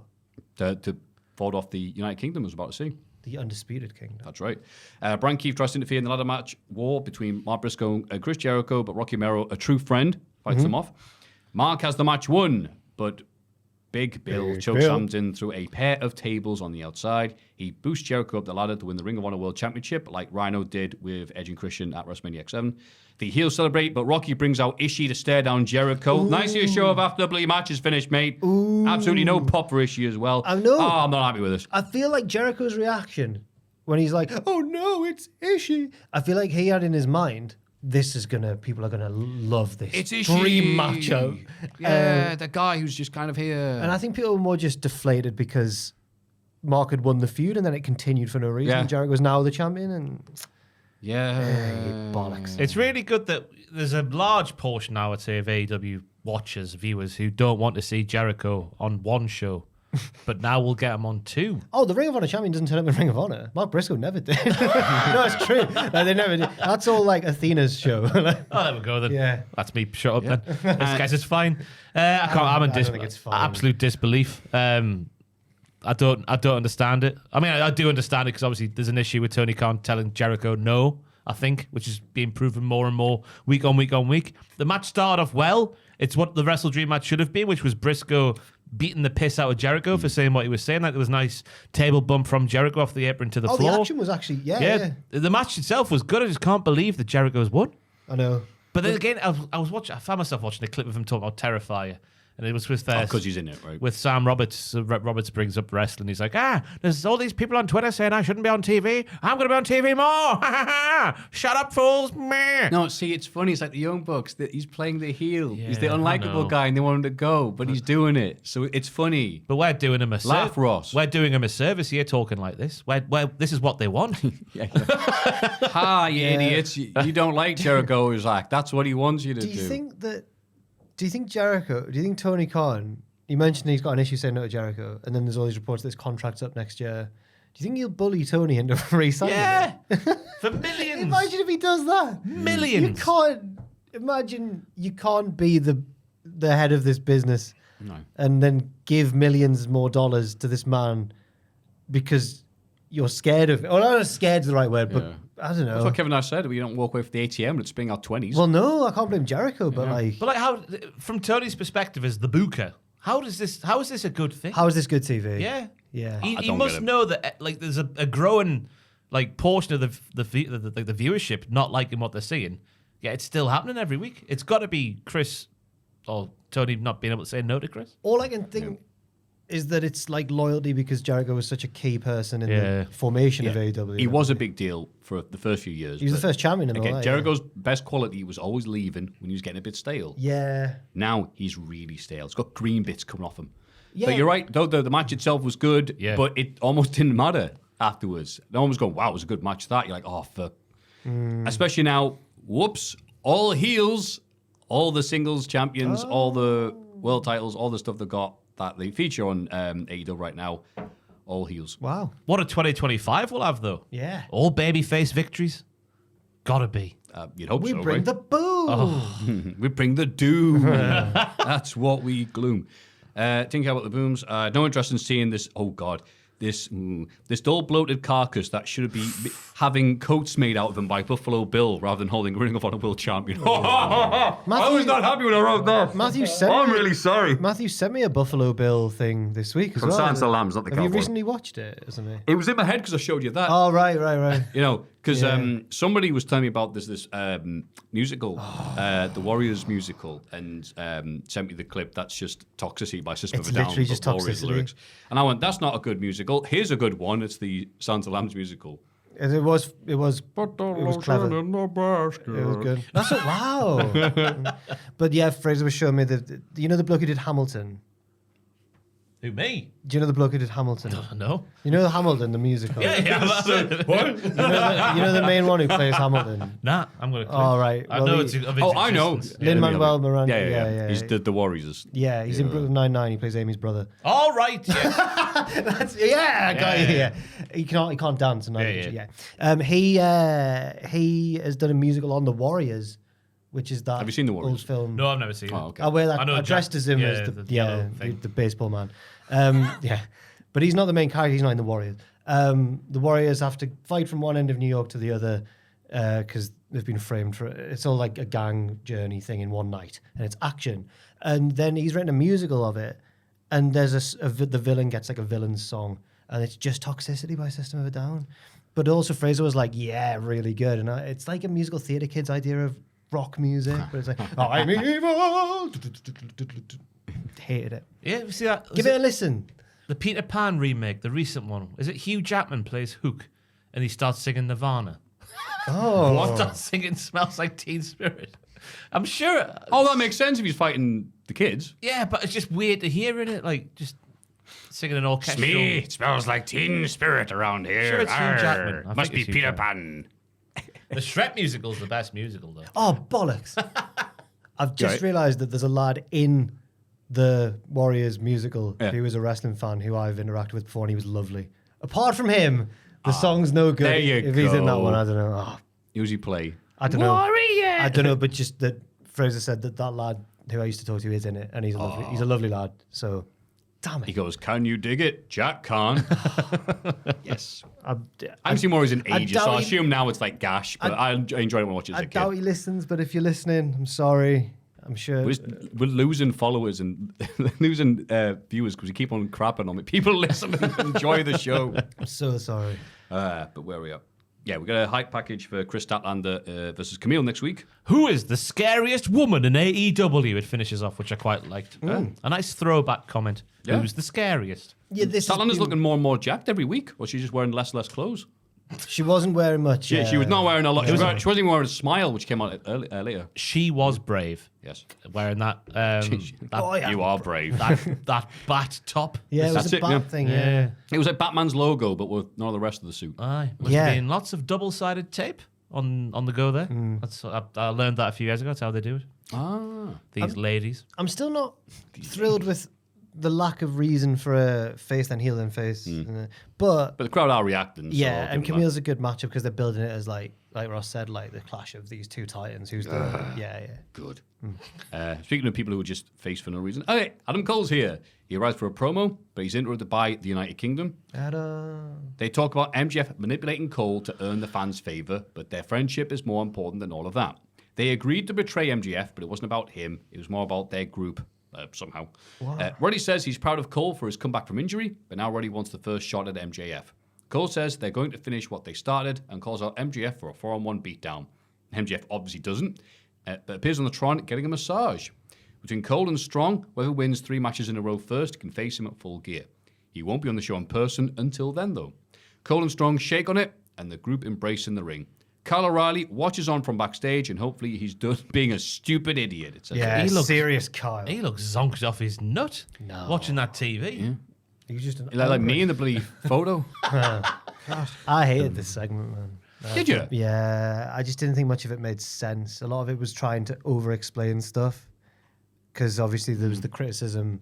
Cole's come back, but now he's a face, but nothing's changed. But they explained that last week, sort of. They explained it enough, and now they can't help themselves. They're going back into it and going, no, we need to explain actually why we betrayed MJF, and there wasn't, the explanation wasn't good enough for me. And then MJF's on the screen, and he's now like a GM. He can make matches again like he used to, which never made sense. But at least it worked because with the Cody feud, Cody wanted the match with MJF so much that he would do anything to get his hands on him. I guess so do they. So did they, but it just felt a bit out of nowhere for me. I get what you're saying. He's booked it like nearly 9 matches there. Yeah, yeah. Depending on who gets the 3 There you go. goals. That's Rampage going to sort out for the next 2 months. They even lampshaded it. That's what people say, isn't it? Because MJF turns to the lovely lady and says, "It's classic. I get people to do stuff, and then they have to face me after." I was like, See, it's funny because he's doing the stuff. He's talking about what he's doing. I'm all right with it because, again, things have changed. They've done a bit of, like, here's the reason why we're face now. Okay, yeah, it's not great.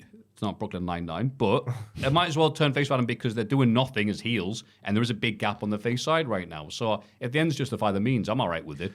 That's why I didn't like the first half of it, as Jack was saying, because we didn't learn anything new. We knew that MJF was using Adam Cole's brand to make him lucky. Yeah. But some people lovable. are... Right, sorry, but some people said, but we don't understand. It goes, well, here's why. So But that's they why already we did turned... that. I don't know. I don't think they needed Nah, to do it. but it means that's why they're with Adam now and they're good because, again, they're doing nothing right now. I don't even know so- why they've been booked back into the storyline with Adam. No. Nobody gives a toss about the Undisputed Kingdom, sorry. They didn't as heels. They might do as faces. Roddy did the We'll Adam. see. People went, we remember that. Yay. People didn't do that. People went, Oh, there was a mild pop. Oh, it was even, Okay. And It you was know, all right. It was Korma. It was mild.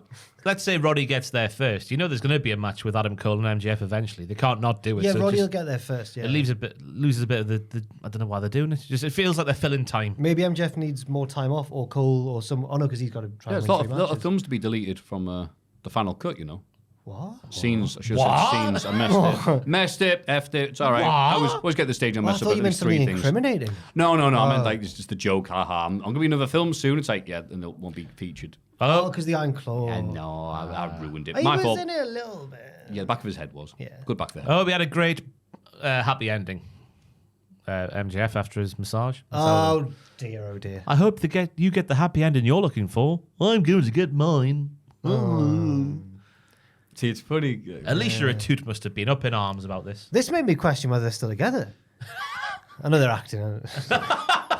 It was just a massage. From Natalia, an interesting name choice. That's the second time he's done that, yeah. It's Natalia. A random, no one acknowledges it. That's Natalia. Do you remember when he told the story about was it the high school sweetheart in the Yeah. car? She was called Liv, and now he's gone Natalia. If Rhea's next, what's happening here? I hadn't thought of that. I'm just imagining suddenly the massage gets a bit intense and he's like, what's going on? Suddenly he's in the sharpshooter. In a video package, Penelope Ford explains why she attacked Jamie Hayter because Hayter's return was hugely celebrated by AEW, while Ford isn't handed any opportunities despite being out longer. Yeah, I think that's a good That's motivation. actually wow. See, look, Adam Cole, pay attention to that. Hayter is interviewed backstage and talks about not being handed anything. Actually, she's worked hard her entire career. Hayter challenges Ford to a match in 2 weeks. Okay, Yeah, it was very well, specific. next week. Yeah. Because MJF's booked all the... Oh, right. That's right. He has no room. I agree. I agree with Penelope over Jamie, I think. I agree with both of them, you know. Fair. I like the setup from Penelope. Get out there, good and proper. Thank you, Booker T. Because I didn't realise that her last televised match, she was Jamie Hayter's partner. I went and checked, and it's true. So the fact that Jamie's being celebrated and she's just been sort of forgotten about makes complete sense. And then Jamie coming back at that saying, I've not been handed anything. Oh, I've wrestled in community centres in front of 20 drunk men for 20 quid. I like it from both sides. That was last week. Jamie's Hayter's outfit was the highlight of the show. She dresses like the teachers from Arthur. All right, you pervert. That was very homely, very nice, very colourful. I don't really understand her change in aesthetic since she came back. She's so colourful now. So colourful. And she used to be a goth. And I prefer... There's so many There's a people lot of dressing goths. like that. As Sting said, where's all the colour come from the shows? It's all grey now, people. Sting in said outfits. this. Sting, Mr. Black and White himself, said, yeah, everyone's not dressing colourful anymore. So I think Jamie Hayter took that to heart. She's done sort of Sting's career in reverse. Yes. Rollins? He has lots of colour. I think he's speaking AEW specific. Oh, so sorry. Sorry, everyone. I'm just quoting the great Stinger. Kyle Fletcher loves red. Carl? Will Ospreay likes green. I've got more colours if you want. Sky Blue likes blue. That's one of the things that... Carry on. The Dark Order love purple. That's certainly D. I mean, I can... Tony Khan likes white. I can't remember what I was going to say. Nah. All right, fine. That's a scandalous accusation. There was a thing on... I love that you rubbed your nose as I did that, though. Actually, without even meaning to do. There was a thing on... That's what you think. There was a thing on Bake Off where they're talking about colours. He's putting like some lime in or chocolate or whatever, and he goes, green is so beautiful. Oh, he got eliminated, man. Yeah. Was he making weed brownies at the time? No, lime. It was Green lime. is so beautiful. Maybe he would have stayed in if he'd got the judges high. I don't know. That'd be British baked off. Come on. The House of Black. Oh, a It's golf Indica. clap from Joel. Yes. It's it's back. Indica week. The House of Black win a squash match against Kevin Koa, Jaden Monroe, and Pirate del Mur. Pirate of Death. Yes. Called Kevin, Jane, and the Pirate of Death. Wow. Hell yeah. Unreal. Buddy Murphy gets on mic afterwards and demands a match with Adam Cole next week. That was a bit random, but I'm looking forward to it. Yeah. Backstage, Cole immediately confronts Murphy as he walks back through the curtain. Murphy says he wants to prove one thing: Adam is fragile. I don't think it'll go well for him. But I like his Kavolka all the same. It just feels a bit random. What we're doing with the House of Black, it's all there, ready to be ruling the world.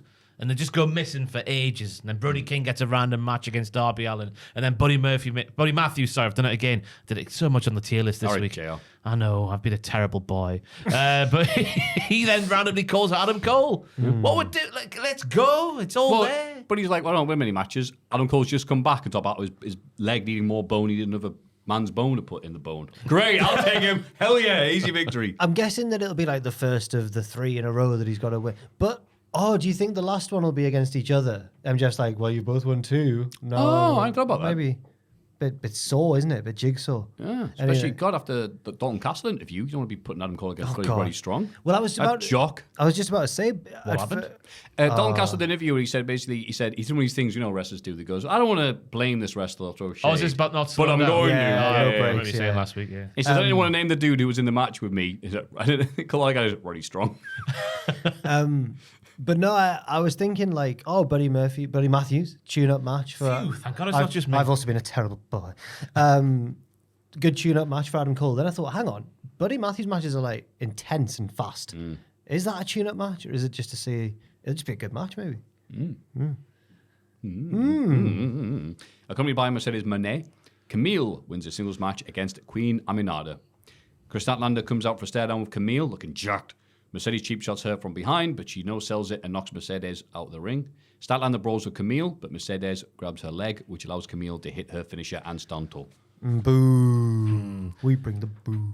Interesting timing on the match because obviously you want Camille to be looking strong, but also the Queen has been getting a little push, not by wins and whatnot, by being showcased more and more on TV over the last little while. And that was proven to be the case there because Camille's longest match in AEW to date was this one, with the Queen still looking pretty strong in defeat. I liked the bit of business done. I didn't mind it. I'm a big fan of Queen Aminata and think she deserves more. But for the purposes of this feud, she's a good opponent for Camille for the reasons Ross said. I'm assuming Statlander's just going to beat Camille and move on to Mercedes. You would think. But who wins that? Mercedes, maybe. I don't know. Actually, yeah. I think Mercedes will end up with Bobby, who's not there yet, but MVP and Shelton. I think she'll end up there. That would be good. She got a card, didn't she? Oh, yes, she did. And I think that'll be a good thing for her because it's not working currently, as I'm sure the whole internet has spoken about. Jim Ross has been talking about it. Okay, yeah, JR's even. The company he works for. It's just not working, is it? Bloody hell. I'm like, all right, JR. Because she walked out there. Obviously, Camille walks out, and we don't know Camille too well, so the pop's not that big. But then Mercedes walked out just after, and there was just no noise again. There was a lot of no noise this week in AEW from the crowd. It was very surprising. Like, I wanted to be like, oh, they popped for this. They popped for Mark Briscoe. I wanted to chant because they wanted him to win. But then, it was a bit miserable. This match was also a bit dour for me. Because isn't Camille supposed to be Monet's dragon? A dragon? A dragon. Right, like, sorry, if she's like, again, it's like the tropes thing, isn't it? Is that a wrestling term? Nah, I think I don't know where they come from. Is it in Shrek? Yeah, you know what? Yeah, Is it like? yeah, actually, it's perfect because Is it like Lord glass Farquaad's the cannon? villain, but like he's got a dragon. It's like a Bond thing. she's Especially the odd villain's, job. Yeah, the villain's never like the toughest opponent for Bond. He's always got a Jaws or a job or whatever. That's the dragon. So Camille's the dragon. Mercedes is the mind behind Yeah, it. sure. Yeah, okay. And you're like, okay, so here comes Camille, gonna sort her out, and it takes Aminata, who isn't being pushed as that big of a deal, like 8 minutes. But she's So being you're like, showcased as a good wrestler, though, is it? Yeah. Aminata. sure, but if they send the build up to Chris versus Camille, you're like, oh, who's gonna win? You're like, well, Chris is. So you're saying Still got bloody 8 minutes, I suppose, of Aminata. do you remember really early on in AEW when it took Hangman like 20 minutes to be Kip Sabian and everyone was saying this? Is it like Yeah, I'm like, right. okay. But I mean, they had all these squash. I'm nothing against squash matches, but sometimes doing a competitive match for the sake of doing a competitive match can be counterproductive in the long term. Oh. This is great debate and analysis from all of us. I know people hate these bits. Go back to 90s footballers.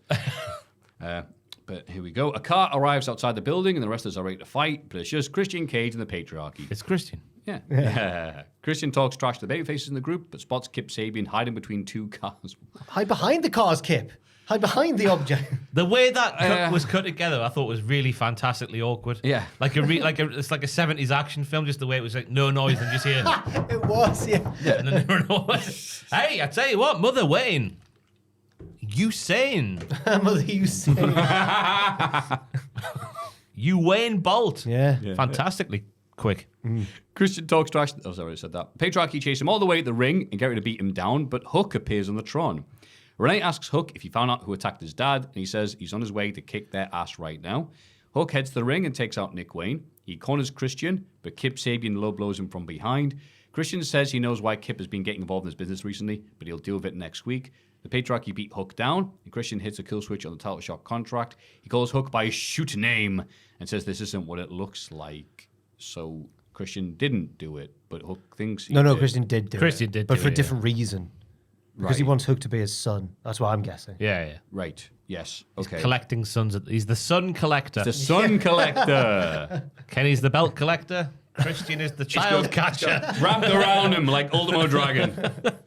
Because it looks now that Kip is his son, unless we find out something different next week, which is when he's going to deal with everything. Yeah. I got what they were going for. I could see the joins a little bit too much in this. Like Hook just happens to be walking to the ring when this is going on, and then the stuff with Kip Sabian, but we're not going to pull the trigger right now, but we're going to get Christian going, I'll deal with this next week. And it was a little bit contrived for me. But overall, I like the whole overall package. It's just slightly underbaked. That food metaphor again. But you are right, Mr. Chef. Why are we supposed to be caring about the Kip Sabian patriarchy thing? We don't know or care about don't know what Kip enough yet. Sabian's Because it's a doing. young lost boy being potentially manipulated by an arsehole. He's 37. He's not 37. Well, I was picking age up. He's older than Cole Custer. Yeah, he's not a child. Is the point I'm trying He to is make. older than Cole Custer. Bless you, he's gonna hate. He's gonna hate. Having said he just randomly made up. He looks young. Joel, can you He Google does. how old? 32. Okay. All right, okay, he's 32. It's the same age as me It's and a Jack. fantastic Yeah, age okay. to be. Do you have daddy issues? Well, Moving on. Do we? just in case to fill the blank in, my father passed away in 1996. Right. Let's. Oh Christ! Really? Yeah. Shut up, you really? don't know I this. bring I'm up sure all he's the talked time. about it before. I mention all the time. He's It make people mentioned it feel to you awkward. before. Oh, good. Oh, yeah, oh, he You is. got me good. No, it's true. Oh, I know. I'd forgotten about that. I apologise. That was a terrible motorcycle accident. What do we do now, Ross? Why do you do this? Hey, new news in the gay pride. Where were we? Jack's mum, she drove in the Tyne Tunnel barricade. She Chris, did. I think Kip Sabian's got daddy issues. I think is where Maffew was going potentially. Yeah, but like, why do we? Kip Sabian hasn't been on TV since he was bloody poisoning people. Why do we care about him? He's been flirting with Christian for a while now. Why do we care? What's He's it? a What did lost you go? boy. Oh God, I'm gonna see what happened to Kip Sabian being a weirdo behind the cars. A lost 32-year-old boy. I lost 32-year-old boy. Yeah, Maybe it'll get good. I'm looking we've forward. been saying this for months. It's like well, there's been nothing. There's been no development. But now, maybe now. I was a bit frustrated when I thought we were finally going to get an answer, and then Christian went, "Not yet." Next week, maybe we'll get tension between Nick and Kip over who gets to be the favourite boy. It's gonna be like 101 Dalmatians. Oh, Rolly, you've just had your dinner. It's Christian and Mother Way in there. Yeah. So there's a lot of stuff happening at once, and you're like, well, do I care about any of this? You clearly don't. I mean, I'm at the minute, no. Yeah. As you say, but we'll see what he says. He's going to deal with it next week, so something will happen. I do find Christian funny still. Christian deals with the people on the roster who have nothing to do right now. I did, And he's usually Christian's very, very good. Don't get me He's wrong. the learning. No. No. He's very. I thought the bit that was really funny was when everyone's waiting for Moxley to get out of the car so they can beat him up. And it's just Christian, but he decides to talk trash. You'll never get this contract. Like, he thinks they're waiting for him. It's just really good. I don't know why they didn't just, oh, sorry, it's Christian. Then beat him up. Yeah. All right, yeah, you're a dick. Yeah. In the main event, Daniel Garcia and Private Party win a 6-man tag team match against Jack Perry, the Young Bucks. Yeah, this was the main event. I like the. Sorry, before you read the rest of the thing. And I should have mentioned the finish was the old way they beat them that didn't work for them at the pay-per-view, but did work for them 5 years ago. When City it string, doesn't matter. When it didn't matter, yeah. After the match, Isaiah Cassidy demands another tag title shot. The Bucks say no, so Cassidy suggests a stipulation that they're not suggesting, but Stokely Hathaway told them this ages ago. If Private Party lose, they'll split up as a team. Mark Quinn isn't happy about this, but the Bucks agree, and the match is on for next week. I mean, there's a storyline here about Stokely Hathaway. Joel in the background. Could you go on Stokely Hathaway's Twitter and just get the tweet where he's like, "Don't talk about that" or something from last night's Dynamite? Because he gets abducted by someone. He gets taken away from his seat. But as for the match itself, What's going on? yeah. No, with that, yeah. Oh, What's yeah. going on with that? That's what I was going to show because I think we'll get away with seeing a second. But yeah, as for the match itself, I like the fact that PP and YB were presented as equals once again. As we say, they get the I win don't when know it if we doesn't should really show that. matter. We can watch it off camera. That's just there, that little bit there. It's 1 second. What the hell? It's 1 second. We'll be all right. Can we show that? The swearing of that thing. Don't, there- is- don't click it. There's big curse word there. Oh god, there is a big curse word. He can blur that in post. He gets ripped No, from his seat. he's picked up. Yeah. Not picked up. You can find it on Stokely's Twitter. Yeah. What's that story? What was that about though? Yeah. It is funny. What a lucky guy. What is it? The match was good. I've got nothing to say about the match other than, again, Private Party have won, when it doesn't matter. And they fell for the bait from Stokely, haven't they? He was the one who suggested it. He's not their manager, but they're going with it. Well, Isaiah's fallen for it. Oh, yeah. Mark is not happy. Oh. You needed an Ava there to be like, do you want to check with your partner? This is either sowing the seeds for the feud they'll have when they lose and break up, or it's genius diversion. They're going to win. I don't know, because it's only on... I say it's only on Dynamite. I feel like Alan Hansen talking about children. It's only on Dynamite, so I don't think they'll get it done, do you? No. I hate to repeat myself, but it's hard to care about them. It's why do I want Private Party to win when they're presented as losers? because I hate the Bucks so much. I don't hate the Bucks Oh, wow. The gap. Let's not say crazy things. The Right? amount I like Private Party doesn't cover for the amount Yeah. I dislike the Bucks. I'm just There we go. Said along that right. similar lines. Like, if Private Party don't beat them, who's left? Outrunners, is it? That's it. Yeah, runners. Yeah. How's the Go away, Black? Private Party. How's the Blacks there waiting? Yeah. But we need to Yeah. They've already beaten the trios titles. They've got the reason to have a match for the tag titles. FTR Yeah. again, mate. Maybe it's not. Who else is there? Obviously, Brian Cage and Lance Archer. There we go. Maybe. Oh no, wait. Claudio and Pac already have the trios things, don't they? With Wheeler? Oh, right, Yeah. okay. Yeah.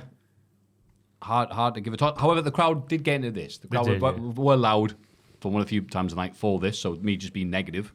Good for them for getting that in the main event. But how dare you be happy for more than a second? Because the BCC's car finally arrives outside. It's only Marina Shafir by herself. That's because Wheeler and Claudio are already in the arena, and they ambush the faces in the ring. Moxie is here too and drags Chuck Taylor to the ring. Wheeler prepares to Pillmanize his leg, but Claudio puts it round his neck instead. Orange Cassidy tries to save the day, but he's too late. The rest of the locker room arrives as Moxie's group leave through the crowd. The Elite stay out their way while everybody else checks on Taylor. Orange Cassidy looks like Anakin Skywalker. He found out his mom. He found his mom in the Sand People village. I slaughtered them like animals. That's right. That's in episode 2. Yeah. I was going to say, I was probably going to go for the moment where he found out he shagged his own mom. No, he never did that. That was never a thing. He shagged his own mom. Have you Been watched? through this. Have you watched episode 2 now? No. We've been through this. Yeah. That moment where Qui-Gon's like, oh, I said something special about that boy. And he's like, oh, the father went away. And Yeah. he grows up to be the father, does he? No. What? He grows up. Anakin's I don't know if I want you to not stay Luke. at your current level of Star Wars, so you never learn out the Anakin- rest. It's great. Just Am I Mandela-ing this? Yeah. Slightly. No, don't blame Nelson Mandela. Yeah, I'll blame him for lots of things. Terrible guy. No, free him. I say. Great song Free as him. well. The Sand People locked him up in episode 2. Who does Anakin grow up to be? Darth Vader. Yeah, exactly. Right. I mean, yeah, exactly. Yeah, so he's been given the powers bestowed upon himself when he had intercourse with his own mother. No. That's the bit. That's the problem bit here. The mother. The Vader bit's fine. It's the other bit. The mother's Padme. The lass who's way older than Anakin, but it's all right by the time that they. Yeah, I know. Yeah, I know. Is Padme the fake- Cancel Darth That's Vader for being Natalie a Brit Portman. Yeah, Rest. the fake one or Yeah, the Natalie real one. Portman. Yeah, the real fake one. The real So fake. she's just a handmaiden, but she's the real queen. Yeah. I know Yeah, that just bit. for safety reasons, yeah. Yeah. The assassination attempts. and all that. Scandalous, though. Like Saddam. Well, because then there's a bit in the second one where he comes along and he's like 19 now or whatever, and she goes, "My Anakin, how you've grown." Oh, I know.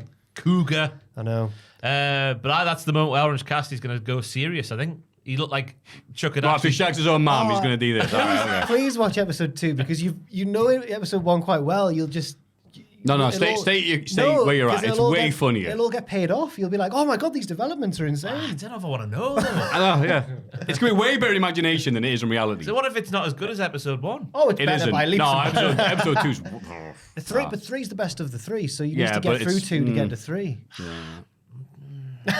Yeah. I don't know. I don't want it to be like one final beat where it starts taking itself a bit too seriously, you know? I Oh, enjoy very much does. I enjoy Yeah. it being a bit more That's flamboyant a with good comparison, actually. Jar yeah. Jar Binks. Yeah. He's Oh, yeah. excellent. Three's grim. Yeah, you're dead on the money here, actually. 3's excellent. But Yeah. Orange Cassidy is yeah. Wanna talk that's- about wrestling? He looked like Chuck had actually been killed. So I He think got turned into Chuck Steak. that'll be the moment. Yeah. Yeah, so he's going to realise if I don't step up now, my friends are going to get hurt. Yeah. So Oh no, he's not friends with Trent anymore. Who is he friends with now? Kyle. the conglomeration. Kyle. Kyle and Yeah. Kyle. No, Kyle was... Oh, no, so yeah, Kyle isn't friends with Mark, apparently, but... No. He's got Ishii, Willow, And he's got a Rocky. Rocky. He could be He's a kind of a sacrificial friend, I guess. He's And, a you plus know, one. As AEW was hammered home over the past few weeks, everyone was a bum until they had their lives transformed by AEW. So That's he needs to right. stand up for that as well. Orange Cassidy was right. He was wrestling for Chikara before this. I was going to say the majority. I'm not going to Such use a the word. nasty shot at Fire Ant. I'll tell you. I'm not going to use the word bum, but I reckon they're a lot richer now than they were back Yeah. before AEW. I hope so, yeah. Yeah. So good on Tony Khan. It is weird that it's happening at the same time as the Elite Corruption storyline that's never really been paid off. But at least it's been referenced, I suppose, on screen with the Elite deliberately staying away and saying nothing to do with us. It is, I just find it a bit weird that they're fighting so hard for this brilliant company, but we were just told how corrupt the company's become. And there's a lot going on. Well, Moxie's trying to fight for what's right and fight for their lives. You're right, actually, aren't you? Yeah, he's trying to... Yeah. He's, He is a real Sicko. Yeah. Fights for the rights of all the sickos. He is a real sicko. Fight for what's right. Fight for the greater good. Forests. That's great. Hey, That was good. That was Fantastic, beautiful, man. I was trying to speak, but Sick of my I was life. too busy crying. That was the week of wrestling. Let's have a rummage in our mailbags. Mailbag time. Oh, yeah. Hello, diddlers. Now, Oh, sorry. before you read this out, just stick with it. Okay. I haven't read any of these. This so- first question, just stick with it. It'll all all right. be all right in the My end. hand there, so I can't see. Hello, diddlers, and the Hello. iconic heartthrob Joel. Hello. See? That's not just me, recognise I'm real. I've been contemplating this question for months now, so let's just get right into it. Gentlemen, I need to know which wrestlers you guys edge for. Right. Right, stick with it. Like edging, I'll stick with it. Yes, you read me correctly. After being exposed to a particular wrestler for however long, I'm curious who y'all start edging for whenever you see them. I'll start with my answer, of course you will, for this question, and I choose Bianca Belair. Before I explain, I know that as wrestling analysts, you understand what I'm asking, but allow me to clarify for the general public. I would like to know which wrestlers you enjoy for the most part, but there's just one thing you've noticed that stops you from fully enjoying them. Right. I get it. That's not... No, I get it. For example, with Bianca Belair, she's a great wrestler who can put on a banger match whenever. She has confidence. The main event look, she's great with children, but the only issue... What do you stop? Why is The it? only issue... Why is that a quality you should be happy about? Why is it Great with kids. A role model's great with kids that she meets. No, but while talking about Listen to positive qualities, like... yeah. The only issue I feel is she's limited in what she's given with promos. There's been dozens of times where she just sits next to the commentary table or have had in-ring segments interrupted before speaking. Promos are how characters get better developed, and WWE kind of avoids this with Belair for seemingly no reason. This seems out of her control, but it stops the full explosion. So instead, I just edge. With that said, which wrestlers in either WWE, NXT, or AEW do you guys edge for? Sincerely, former Newcastle United FC forward Alan Shearer. I looked up best Newcastle players and he popped up, so cheers, of course. A.K. Kia Rock Smith from Philadelphia. Oh. Thank you, KRS. Mine's Edge. Wait, no, you have to it's yell not. Shearer before Jack starts talking. There you go. Sorry, what were you saying, mate? No, I'm not falling for this. All right, I promise. No. What have you All right, then, Ross, what were you going to say? I don't know, like Jack go first. No. So mine would be Edge because I think that please, lads, I can't do the podcast like this. Lads, I can't. We're not doing anything. I hate this so much because I know it's gonna be loud as well. No, just do it. Just get out of the way. Just do it. Just do it. Do what? Just do it. Do what? Just shout Shearer. Just do it. Oh, okay, I want to shout at Shearer. Just do it. That's so 2019. Yeah, do it. come on now. We Just can't do it. repeat a joke.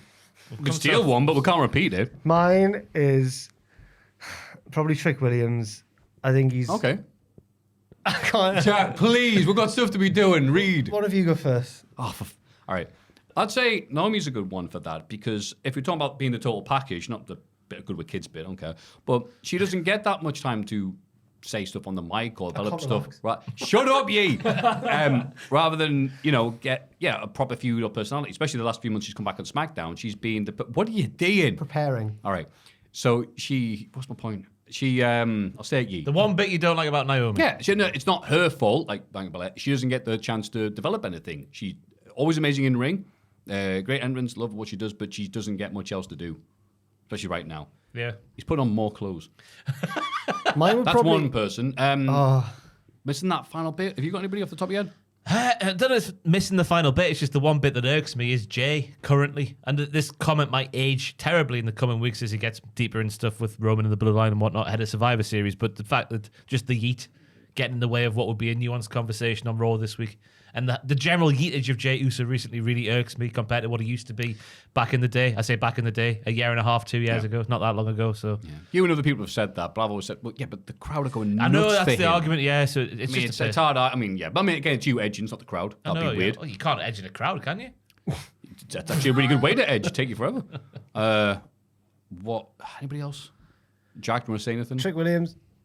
I think Why? I think these. I think he's limited in the ring, but what he does is it makes him a star. He's limited in the ring. A little bit, but he doesn't go beyond the bounds of his abilities, and he gets booked to his strengths. I just think that sometimes his matches go along the same path, but I can't deny how much I enjoy him on the mic and his star power. Okay. Yeah, I don't know about the other promotions. No one jumps out. Yeah, I don't have just that one quality. Because if I like someone that much I'm willing to ignore the fact that they don't have the other thing. It's almost like the wrestlers have to be perfect. Yeah. Yeah. We've all given one answer. I guess that's enough, is it? It is. Yeah. But Jack's still on edge for some reason. Joel, anybody else you could think of? Is it making you feel left out? Because you got a I shout would out? take those headphones off, Joel. We're not going to yell. We're not. He's not going to do it. He's going to do it at the end when you point at the screen. You're hyping us up so much. It's no longer good. He's not going to do it because you keep giving little glances to each other. Oh, there! I just saw a new one. Ross, I'm sorry I looked at you on the podcast. Even look at me. Being gossip. You cannot look and you can't touch. I can't know the next lyric. Something from the stars above. Stars above. That's what. So heavens above. That's what old people say when they get shocked. That's what Like Jack's going to yell when we yell Shearer. That's what Kalani Jordan says when he gets shocked. Heavens up. Good gracious me. So yeah, what's the next question? Good evening. Good evening. At time of writing, my province of New Brunswick has just had their provincial election to elect the new premier and members of the Legislative Assembly. It was won by Susan Holt, who will become the first ever female premier of the province. But this is a wrestling podcast, not a political one, thank Christ. The reason why I bring this up is because when she came out with her family for her acceptance speech, her husband was dressed in a smart blazer and a prominent wrestling tee underneath. And no, not a fairly common one you would see out in the wild, like Macho Man or Austin, but Sami Zayn's honorary Oos shirt. Naturally, I popped big for this, as you don't often see such swag out and about here, let alone for a political event such as this. My question to you diddlers is this. Was there a time when you saw wrestling swag out in public where you either didn't expect it or someone wearing some obscure wrestling merch that you didn't have them pegged for? Pegged. Obligatory gratitude section here. Being a fan of all you fine folks since the days before Cultaholic, long-time patron of both Cultaholic and Triple Jump, thank you. Thank you. And first-time writer. Love everything you lot do and always look forward to everything you put out. Keep up the amazing work. Sincerely, former Canadian-born Premier League defender for Newcastle United again, David Edgar, a.k.a. Ben H. from New Brunswick, Canada. Thank you, Ben H. Thank you. Terrible footballer, David Edgar. Was he? Terrible, yeah.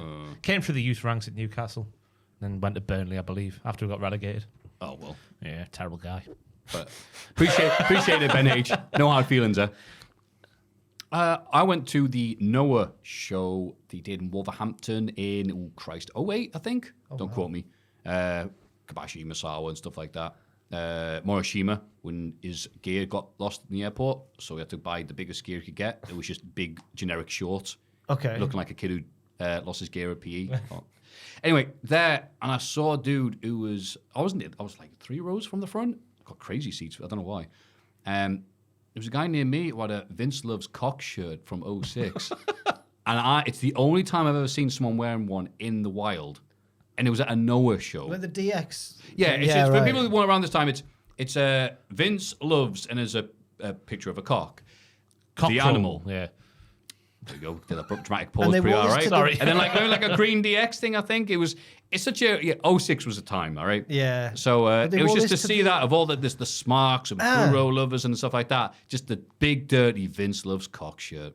They wore that to the. They've been taken. To Noah. They've been taken by a smart friend, but they just Yeah. know wrestling on a surface. Yeah, and they were close enough to the ring that Maffew would have seen it.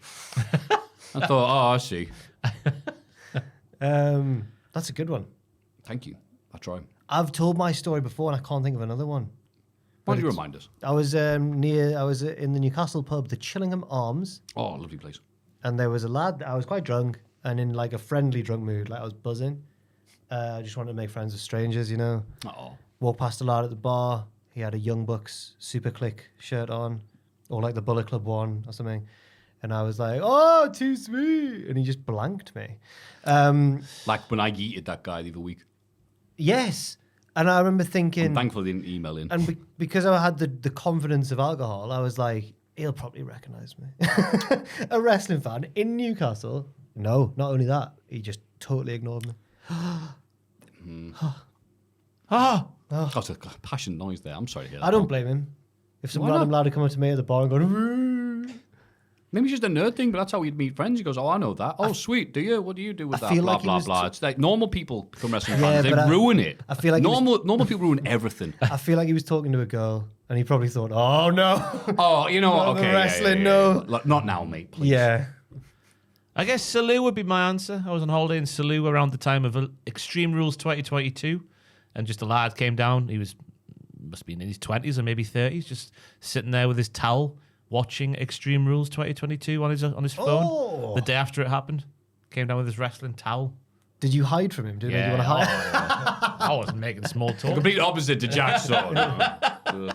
No, but on holiday though, that's Oh. In the hotel where we're staying as well. I mean, if we're there all week, that's I it, can isn't it? imagine you saying to Kayla like, "Oh no." There was like the sunbeds, and then there was like a coffee area behind the sunbeds.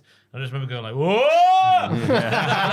Did you try and call a sponsor Kayla? Kayla, we're going to go home. Go home. Just go over there and leave him alone. Kayla's there. What do you mean? Is there a fellow wrestler? No, don't yell. Don't yell. Also, just very briefly, he's just popped in my head as you're talking there. There was a guy that went...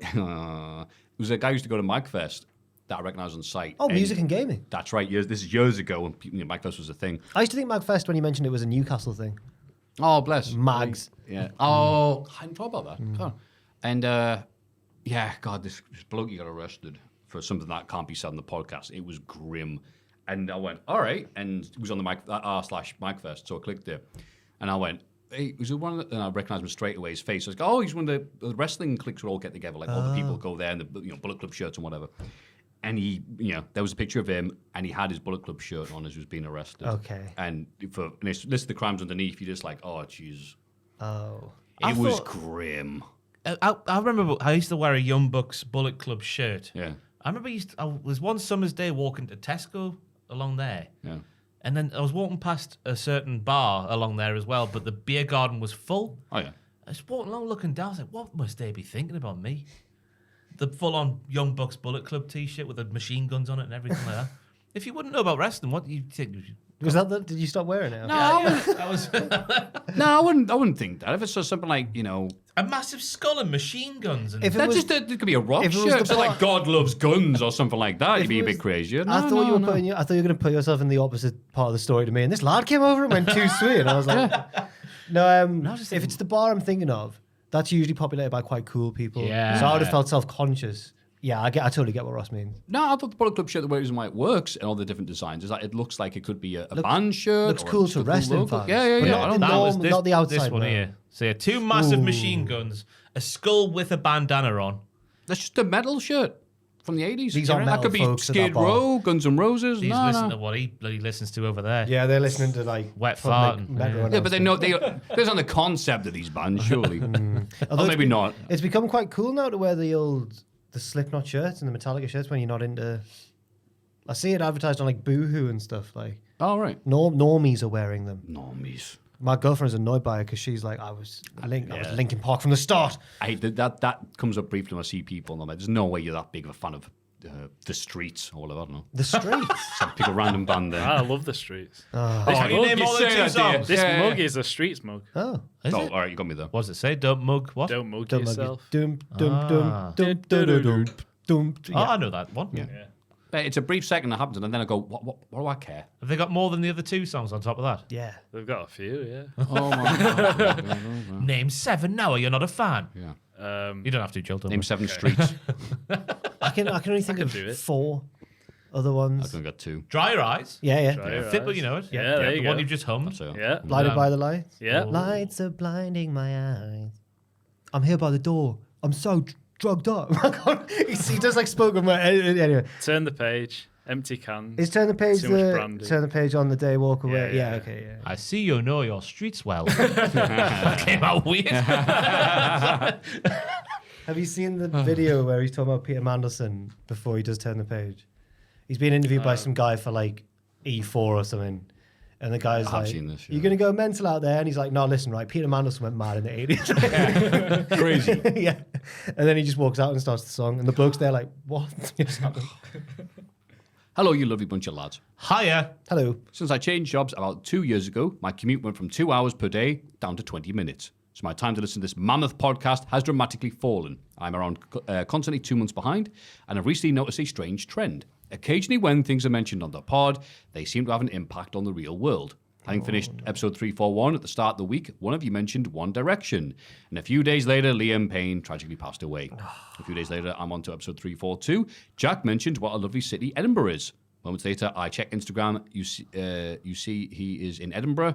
Is truly the curse of the podcast, or are we living in a simulation? One of those examples is way heavier than the other one. My question is, if you could mention something now that in 2 months' time would magically come true, let's keep it wrestling related, what would it be? Many thanks for all the amazing content you all create, and hope to hear your answers in 2 months' time. All the best, Ben from Peterborough. AK former Newcastle manager, something, whatever. I would like, and thank you for the question, Ben. I'd like Kevin Owens to win the Royal Rumble. Oh. It's not the most outlandish thing I could ever No, say. it's but, absolutely fair enough. I've got no notes there. That would be... Yeah, gives up set up him versus Cody, which I don't think any people are talking about. Or... Oh, yeah, it would have to be Cody, wouldn't it? I'll still go for it. I like Owens. He's read my bloody mind. Really? Oh, my word. I was Still your thinking, yeah, thoughts? We're basically Do you want to do the November. take again so you can say it first?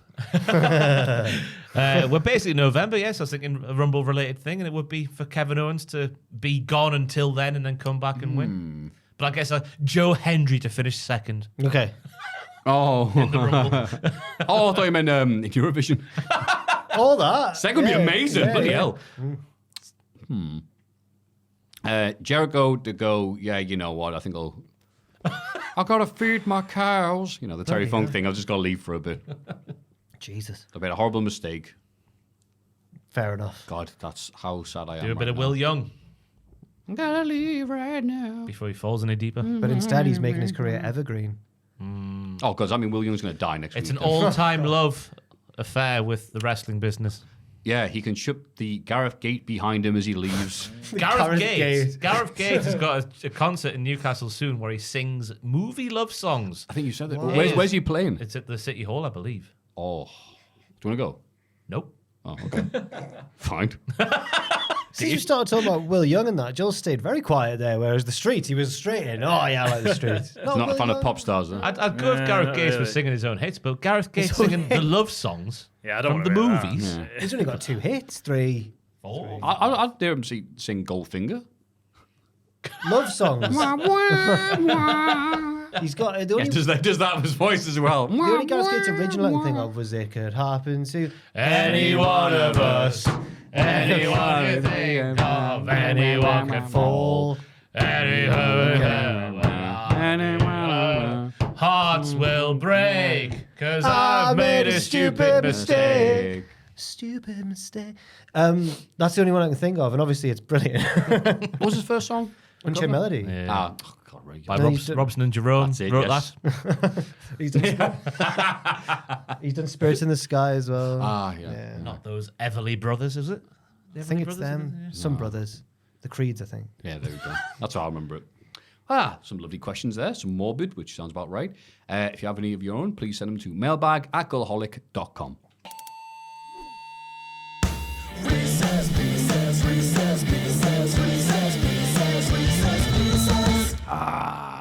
Gagging for a wrist piss, me. Good evening, Peter Files. Using Peter Files. That'll be Oh, that's a reference. Oh, Mark Austin. that's a long time ago, that. Recently, I got stuck between a Dwayne Johnson and a hard place. Puns this one, yay. Come on. It was either a 9-hour train ride or being locked in a car with the in-laws for 5 hours. You got to go the train. No, unless you like your in-laws. So I had 9 good hours to think about. I turned into a 70s comedian. Hey, really? Take my wife, please.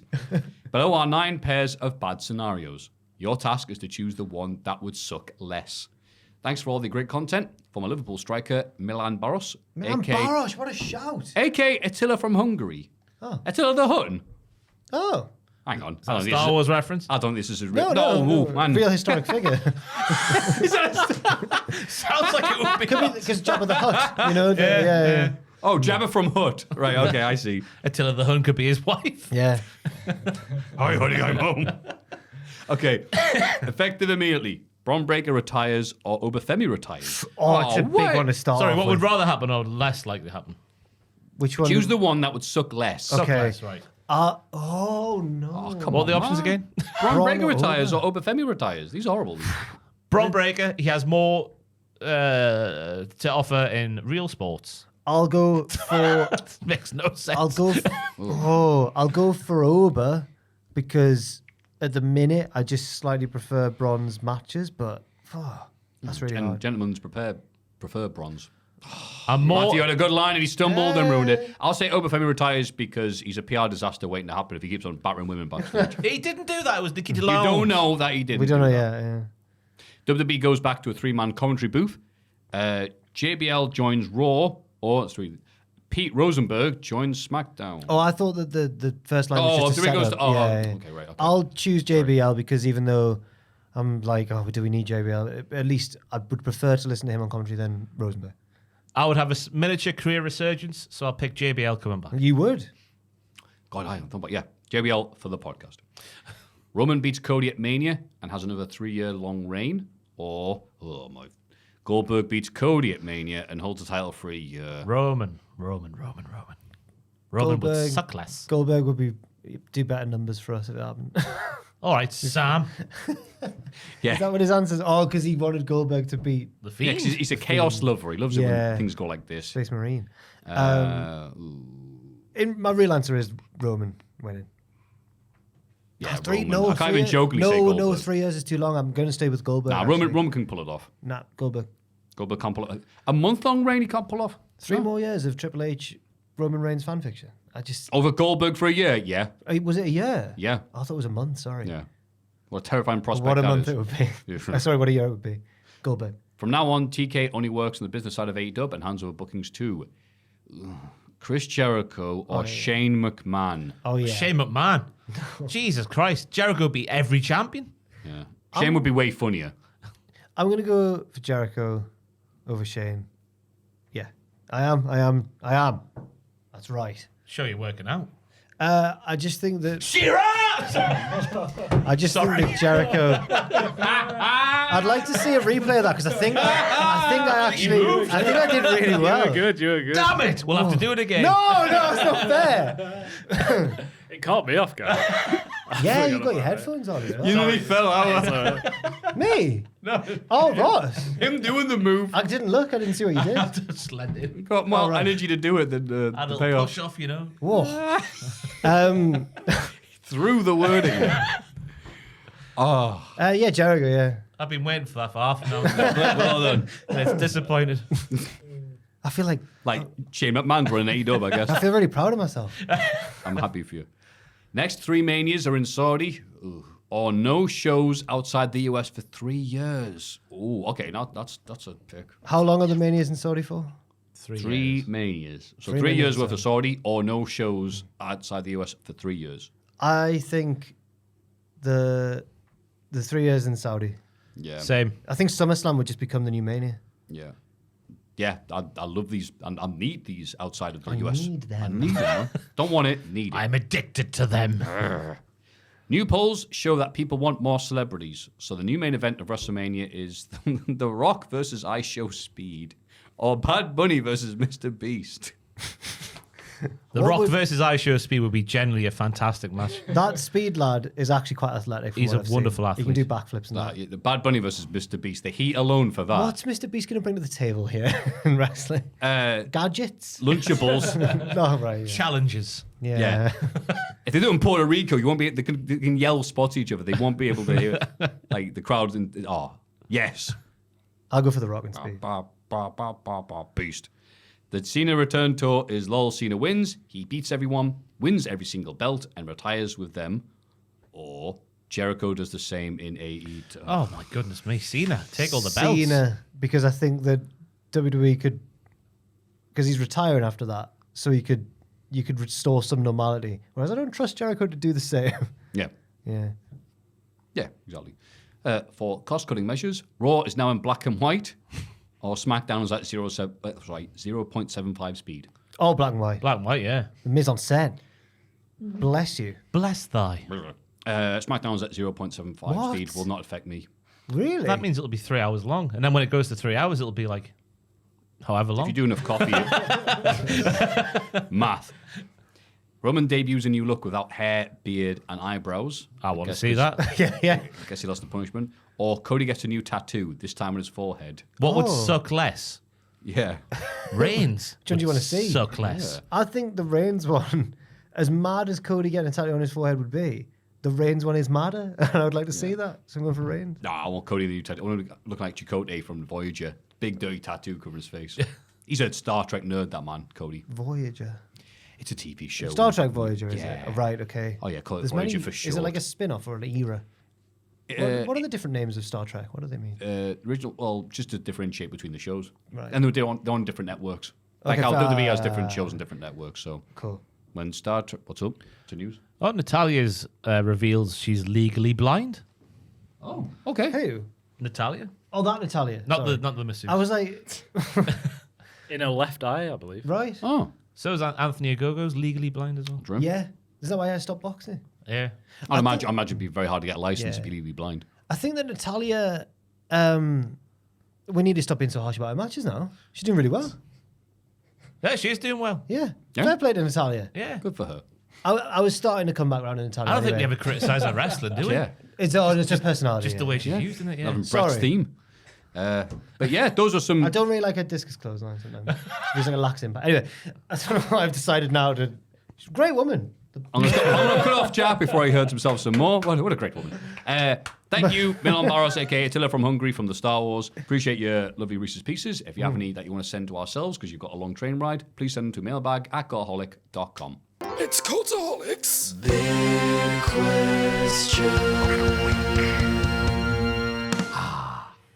What a lovely long podcast it's been. And now it's time for the possibly Hall of Fame winning segment where we say the producers' names. Polishing my guns, Maffew. I know you are, God. Get them all shiny.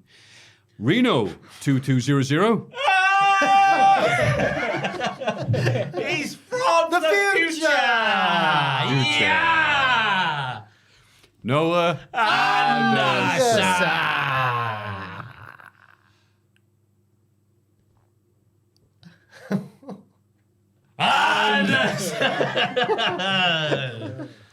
Levi LaRue. He's going in for the kill. Doing it for the thrill while wearing beads, and he throws it at the crowd like a raging Cajun from Wait. Louisiana.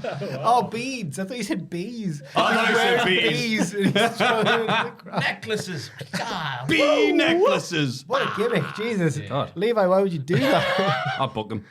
Jimmy Gillen. God, dear. Gillen. Gillen. The best. The best man man going can back get. around the rotation now. That's a great one, though. Yeah. That should probably be his permanent You're one. the king. Jimmy Gillen, your head kicking tonight. You're on. Walk like any Gillen. Oh, that's good. I like that. I don't know about that. Larry Robb. Larry Robb brushes is on the greatest- Patreon. He is a great man. Da, da, da, da. He was in the front row the other day. Nice hair. Damio. God, there's so many now. Put Damien. Forget how we I started. put my hands Damio. up in the air No. sometimes, Oh, saying Damio. Gotta let go. Damio. There we go. Got to have a bowl of Kellogg's fruit and fiber. Do you have any swords in your house? No, Justice Mace. Justice Justice Mace. Mace. What was the one I There was did? one that for- last yeah, there week? was one last Justice Mace. Oh, Justice Mace, Justice Mace. Ma. He's bloody poker face, isn't he? No can't one read knows my. what he's Can't thinking. read my. Justice Mace. Justice Mace. And finally, Tear of Grace. Tear of Grace, we know him. He's great. Yeah, he's a good, Good lad. lad. Yeah, he's a good good lad. lad. He would hate all Yeah, of he this. would. Yeah, he would. What Only singing. What are they doing? No, he's a relentlessly entertaining man. He would be able to do this segment really well. Yeah. He just goes. Quick. Check out his YouTube channel and his Twitch stream. Yeah, he's cool. Yeah. Yeah. You get on with him. get on Yeah, with it, yeah. yeah. Just Oh, that's thought wrong with him. I'm You're just the most to imagining- like him here. Yeah, you would really Oh, get on with sweet. him. Yeah. He loves that Binding of Isaac game. Oh, good lad. Yeah, there you go. of 700 hours in that bastard thing. Yes, tear of grey. Now I like you, fellow nerd. Wow, can you believe there's a bit after that? I He's can't. in the podcast now. Oh, no, don't be silly. The big question is, who is going to win the prestigious Saudi Arabian title belt at Saudi Arabia? So on the men's side, we've got Cody Rhodes and Gunther. Quite hard to call. On the women's side, we've got Nia and Liv. Less hard to call. I would say the women are harder to call. Okay. I don't know. I'm fed pilled to the gills with the pill of Goldberg. Goldberg's pill is in my throat, and I'm swallowing it now. Goldberg will cost Gunther, allowing Cody to win the men's. That's what I'm predicting. 9 is what Gunther's telling me, because he speaks the German. I reckon Cody looks to have Gunther beaten, possibly, but then here comes Kevin Owens. He can't be in America for the wrestling, but it doesn't say anywhere in the fine print he can't get on the plane to Saudi Arabia. Easy get a plane there, getting the plane out. He's suspended from the WWE. But different rules over there. The first W stands for what? What? Oh, bollocks. And Saudi Arabia is in the world. It is in the world. Yeah. In the world. Okay. That's hard. Balls. All right, Ross, what do you think's going to happen then? I just told you before you said your answer. Yeah, the Kevin Owens one. No, but I'm trying to stall for Oh, time. sorry, no, you said the Goldberg one, didn't you? Yeah, Oh, Goldberg. God, who do I say here? I could go either way. I think weirdly, even though he's like the main babyface, I think Cody can take a loss more than Gunther at the minute. So I'll go for Gunther. Oof, feels weird saying that. Feels weird. I don't think there'll be anything clean about it, though. No. So what do you think's going to happen to get that? That isn't Goldberg. Or Kevin Owens. Bloodline. Something like that. Don't know. Okay. You'll like spill their coffee backstage beforehand. Oh, Randy Orton accidentally somehow. Oh, sorry. Yeah. Oh, I was only on here because I thought Ludwig Kaiser was going to be out here. Oh, he fallen and brained you accidentally in the elbow. Sorry about that, Cody, my good friend. Can't picture Gunther taking a pinfall loss at the minute. But watch, fast forward. 3 crossroads.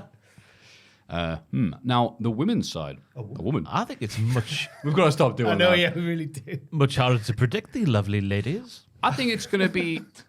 Stop it. Yeah, it's all down to the Money in the Bank. Tiff Strat's going to come out. Oh, do you reckon that's going to happen there? Absolutely, because then it gets them out having to do a proper finish with one of them pinning the other, which I think is what the show is trying to not do. That would make a lot of sense. Yeah. And it would give something big to happen on the crown jewel. So you think it'll happen after the match, or you think Tiffany will win the Like match? during. Tiffany will win. But what does that mean for her title? Does she get the championship of the lady she pins? The lovely lady that she pins? Yeah, and the crown jewel. And the crown jewel. And she goes, loves "Look." that because she's shallow and she loves shiny And that's things. where she goes, look, that's why I waited. I pretend to have the flu, cough, cough. And then, wait till Saudis going to have 2001. Yeah. Oh, Not dumb. I like the sounds of that. Yeah. Do I not like that? I'll say. I'll go for that as well then. Yes. I can't think of a better alternative. No. When's pitches? Next That's the week. thing. Oh no. Well, it's already been No, set sweet. now. You've won the. Oh, pitches. okay, great. You're not Yeah. even on it. You won it. It means you'll have to watch the show. No, you need to hear what Andrew has for the dialogue for everyone involved. Oh, And then yeah. Nia breathes. And then Tiffany breathes as well. They look at each other a little bit. Sorry. Then Morgan also breathes. He definitely writes fanfic, that lad. No, he could though. He'd be wonderful at he'd it. be really He's really. He gets the emotion across very well. Yeah. Me and Ross, it turns us into silly boys though sometimes. Well, let's go for the storyline beats rather than what they say in between each Right. beat. So that's it. I think he's a good team together to write these fanfics. It was just You can the do the other, high spots and he can do the rest holds. it was just the other week when we realised that he can't be the first one to say no to a pitch. So Ross did one that neither of us liked, but Andrew made me go first because he couldn't do it. He couldn't bring himself to. Oh. I know he's adorable. Definitely killed someone. Too pure. Wow, what a lovely... He's killed somebody! Dan Heppel kept doing it last year on my birthday. He kept starting rounds of applause in the pub. I hated it so Rings a much. bell. It was horrible, man. People looking round and blaming me because I'm the center of attention. I'm the one everyone's looking at. That's why he was doing it, I think. Sorry. Thank you for that thought. It's all right. That is what ends this podcast. Jack, you've been wonderful. What have you got for us until next week? I've got the matches of the month for last month is out finally and has been for about a week now. Wonderful. But it won't be too long until the next one. My next Weirdest Episodes is written but not yet performed. I'll be doing that on Tuesday or Wednesday next week, depending on when the studio is free. And then I'll pass it off to Luke. And then by the time Survivor Series comes around, it should be out then. But I'm plugging something quite far in the future right now. Hell yeah. Building hype. Anything this weekend? No, I'll leave that to Ross. Your lovely Twitch streams? Yeah, we missed it this week because Owen was off, but next week we'll be back Wednesday, twitch.tv/Cultaholic from 6 p.m. UK time. Sweet. I stream on the Hold and Give Football YouTube channel. Go to the homepage of the Cultaholic Wrestling YouTube channel, scroll down, and it's on the affiliated bit at the bottom if you can't be asked to type it in. I'm Sunderland, because I am a big Sunderland fan. Sunderland.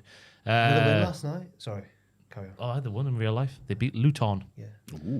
Louis Luton. I did a tier list with Andrew, which Joel will tell me roughly when it'll be ready. I have no idea. I can. Well, I don't know. I don't know. I don't know when it's Who knows when that'll be out? I've also got another. We're going to try and break a world record next week. I'll leave that as a suspenseful thing until the video goes live. Joel will be involved in the I was there. The sort of production of it all. So yeah, that'll be live next week. Hopefully, all being well. I won't plug Botchmania 500, which you can find on YouTube by typing in Botchmania 500. Instead, plug the fact that Cultaholic can finally put out their rating that annoy family members. The tier list. Ranking, yeah. Oh yes. It's not a tier list, it's a ranking. Beg your pardon. Yeah, It's yeah. different, it's a different Worst to thing. best. Entirely different. Yes, so you're completely different. Takes long to edit. So that's finding Less out. personality, you know. It's more just about the facts and the figures, you know. Whereas on the tier list, you really get a sense of what the guy in the chair's thinking at the time. Yes. Thank you for putting on that voice. Joel, you've been amazing. Have you anything to plug? Thanks. You've been amazing as well. Oh, he's dubbing. No, I've got nothing. Just public service announcement. I've got one more thing to plug. Here is another public service Throw it back announcement. to Jack. Ross is doing... Oh, sugar, yes. Yeah. Live on this YouTube channel God, on Sunday evening will be a NXT watch along live stream with just myself. And yes, that'll be live when the show's going on. YouTube.com/cultaholic/live, maybe. Bless you. Such an important event. Yeah. No, it is. Big I know, it really is. It's really going to be good. It's just Sorry, I funny. spoke out of my Monday about it and I've forgotten about it since. Bless you. In fact, Jack mentioned it. He reminded us on Wednesday. I did. So I don't know how I've forgotten about that. Maybe because we just sat through a 7-hour podcast. That'll be it, yes. So this has been the lovely Jack, the lovely Ross, the lovely Joel. Patreon.com/Cultaholic. Mailbag at cultaholic.com. Now I'm going to point at the lovely screen and say our favourite Newcastle striker on a count of 3. 1, 2, 3. Salami! Cheers, pal.